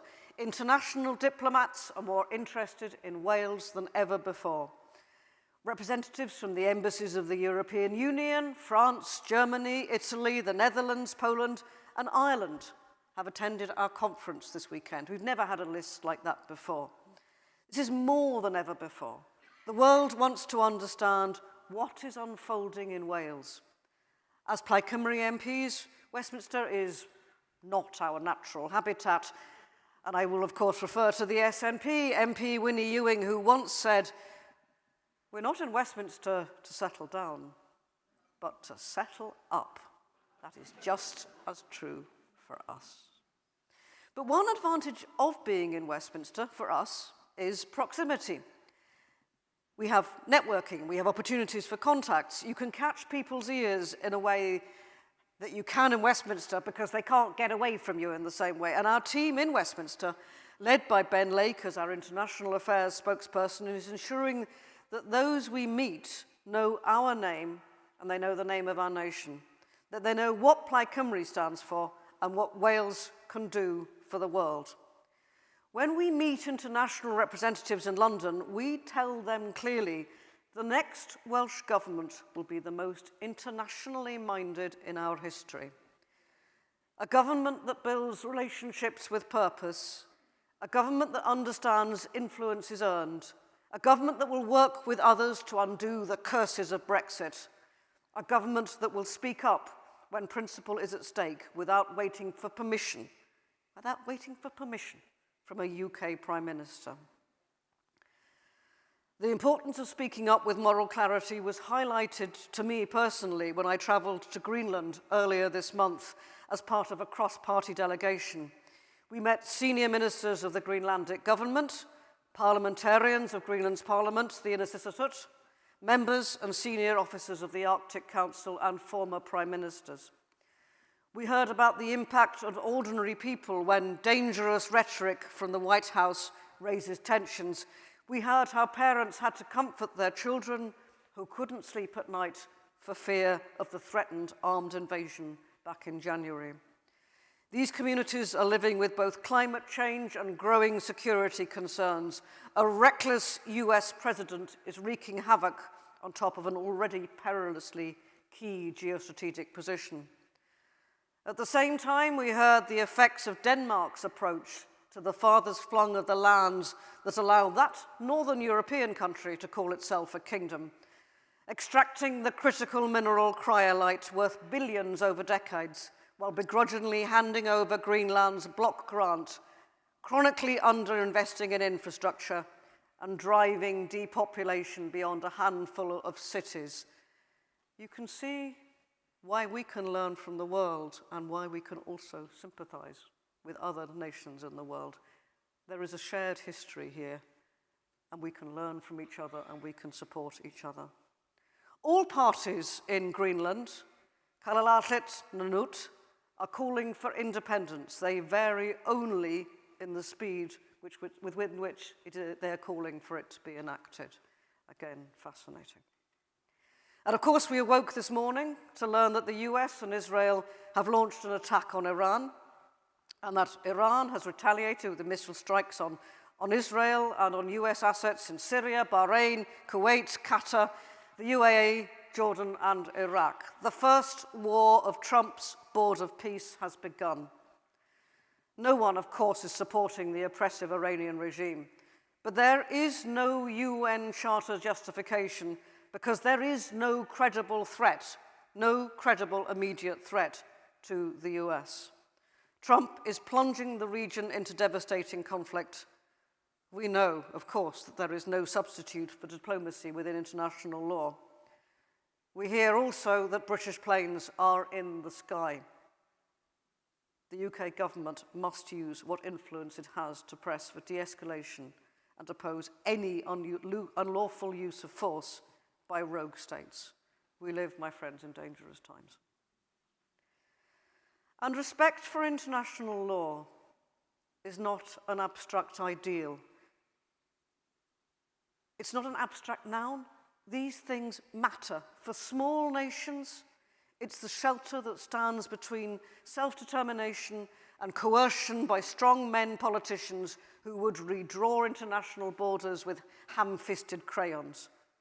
A Plaid Cymru Welsh Government will speak out with moral clarity against authoritarians who undermine international law and abuse human rights. We will stand up and defend international law when the White House threatens Greenland and acts with impunity against Venezuela and Cuba. We will call out the genocide of the Israeli government as it slaughters Palestinian children in Gaza. We will decry atrocities without fear or favor wherever they are committed. Over the last 4 years, we have been unwavering in supporting the resistance of Ukraine as Russia wages destruction on people in that sovereign country. We recognize the right to self-defense in the face of tyrants. There are people who dismiss us when we stand up for oppressed nations and oppressed peoples. I say to them, this is in our DNA. When Wales speaks up, we join the nations of the world in participating in world events. Tell us we should have no voice, and you're telling us that we have no conscience, that we have no place in the nations of the world. It is Plaid Cymru's duty to raise the voice of Wales on the world stage. Wales must speak with clarity and confidence. We cannot wait for Westminster's go-ahead to defend our principles.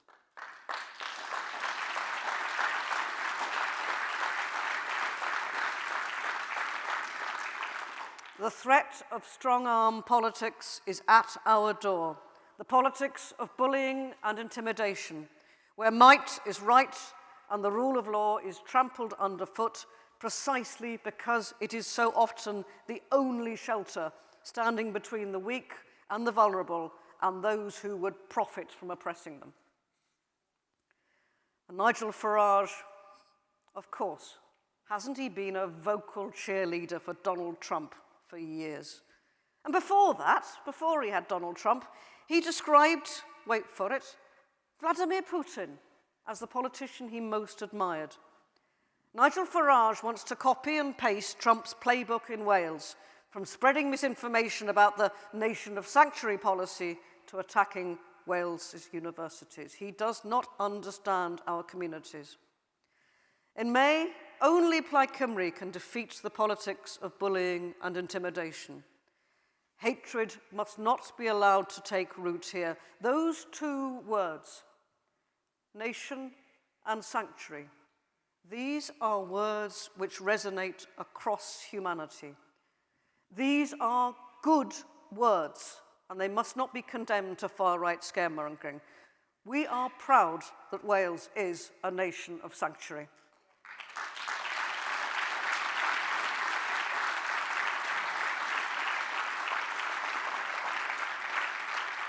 We can and we must stop reform because of who we are and because of what Wales, our communities and our values mean to us. This is existential. And conference, this is what Plaid Cymru offers in May. We are offering a government that will put Wales first, a government that invests in children's futures, strengthens our NHS and supports families, a government that builds a greener, more resilient economy and ensures our communities are safe. That they are vibrant, that they are connected. A government that stands up for Welsh interests internationally and locally with principle and purpose. Small Nations Conference, they don't succeed by accident. They succeed by design. Plaid Cymru has that vision from design to finished product. Plaid Cymru has that ambition. Plaid Cymru will deliver. So to close, let us declare what Wales will become.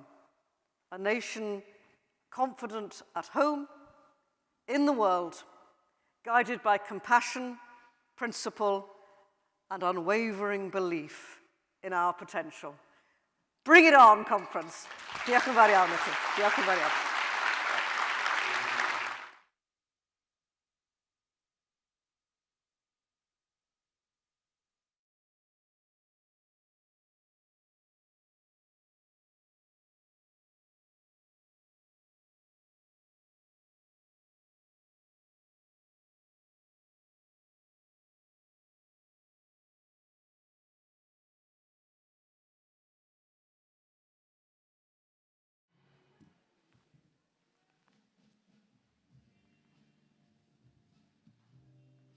Siarad yn nes oedd yn rhan sydd wedi ysbrydoli pobl o draws Cymru a ddiwyd. Draws Cymru. Yn profi fod Plaid Cymru yn gallu curo reform ac yn gallu ennill o cwr o'r wlad. Please give a warm welcome to conference. Please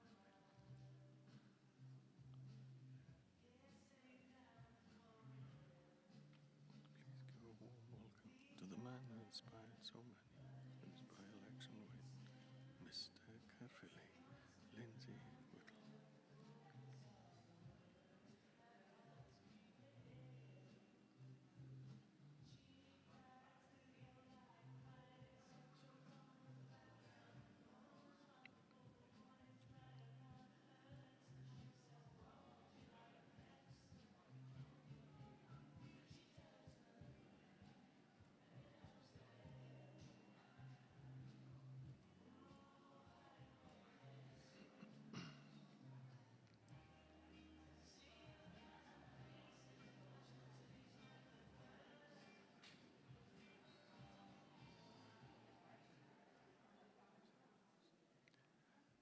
Mae'n siaradwr nesaf yn rhywun sydd wedi ysbrydoli pobl ar draws Cymru a thu hwnt, yn profi fod Plaid Cymru yn gallu curo reform ac yn gallu ennill ym mhob cwr o'r wlad.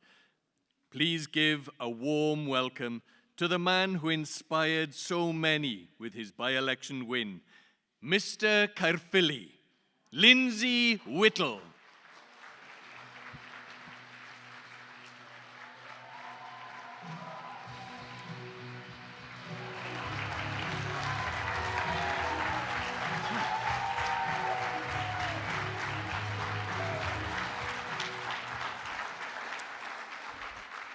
Wrong glasses.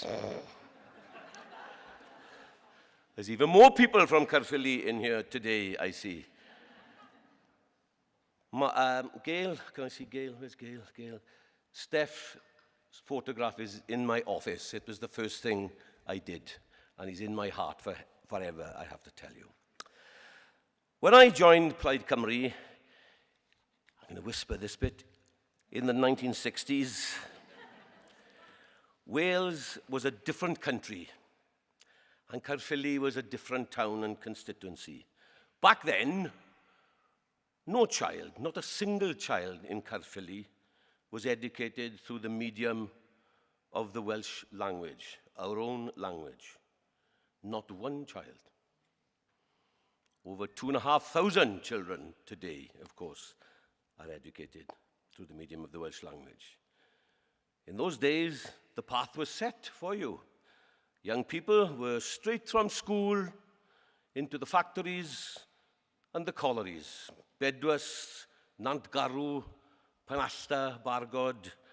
A few went to university, not many. Politically, of course, only the very brave dared to dream. And there are people in this hall who remember the Caerphilly by-election of '68 as if it were yesterday. You may have seen the pictures recently of those 68ers, as we like to call ourselves, the ones who dared to dream. And we're now forming their own WhatsApp group. How trendy are we, guys?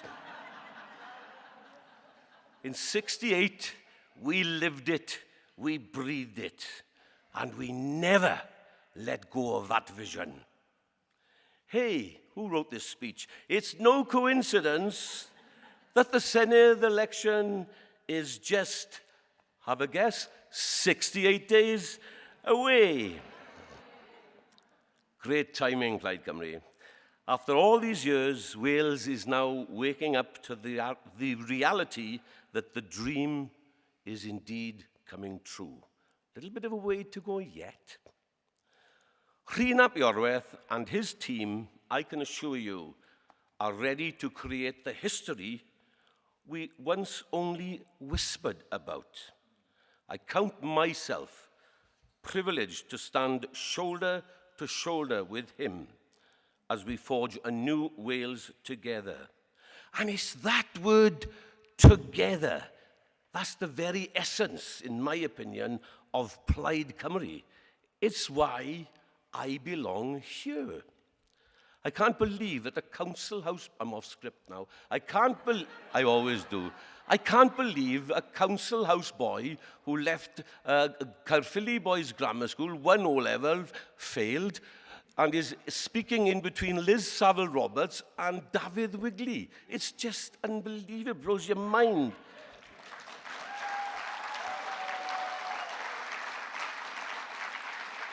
And if any of those people, I can't imagine it, ever wore a crash helmet in the 60s and 70s, I probably made it, okay? But since my return to the Senedd, I have seen a transformation. Whilst us older members like to reminisce, I think you're getting the gist, I like to reminisce, and there's no harm in that, is there? But what I see now, as a Senedd team, are so astute, such sharp minds, and what's more important, and they're here. I'm delighted they're here. I'm filling up now. What you can see behind them is a team of young, dynamic professionals whose every waking thought is focused on the future. And these are the people you don't see. The work that I go in sometimes at 8 o'clock, and they're there before me. I leave at 9 o'clock, and they haven't left yet. And these people, they're here, they're geniuses. They are geniuses. I would be lost without them. I cannot speak highly enough of them. I really can't. They're the future of the party. They're the future of our policy, because they're so into it, it's scary. They're the future of Wales. They're the future of our government. And that is the essence of what leadership should be. We know the adage, fail to prepare and prepare to fail. That's etched into our very soul. And there is a determination amongst these people that is nothing short of impressive. Our researchers and our canvassers all over Wales are talking, listening, and turning the needs of our people into the policies our nation actually needs. Make no mistake, it's no God-given people a positive message unless you know you can deliver. And we can deliver. Wales is now at an exciting time. I have adrenaline pumping through my veins because I see the hope becoming at last a reality. That dream is a reality. Reminiscence is now perhaps for another time. The dreams are almost over. Dr. Phil, we are still with you, my friend. But it's time now for Wales to wake up, and it's time for us to wake up, because we are going to deliver, and you are going to deliver. The Caerphilly by-election proved that. I'm off script again. I didn't win Caerphilly. Plaid Cymru didn't win Caerphilly. The people of Caerphilly won Caerphilly. They're the ones who are in charge.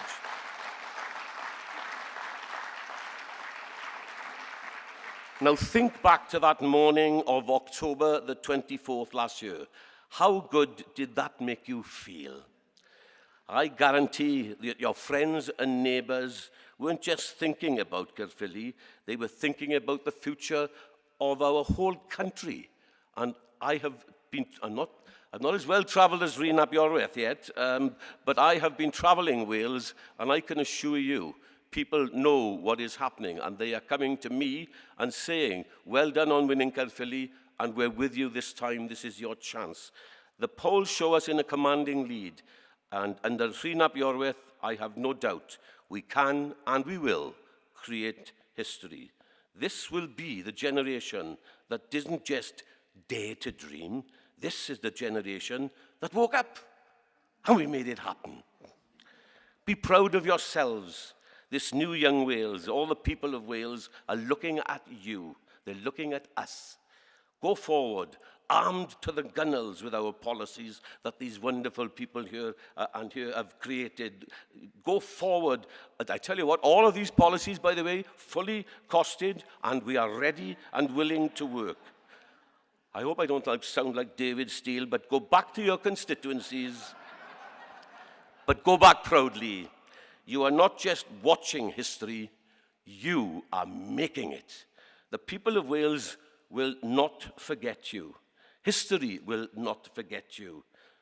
Can you see a hint of La Passionara there? Become the heroes that I know you are, because it is you who will set Wales free. And when we do, we will never again need to see that slogan, Free Wales, painted on our walls. That slogan will belong in a museum, but it will be part of our past. We will cherish it and remember it. And as we look forward to a great future for Wales under our new First Minister, Rhyn ap Iorwerth, I will say, now go out and do your work for Wales. Ladies and gentlemen, when I left home, when did I leave home? Thursday? No, Friday. Little girl in our street said, she calls me Uncle Lindsay because it's the Valleys and everybody's auntie and uncle, auntie. Uncle Lindsay, where are you going? I said, I'm going to Newport to speak at a conference. She said, will they clap you? I said, well, I hope so. She said, Uncle Lindsay, will they give you a standing ovation? Ladies and gentlemen, not for me. but for a little 5-year-old girl. But above all, for Rhyn ap Iorwerth and his team. Let's go for it. Come on, Wales.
I gloi'r gynhadledd. Mae'n anrhydedd cyflwyno un sydd wedi gweithio'n ddiflino dros y blaid ar hyd ei oes ac yn dal yn weithgar yn dadlau achos Cymru a'i phobl yn hir ar glwyddi. It's a pleasure, as we close our conference and look to the challenges ahead, to introduce our final speaker, Plaid Cymru's Honorary President. Rowch groeso cynnes, os gwelwch yn dda, I Dafydd Wigley.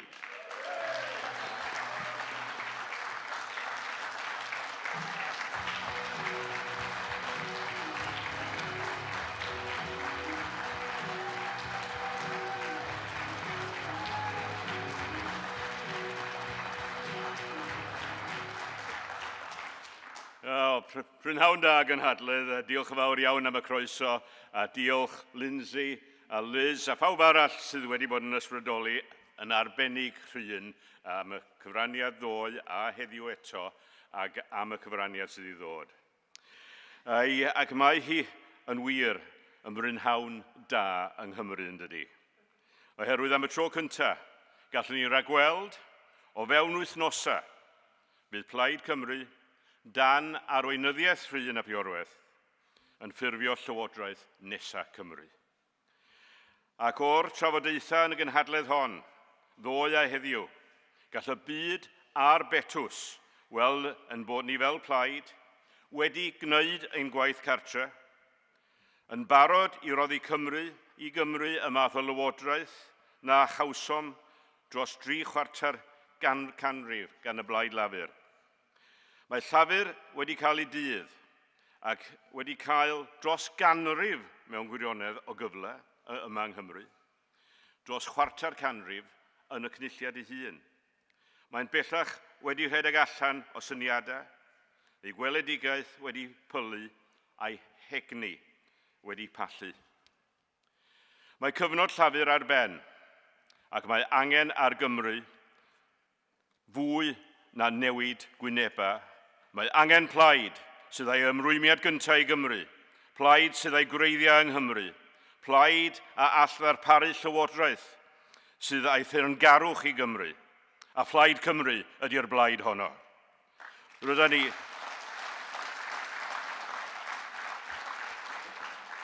Rydyn ni wedi disgwyl am hyn.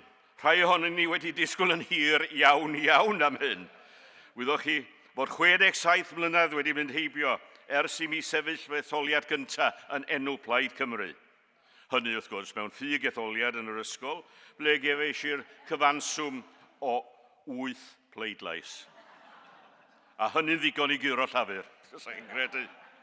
Cyfeillion, aeth 1/4 canrif heibio ers I mi arwain Plaid Cymru mewn etholiad, sef etholiad cyntaf cynulliad ym 1999. Dros y cyfnod yn arwain at yr etholiad, roedd y blaid wedi hofran ar draws 22-24% yn y pola piniwn. Ond pan ddaeth yr etholiad, ar ôl ymgyrch wefreiddiol, cawson ni 28% yn yr etholaethau, 30% yn yr rhanbartha, a roedden ni o fewn gogwydd o dim ond 3% I ddisodli Llafur fel y plaid fwyaf yn ein cynulliad cyntaf. Plaid Cymru came within a whisker of leading that first government of Wales a quarter of a century and more ago, because the people of Wales, when confronted with an election in a purely Welsh context, saw that Plaid Cymru's sole purpose was to serve Wales, a party which gave and still gives the undiluted allegiance to Wales and to everyone living here, whatever their language, colour or creed. We are not distracted by the baubles of high office in London, nor do we compromise on our principles in order to gain grace and favour at Westminster. We do not sell our nation down the river to curry favour or renown by dragging our own country down. And never was there an issue which showed so starkly the difference between Plaid Cymru and the Westminster parties as the polarisation that has been seen in regards to one central issue which has dragged on over the past 2 years since Starmer came to office, that of control over the Crown estates in Wales. The farcical position today is that Gwynedd Council has to pay £160,000 each year for the right of access to our own foreshores along our own coast of Gwynedd. The Scottish Parliament has been given control over the Crown estates in Scotland, and so should we in Wales. All 22 local authorities in Wales have voted for that.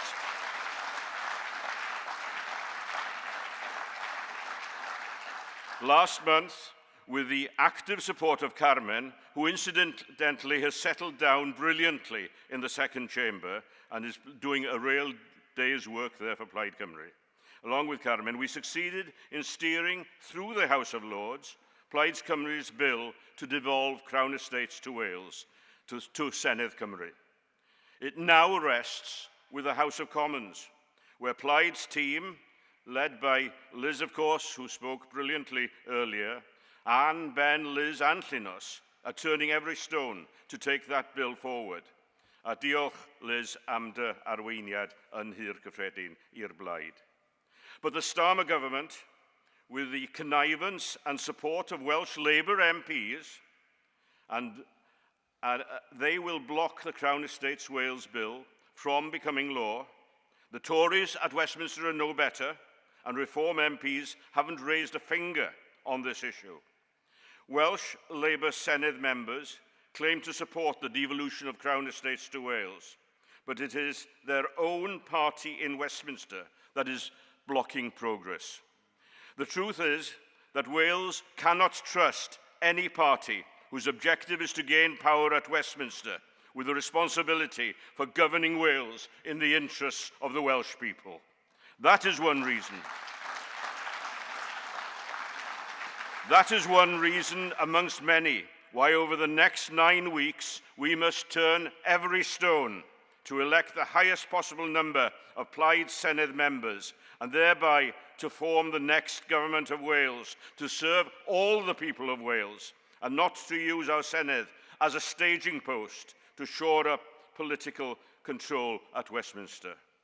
Our Senedd is there to serve the people of Wales, and we need Senedd members whose commitment and loyalty is to Wales, not to the party bosses in London.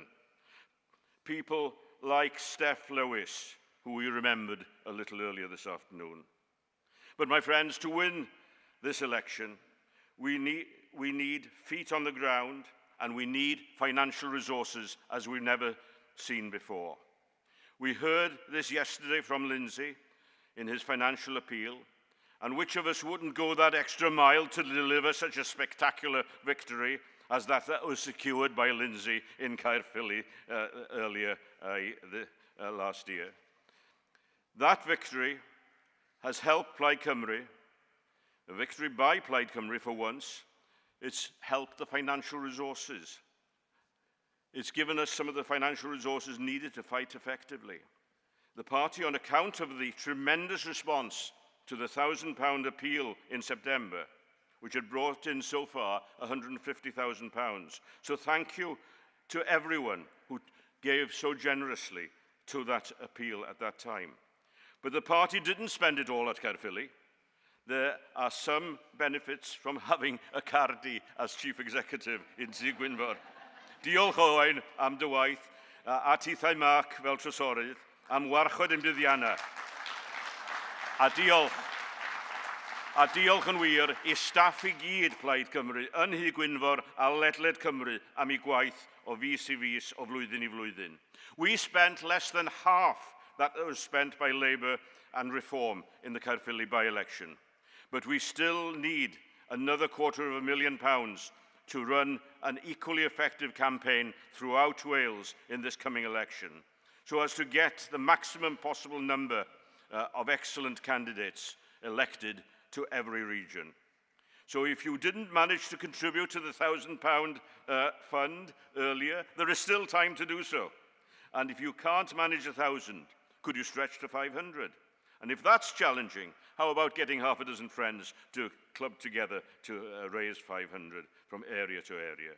For it would be a tragedy for Wales if we found ourselves one seat short and allowing Reform UK to muzzle in with the first offer to form the next government of Wales. It is that crucial, this campaign.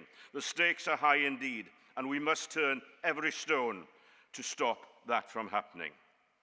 Plaid Cymru is the only party that can ensure that the next government of Wales is there to serve Wales, all of Wales, and Wales first and foremost on all occasions. And in serving Wales, also to remember our duty as a civilized nation towards a wider world. So please, those of you who can, better than I can these days, turn out to knock on every door and ask for every voter in Wales, because there are no no-go areas in this election. The stakes are so high, and so let's ask everyone for their support. And our dedicated candidates deserve that sort of support in their constituencies. We shall this summer be celebrating the centenary of Plaid's first summer school and conference. So let's resolve to do so as the new Government of Wales.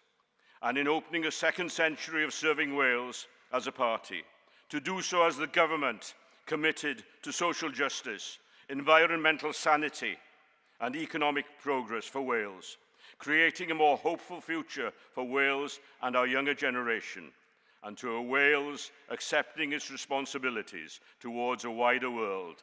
Gyda'n gilydd gyfeillion i'r gad.